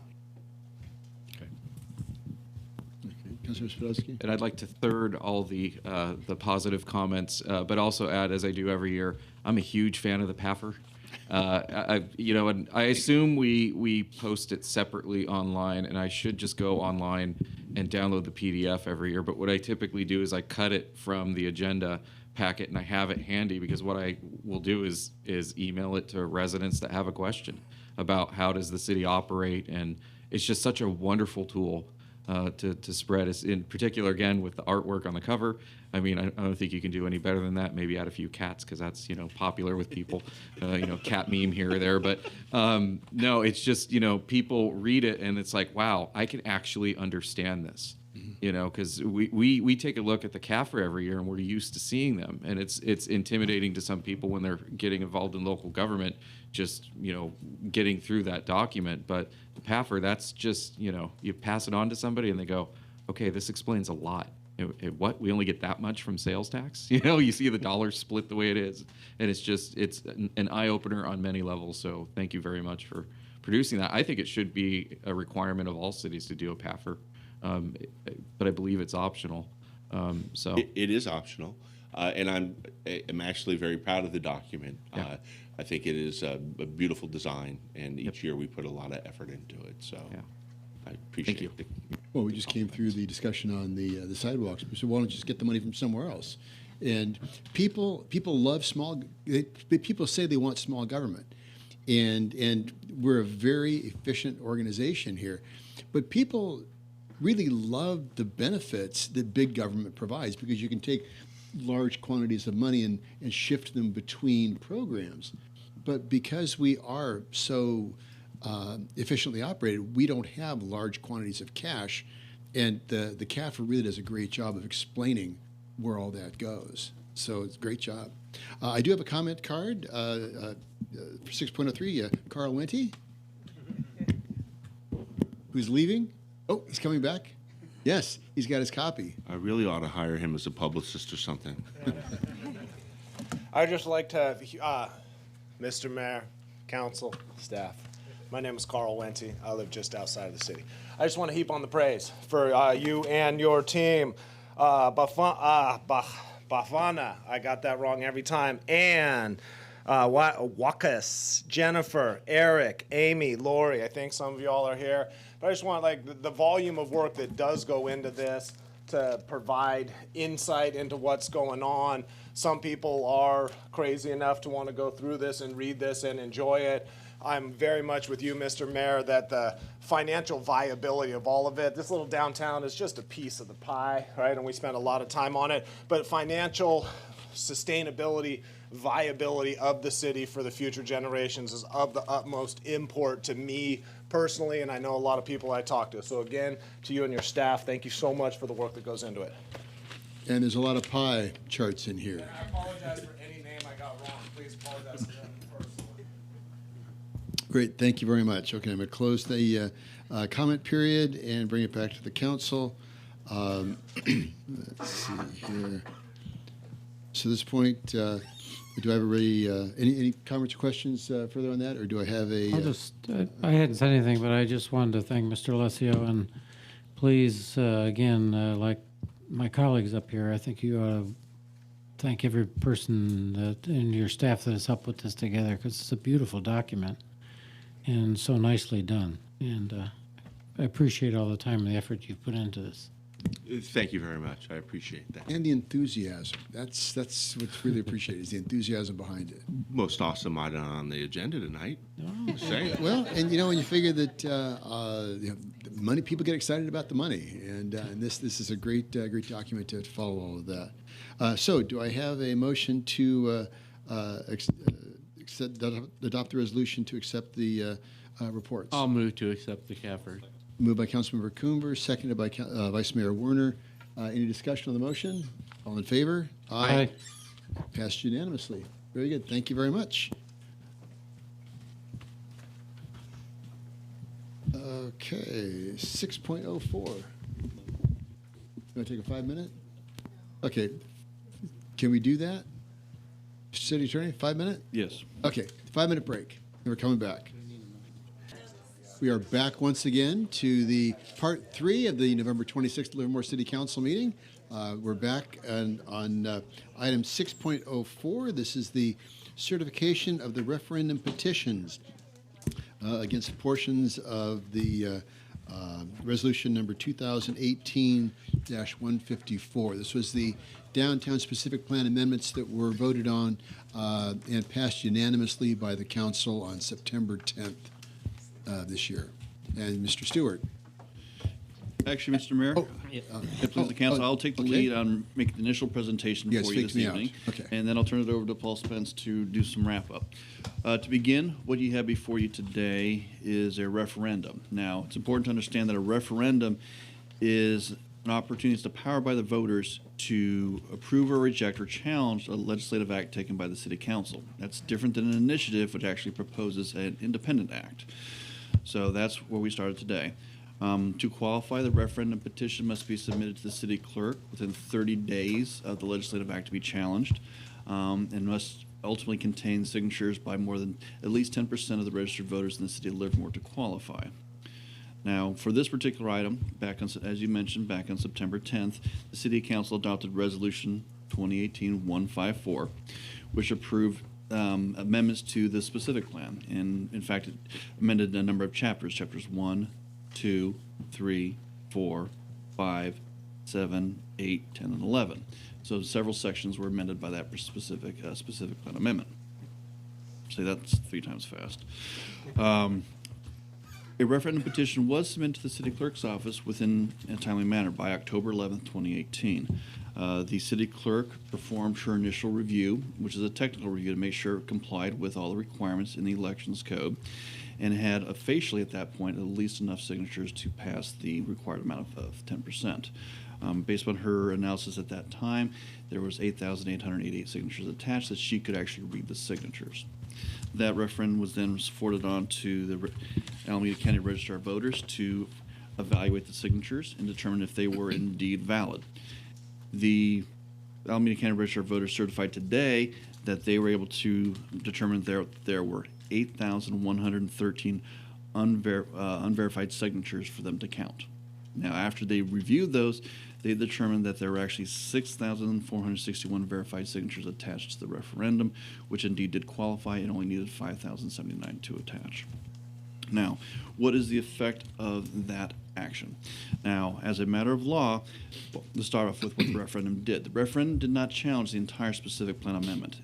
Rather, it only challenged amendments to 3 specific chapters, that being Chapter 5, Development Standards Core, the amendments in Chapter 7, Circulation and Transportation, and those amendments in Chapter 8, Parking Standards to the Downtown Specific Plan.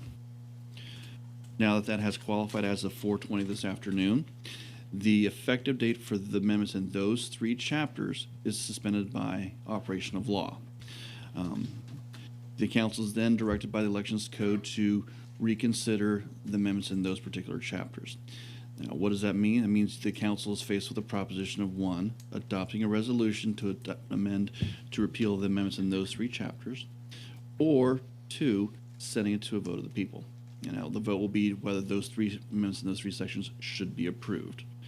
The effect is, once now those amendments have been repealed, the city council is not in a position to retake that action for a period of 1 year from either the date of the election, if it fails, or from the date that you repeal the resolution. So you can take it just a 1 year stay out.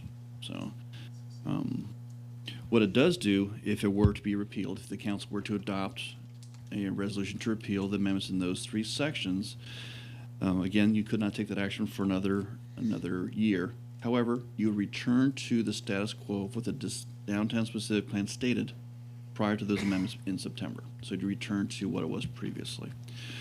With that, if you have any questions on the technical aspect of that, I'll answer those. Otherwise, I'll return it over to Paul Spence to talk about the effect of the referendum. Good evening.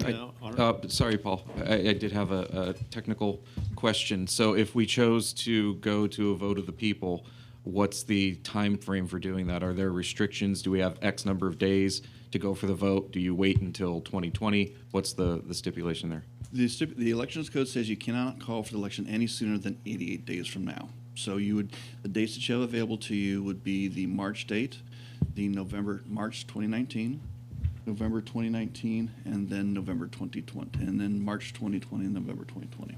So the soonest date would be a special election then? It wouldn't go correct during a general? And do we know the cost of that? We believe we do. City Clerk, I'm not sure if Sarah has that at her fingers. It's in the report. Right, I just wanted to... The cost. So let's take a look at that. It's right here. Page 1019 includes the cost. And on to 120. So the cost would be, for consolidated with a regular election range from $210,000 to $327,000. Cost for standalone special election ranges between $633,000 to $788,000. Okay, thank you. Better part $800,000. Okay. With that, I'll turn it over to Paul if there are no further questions. Paul? Good evening, Honorable Mayor and Council. So, as Jason pointed out, the referendum is really focused on the Downtown Specific Plan. The Downtown Specific Plan was adopted in September. It was the implementation of the downtown plan that the council adopted early in 2018 in January, which was itself the culmination of a year-long public outreach process. So we went through the public outreach process. The council adopted a plan. We've gone through a number of implementation steps. The September specific plan amendments were really intended to clarify the downtown plan. And although there were a number of things that were already permitted by the plan, the specific plan update clarified the approved uses, provided a number of corrections and updates to the specific plan. So I will focus here primarily on what the referendum would do to the approved downtown plan. And it's in your staff report, but I'll just run through it briefly. As Jason mentioned, the downtown specific plan would be affected by specifically chapters 5, development standards, 7, circulation and transportation, and 8, parking standards. Those are the sections that are impacted by the referendum.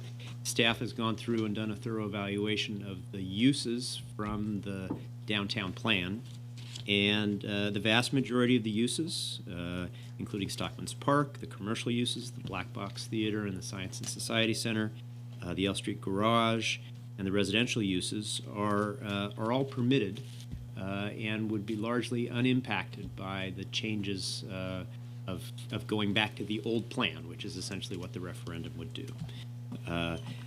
In terms of the housing units, we talked a little bit about it earlier this evening, but there were actually more units allowed under the pre-existing specific plan. Under the pre-existing specific plan, you could have 294 units. Under the amendment, it would be 130. So if we went back to the pre-existing specific plan, you'd have a much larger number of units that are allowed, but certainly the 130 that the council's talked about would still be permitted. The use that's most impacted by the referendum would be the hotel. The hotel is a permitted use in the proposed location. Permits the specific plan, permits a hotel with a restaurant, a bar, meeting facilities, etc. But the impact is in terms of the hotel height. So the old specific plan has a limitation of 3 floors and 45 feet. The hotel that was approved earlier this year is actually 4 stories in height. So if the referendum were to be adopted by the council or adopted by the voters, we would have a hotel that is not in compliance. So that's the most significant area of impact. But all of the other uses are permitted in the proposed locations and generally as designed. So that's my overview. Happy to answer any questions. And with that, the question, the staff's recommendation before you this evening is to, 1, adopt a resolution accepting the city clerk's certification of the sufficiency of the vote count, and then 2, adopting one of 2 resolutions, either resolution repealing those amendments that were referended, or 2, calling for an election, and then we would seek direction if you are going to call for election, what election you'd like to set that for. And with that, we're available for questions. Okay, questions for staff at this point? Just want a clarification. So either way, we can take no action on this for a year? How does this work? No, so you can't take the same action for a year. Okay. So if you were to, so let's go through one hypothetical. If you were to adopt a resolution today that repealed those the amendments in those 3 chapters of the Downtown Specific Plan, you could not re-adopt those for a period of 1 year, those same things for a period of 1 year. Now, there is some case law that suggests that if you were to take the non-controversial components of that, you could still come back and adopt those. So if you're able to refine them, figure out what were the issues that were in contention within the community. Are you willing to defend that? We would see where the council wanted to go. But Okay, there is gotcha. case law that supports that, and out of a case out of Los Angeles where they took what appeared on the face to be nearly the same action, but they took other actions around that. That insulated Gotcha, it. okay. It says that was addressed. I can see where that could get dicey, though. What was in controversy before the community. Yeah, good. Questions? Vice Mayor Warner? And in addition to either putting it to a vote or just repealing it here, there's another course of action, and that is to challenge the validity of the signatures as well, right? In principle, because we do have some evidence that there were some issues with how they were gathered. That is theoretically possible. We have been certified on the basis that there were 6,461 signatures. They needed to have 5,079. To be successful, we'd have to challenge over 1,400 signatures to determine that those signatures were inappropriately gained. That's theoretically possible. I don't know that would be actually implementable. But just putting it out there, and I think it's important to understand because of the videos we've seen and maybe our own personal experiences. I would just want to point out that according to the Elections Code, every person is guilty of a misdemeanor who circulating or things makes any false statement concerning the contents, purport, or effect of the petition. And what I just heard was the effect of this petition. The only consequential effect was to change the height of the hotel. Is that what I heard? That is by far the most significant impact, yes.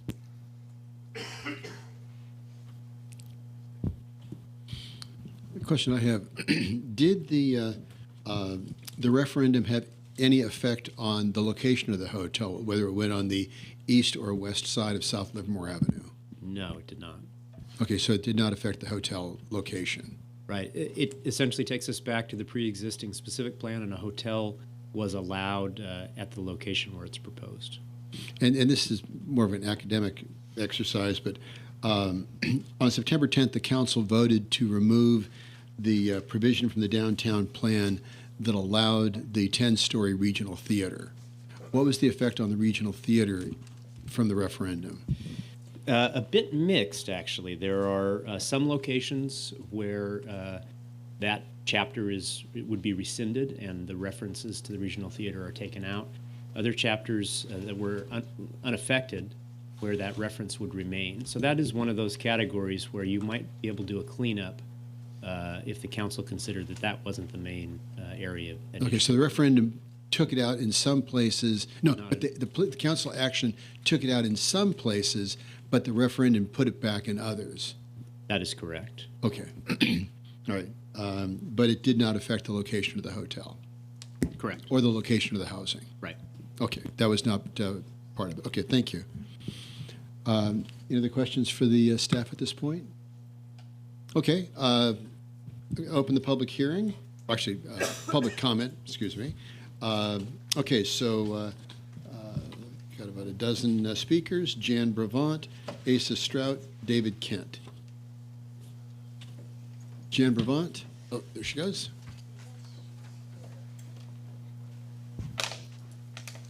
Okay. So I would like you to lower the height of the hotel. I went by the Chestnut Square today, and it's huge, and they haven't even finished the top. And it's going to have the same kind of effect as far as coming from underneath the underpass, coming up, so that makes it looks even bigger. But the Chestnut Square is actually set back a little bit further than I believe the hotel is going to do. So I'm personally, I'd like 2-story, but I'll go with 3-story. And I guess the paint design and the trim and all that isn't really an issue at this point. But I hope they can change that some too. Thank you very much. Asa Strout, David Kent, Gene King. Hi, Asa Strout, talking on behalf of Unify Livermore for this issue. As an organization, we are respectfully asking you to go forward with accepting the referendum and repealing the changes to the amendment so that we can move forward past a lot of this divisive arguments back and forth. The only way that we're going to be able to come together and unify as a community is to get past this and start really making strides toward a downtown plan.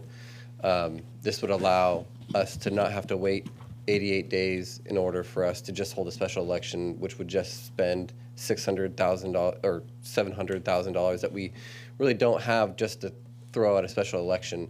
And we can't wait till November, and we can't wait till the year after that. So, by moving forward and and doing the amendments that was changed, we'd be able to move forward with the downtown significantly faster and get past all of this that we had during the election. Thank you. Thank you, Mr. Strout. David Kent, Gene King, Donna Caban. Good evening again.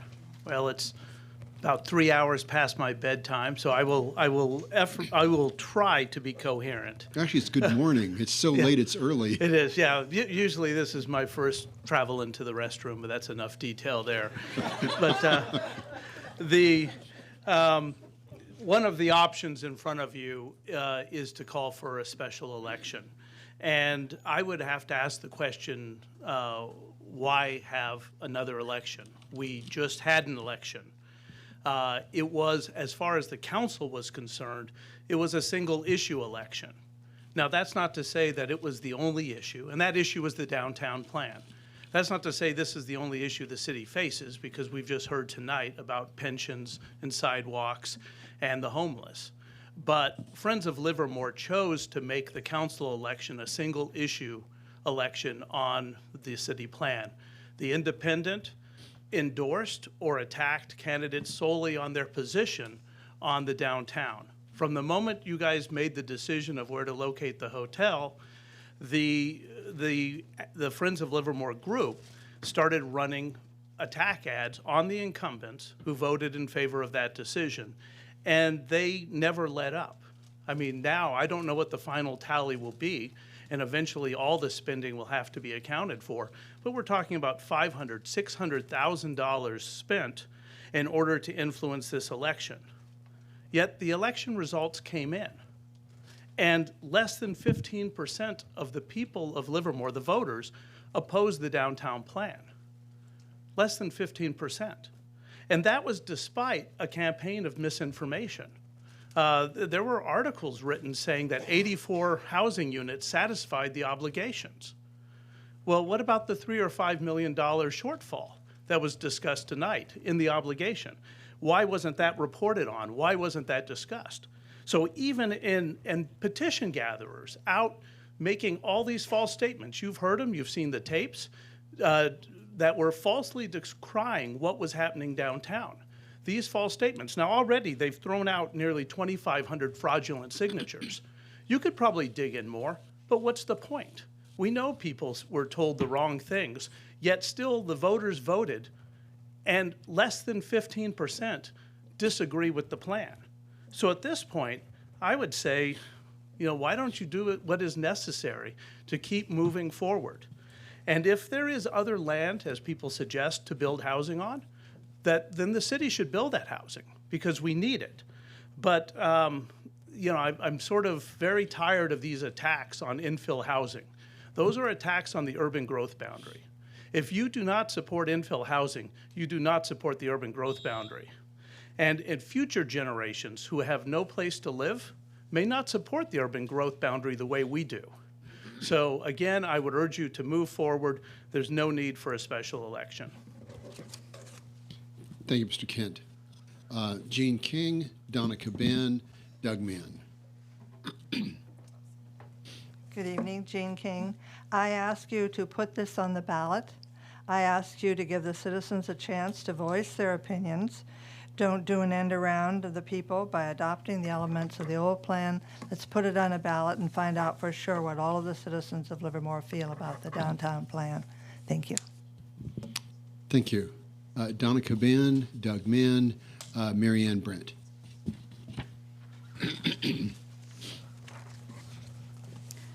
The purpose of city council meetings is to give residents the opportunity to debate ideas. It is an abuse of power, insulting, repugnant, absolutely repugnant for city council members to call out groups such as the Friends of Livermore or individuals, Doug Mann, or anybody else who disagrees with you. These residents who came tonight to participate came because they care deeply about Livermore. Everyone has the right to voice opinions. Everyone has a right to change those opinions over time as circumstances change. And everyone has a right to file a referendum without being attacked. You want all residents to participate? How? Attacking those who disagree by calling them out publicly is not encouraging participation. A democracy is frustrating. Nevertheless, comments made tonight by some city council members were not civil. It was ugly and it was petty. The residents of Livermore deserve better than the personal attacks we witnessed tonight. 8,888 residents are unwilling to accept the current downtown plan. They want to vote on what happens to our downtown. Call for the special election. That's the democratic process. Thank you, Ms. Caban. Doug Mann, Mary Ann Brent, Michael Frederick. I will repeat what I said earlier. I believe that trying to keep the hotel where you have it situated is going to slow down the process, and that it would be much faster to adopt the referendum and make a concerted effort to, as quickly and efficiently as possible, move the hotel to the larger lot where all the parking can be located, where it will be overlooking the park space, and it'll be just a nicer presentation for the guests that want to stay there, and without the traffic clogging impacts of the hotel where you have it situated right now on the east side. I would add that, during this process, as has been pointed out tonight, I pointed out that the only reason why people wanted to put the hotel on the east side was to get it built faster. And I still believe that. But my response at the time was that we shouldn't just put the hotel there to speed things up, and that that's an incorrect position. What I learned during that process is that what people arguing for the East Side Hotel wanted was for the project to move along quickly, and that actually is important to them. And it is important for us to consider other people's point of view. And that's why I ask you to focus on building the low-income housing that you can build quickly, and do it. It's right down the street. I've seen very little motion, although I hear that something's in the works. We certainly haven't seen a concentrated effort on it. It can be done without impacting phasing or traffic or parking during construction anywhere near the way it does in downtown. It's okay to learn and listen. And I don't think it's fair to belittle somebody for learning and listening. Although I will point out one thing. There was a comment made about tariffs and the cost of goods, and that if we don't start going now, things... I'm not sure how that can possibly figure into the feasibility of building this stuff. Thank you, Mr. Mann. Mary Ann Brent, Michael Frederick, David Rounds. Good evening again. There's no question that you have the authority and the power to work around the referendum. But lowering the hotel to the height of 3 stories is possibly a dangerous thing, because you might consider that this action could make the hotel unprofitable.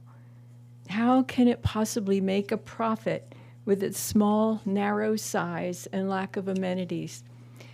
And I agree with Doug Mann that it would be much more profitable and a much better hotel with more amenities if it were on the west side. And I hope you will do that. Thank you. Thank you, Ms. Brent. Michael Frederick, David Rounds, Katie Marcel. I don't see Mr. Frederick. Looks like he left. David Rounds, Katie Marcel. Thank you. So the referendum should be viewed by the City Council as a statement of concern by the citizens, concerns that need to be addressed.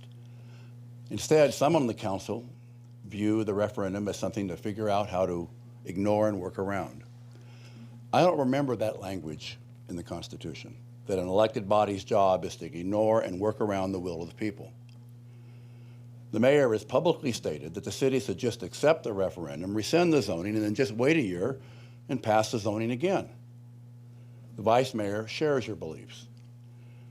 I guess you are all assuming that no one would bother to do another referendum. And while ignoring this citizen input, you're all just moving forward with the parts of the plan not impacted by the referendum, even if that action, like the 130 housing units, permanently blocks ideas for downtown that the public has said are most important for them.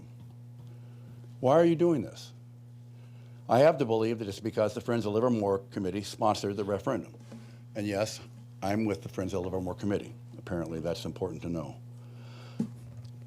We did sponsor this effort, sponsored it as a last resort to undo actions by you that ignored too much of the public's input. We put it out there. Over 8,000 citizens signed the petition, and 6,400 of those signatures were certified by the county. How can you so blithely ignore feedback from this many people? Do you believe that because some of the signature gatherers were professionals, you do not need to pay attention? Do you all really believe that this many people signed the petition because they were fooled by the petition gatherers? That does not say much about how you feel about your fellow citizens and their ability to think. Because of its nature, a referendum cannot say how you should develop this downtown area. That's what an initiative does, and this is not an initiative. What it does do is it gives the citizens a chance to say they want to vote on whether they believe you have done a good job with this downtown plan. I understand why you would want to work around having that vote. During the outreach process, the public was very clear in what they thought was most important for this downtown plan: parking, traffic, and community character. And they were very clear about what was least important: housing. If your plan tonight is to accept the referendum and not have a special election, then at the very least you need to revisit and pay attention to the results of your own outreach process and fix this plan. Thank you. Katie Marcel, John Stein, Carl Wente.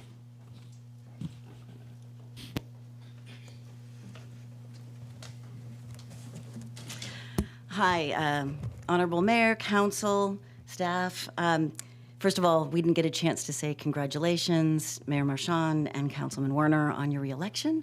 And thank you, Steven Svedowski, for your service. In case we don't get a chance to thank you later and congratulate you later. I'm Lisa Tromovich, a Livermore resident and founding artistic director of Livermore Shakespeare Festival. I'm Katie Marcel, Managing Director and resident of Livermore. And we're doubling up tonight. We're saving time. We're representing our board, and we're both up here. So we're representing a larger group than just the two of us, but we're not going to waste your time at 12:30. So we are excited about moving forward with the downtown plan. We're thankful for how well the city and the city staff and council incorporated the input of many citizens into the plan. It's a wonderful plan. And as you know, we're taking the lead on raising the money and doing the development work for a small performance venue on Stockman's Park that will provide a home for a dozen diverse cultural groups. They're eager to contribute to the vibrancy of this region. We've met with corporations and individuals and families. They've expressed their interest and support. We're well on our way. We've created a founders circle as a base of early support. We've met with 2 major corporations, and a third is interested in setting up a meeting. But it will be easier to secure the major funding necessary to move forward with the pledges once the issues surrounding the referendum are settled. Therefore, we encourage the council to direct staff to proceed with expediency, which probably means accepting the changes to the Resolution 2018-154 so that we can move forward with the citizens who want to support with their own funds and their own hard work the development. It's a partnership with the city to work together, and we have corporations and individuals ready to partner with the city to do this, and we just need to be unleashed to move forward. So we encourage you to go ahead and maybe provide that olive branch by accepting the changes requested, and let's move forward together. Thank you. Thank you, Ms. Tromovich and Ms. Marcel. John Stein and Carl Wente.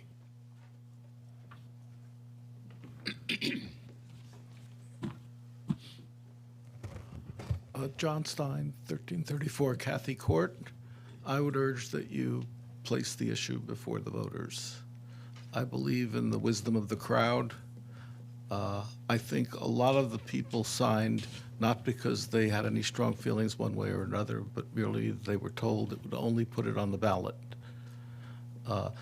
The changes that would be required for the hotel are probably more expensive and extensive than the cost of an election. You only lose 90 days. The chances are redesigning the hotel will take more than 90 days. And it's not that simple. I mean, somebody said this will end the contentiousness. It won't. If you reduce the size of the hotel, they will complain it's still in the wrong place. If you move it to L Street, where are you going to put the housing? On top of the performance site or the scientific site or where the commercial would go? Essentially, it's like a row of dominoes. If you knock over one, you knock them all over. Also, some of the cost, if you do an election in 90 days or so, could be recovered if it it passes, well, if it doesn't pass, I guess, through the transient occupancy tax that the hotel will generate. The hotel may decide if it's required to reduce the size or relocate, they're no longer interested. And if you remember, this whole process started out to find a site for parking, garage, and a hotel. Everything else, linear parks, where and how many housing sites, all got added later. And if you essentially drive out the hotel, you've lost at least 50% of the thing and wasted millions of dollars in planning. Times are changing. Our sons and daughters want a place to live in Livermore. The old road's rapidly changing. And in Livermore, the curse has been cast on both sides. I mean, you've been called prevaricators and deceivers and misstating facts. And on the other side, they've been called similar things. And I don't think anything will end the contention but a vote. Thank you. Thank you, Mr. Stein. And closing it out tonight is Mr. Wente.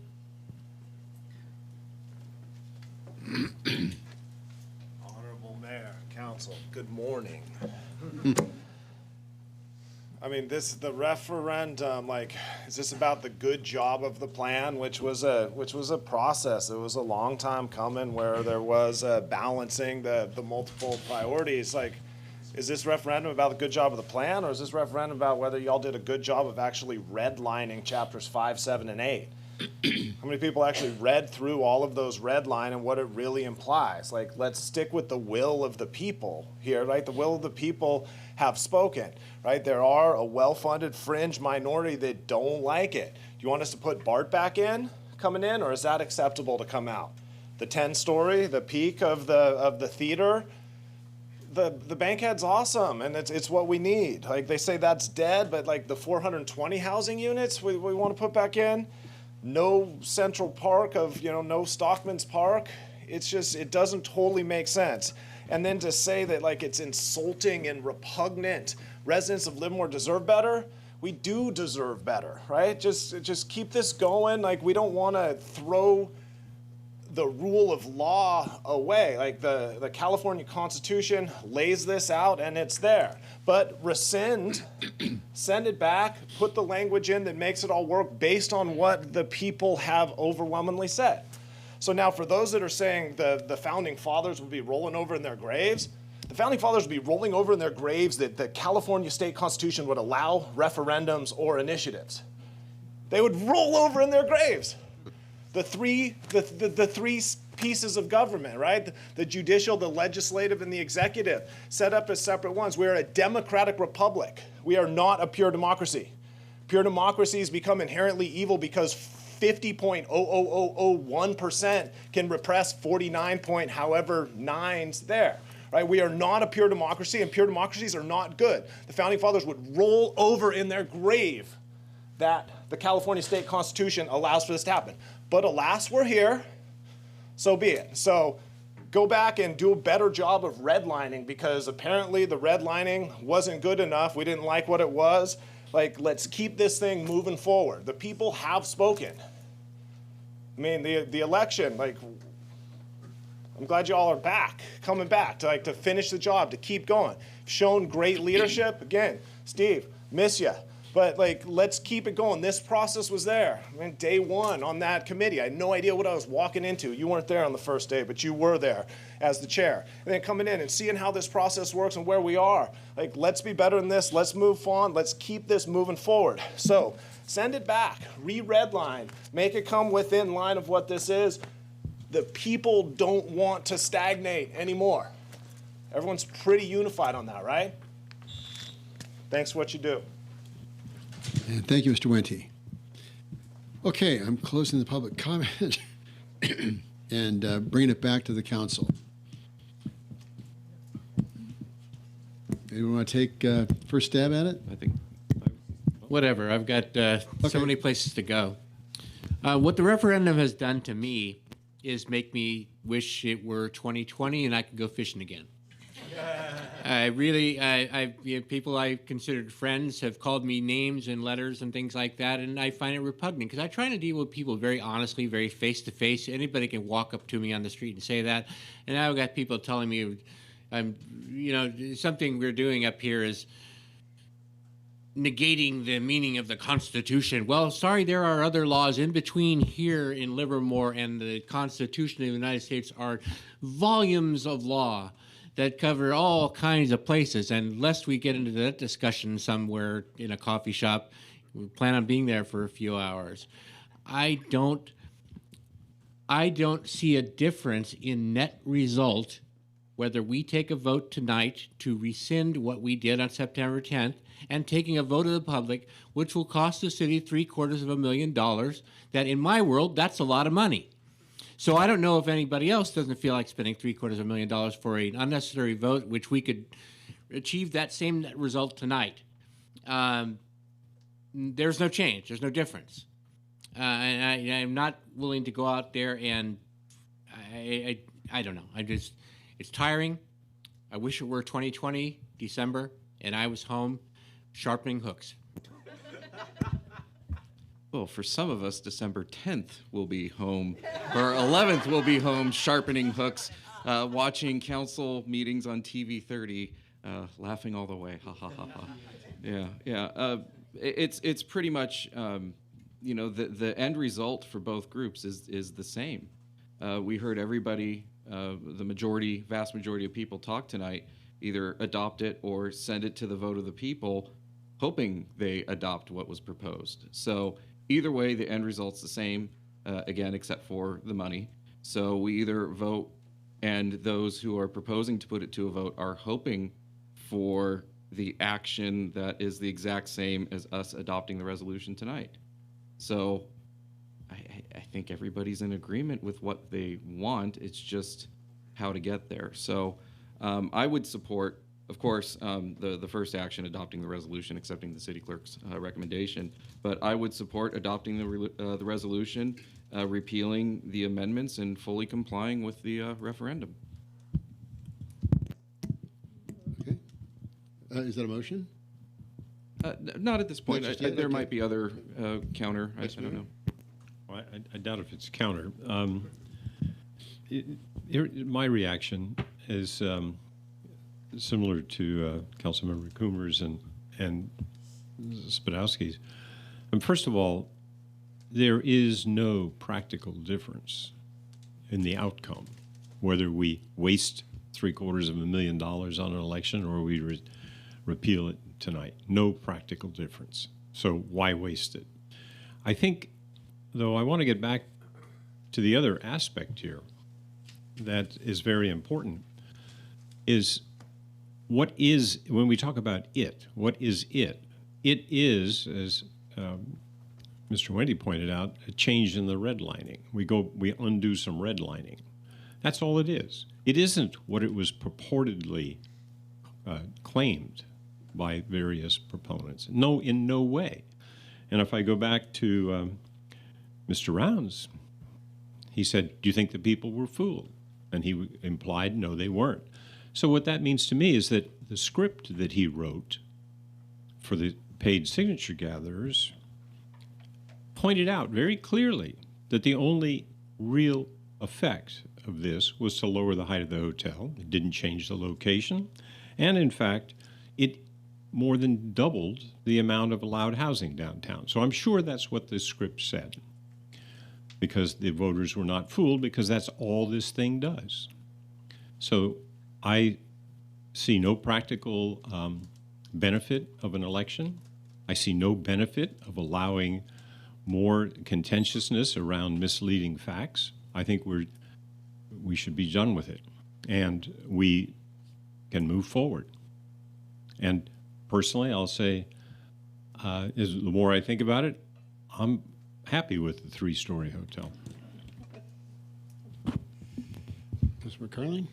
Yeah, thanks for all the comments. I guess it comes down, for me, it comes down to two issues. The cost, I think, is way too much to accept for the city of a special election. And secondly, I think what we heard back in January, loud and clear from many of the folks that were here, was let's get on with this. And that's my point. I want to get on with this. And I think we should rescind and move forward.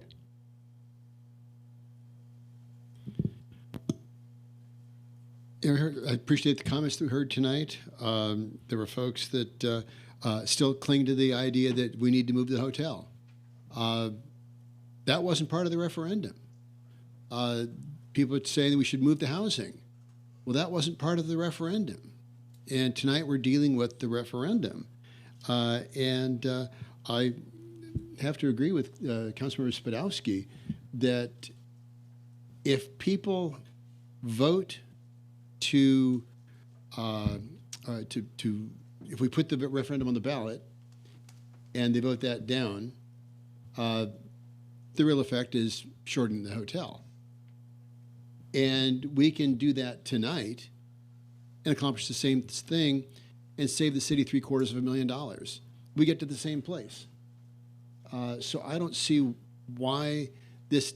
We just had an election, and as Mr. Kent pointed out, it was pretty overwhelming. It was a very lopsided, single-issue election, and yeah, I have to agree with Councilmember Coomber. And one of the speakers that we heard tonight talking about how ugly and petty and the personal attacks. I was compared to a Nazi. The development of a single block in my downtown compared to the death of 40,000 innocent civilians. It's like, let's get a sense of scale and perspective. We're trying to have a meaningful dialogue here. All of us in this room want the same thing. We want a successful downtown, even though fiscal responsibility was number 9 on the priority list. We didn't say that, or the public didn't say that, but they really want it higher than that. They don't really want that the last or second to the last priority. But all of us here tonight want a successful downtown. That's why we're here. We're all passionate about what we do. The location of the hotel could have been part of a referendum. It was not. The housing. Well, we just saw that the housing numbers could really go up by a factor of 2.5 based on the referendum. I get a sense that that's not what the community really wants. I certainly heard that the community did not want co-housing. So we can either put this to the ballot and have people vote to rescind it, or we can vote to rescind it right now and put that $750,000 to a much better use. And I have to agree with the sentiments that I've heard here on the dais tonight. And if there's no further comments, I'd be willing to entertain a motion. So, hearing no dissenting opinion, I'll continue what I was doing, the motion earlier. So I would move to adopt a resolution accepting the city clerk certification of the signatures in the referendum petition, protesting the portions of the resolution, and then I would also move that we adopt a resolution repealing the amendments in the specific plan to comply with the referendum. I'll second. Okay, moved by Councilmember Spadowski, seconded by Councilmember Carling. Any discussion on the motion? Okay, all in favor signify by saying aye. Aye. Aye. Any opposed? Abstentions? That passes unanimously. Unanimously. Thank you very much. Okay, now a question for the city attorney. Do we have time to fit, or did we empower ourselves to go through the rest of the agenda? 6.01 and 2? It's his salary. We said we were going to go. We said we were going to complete the agenda. There's an incentive. You'd already voted to continue the rest of the items continue through the rest of your agenda to complete that today, so you can complete that Okay. today. It may be possible with the presentation. I'm not sure who's making the presentation, if anybody. The mayor. The mayor's. Yes. Go Yes. for it. So Can we get? So we can move both of them simultaneously. We talked about this in closed session. It's now coming to open session. This is regarding the. Oh my goodness. Okay, we have two cards. We will hear both of these simultaneously if that works with the 6.01 and 6.02. You could do that. Okay, so we're going to cover these together. This is regarding the contracts for the city manager and the city attorney. I led the negotiation team on that, and very, very hard, drawn-out negotiations. But we did agree that the city attorney and the city manager, especially over the course of the last year, have done an exemplary job. So I would certainly commend the tremendous work that we've seen from both of them, and that was unanimous by the entire council as we spoke. So with that, are there any comments that the council would like to make at this point before I open it up to the public comment? Okay. We have Jacob Anderson and Carl Wente. If you wanted to address both items I'll roll them right together. into both of them, and I'll be really quick considering it is almost 1 a.m. I just wanted to say that both Mark Roberts and Jason Nicola have done an amazing job for the city.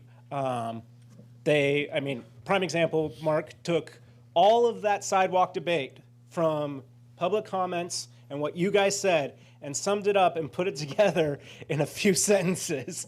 I was quite impressed. He's awesome at that. Yes, and Jason Nicola has done such a great job keeping the city up to par, on focus, and making sure that we stay perfectly in our legal responsibilities. And it's them and their staff has done such an amazing job. That's all I needed to say. Mr. Wente.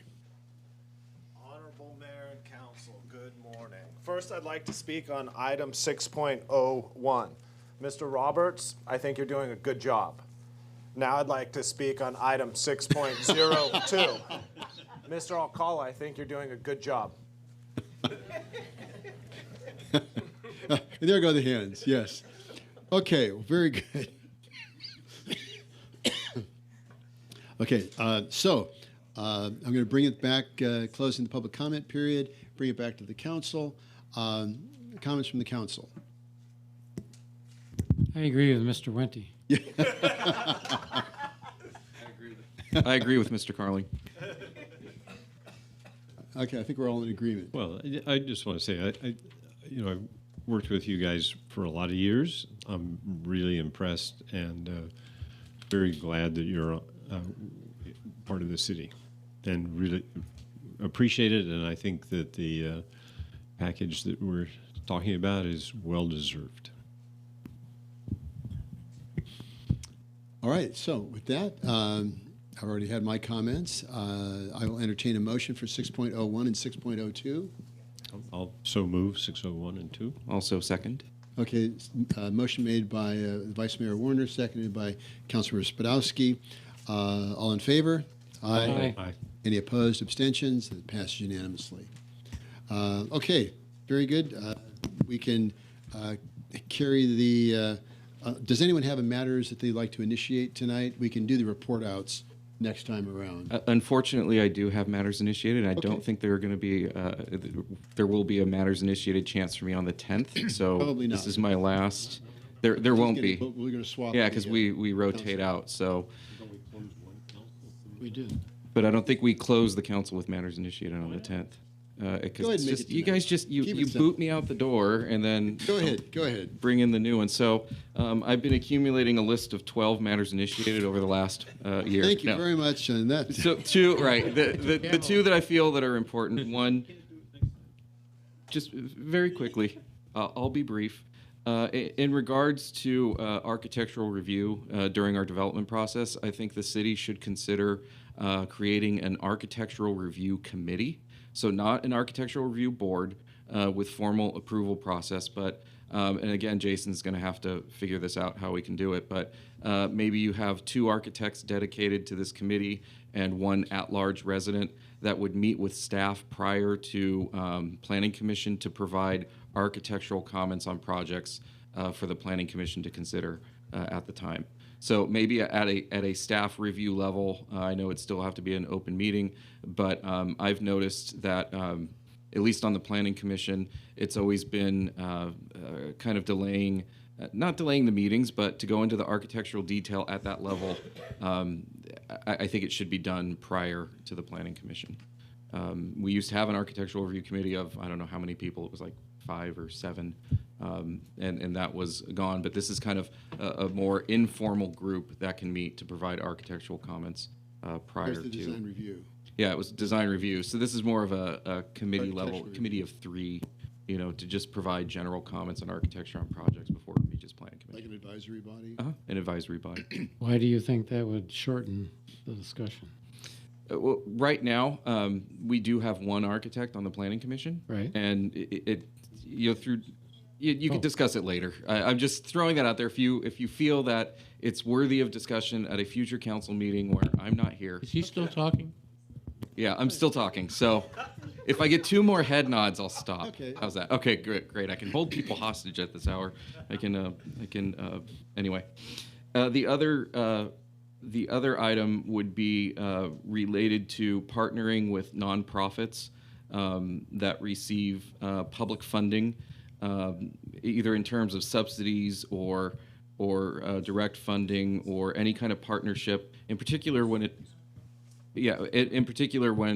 DDAs are involved, I think at some point the council should discuss requiring 2 things.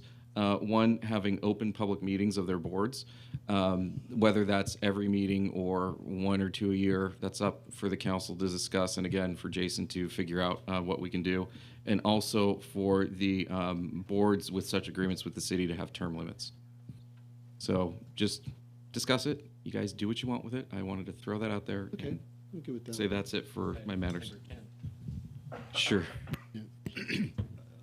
Matters initiated? Just 1. I mean, we received a lot of these letters on the vaping, and then saw the thing. So I'd like to know what's within the our discretion or ability to deal with that.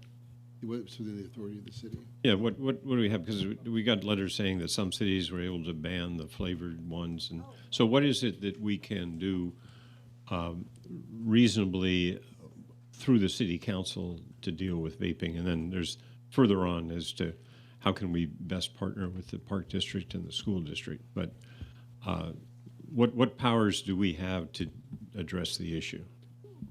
Well, if I could add to that, not just vaping, but tobacco use, smoking, and the like. Well, especially the flavored ones targeted but children. also to expand that to not just vaping, but smoking, tobacco, because some cities are banning tobacco sales.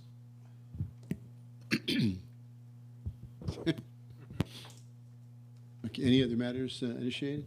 Okay, one I've got, there's there's several dead poplar trees near Holmes and Wetmore on the east side of the road. They've been there for a while, and some of the folks are wondering when they're going to get removed. So just calling attention to that. All right, with that, we'll do a report out next time around. I would like to adjourn this meeting in memory of a man who served this community long and well. He was a great humanitarian, a tremendous supporter of the arts, and I worked with him on a number of innumerable campaigns, and that was Paul Brown.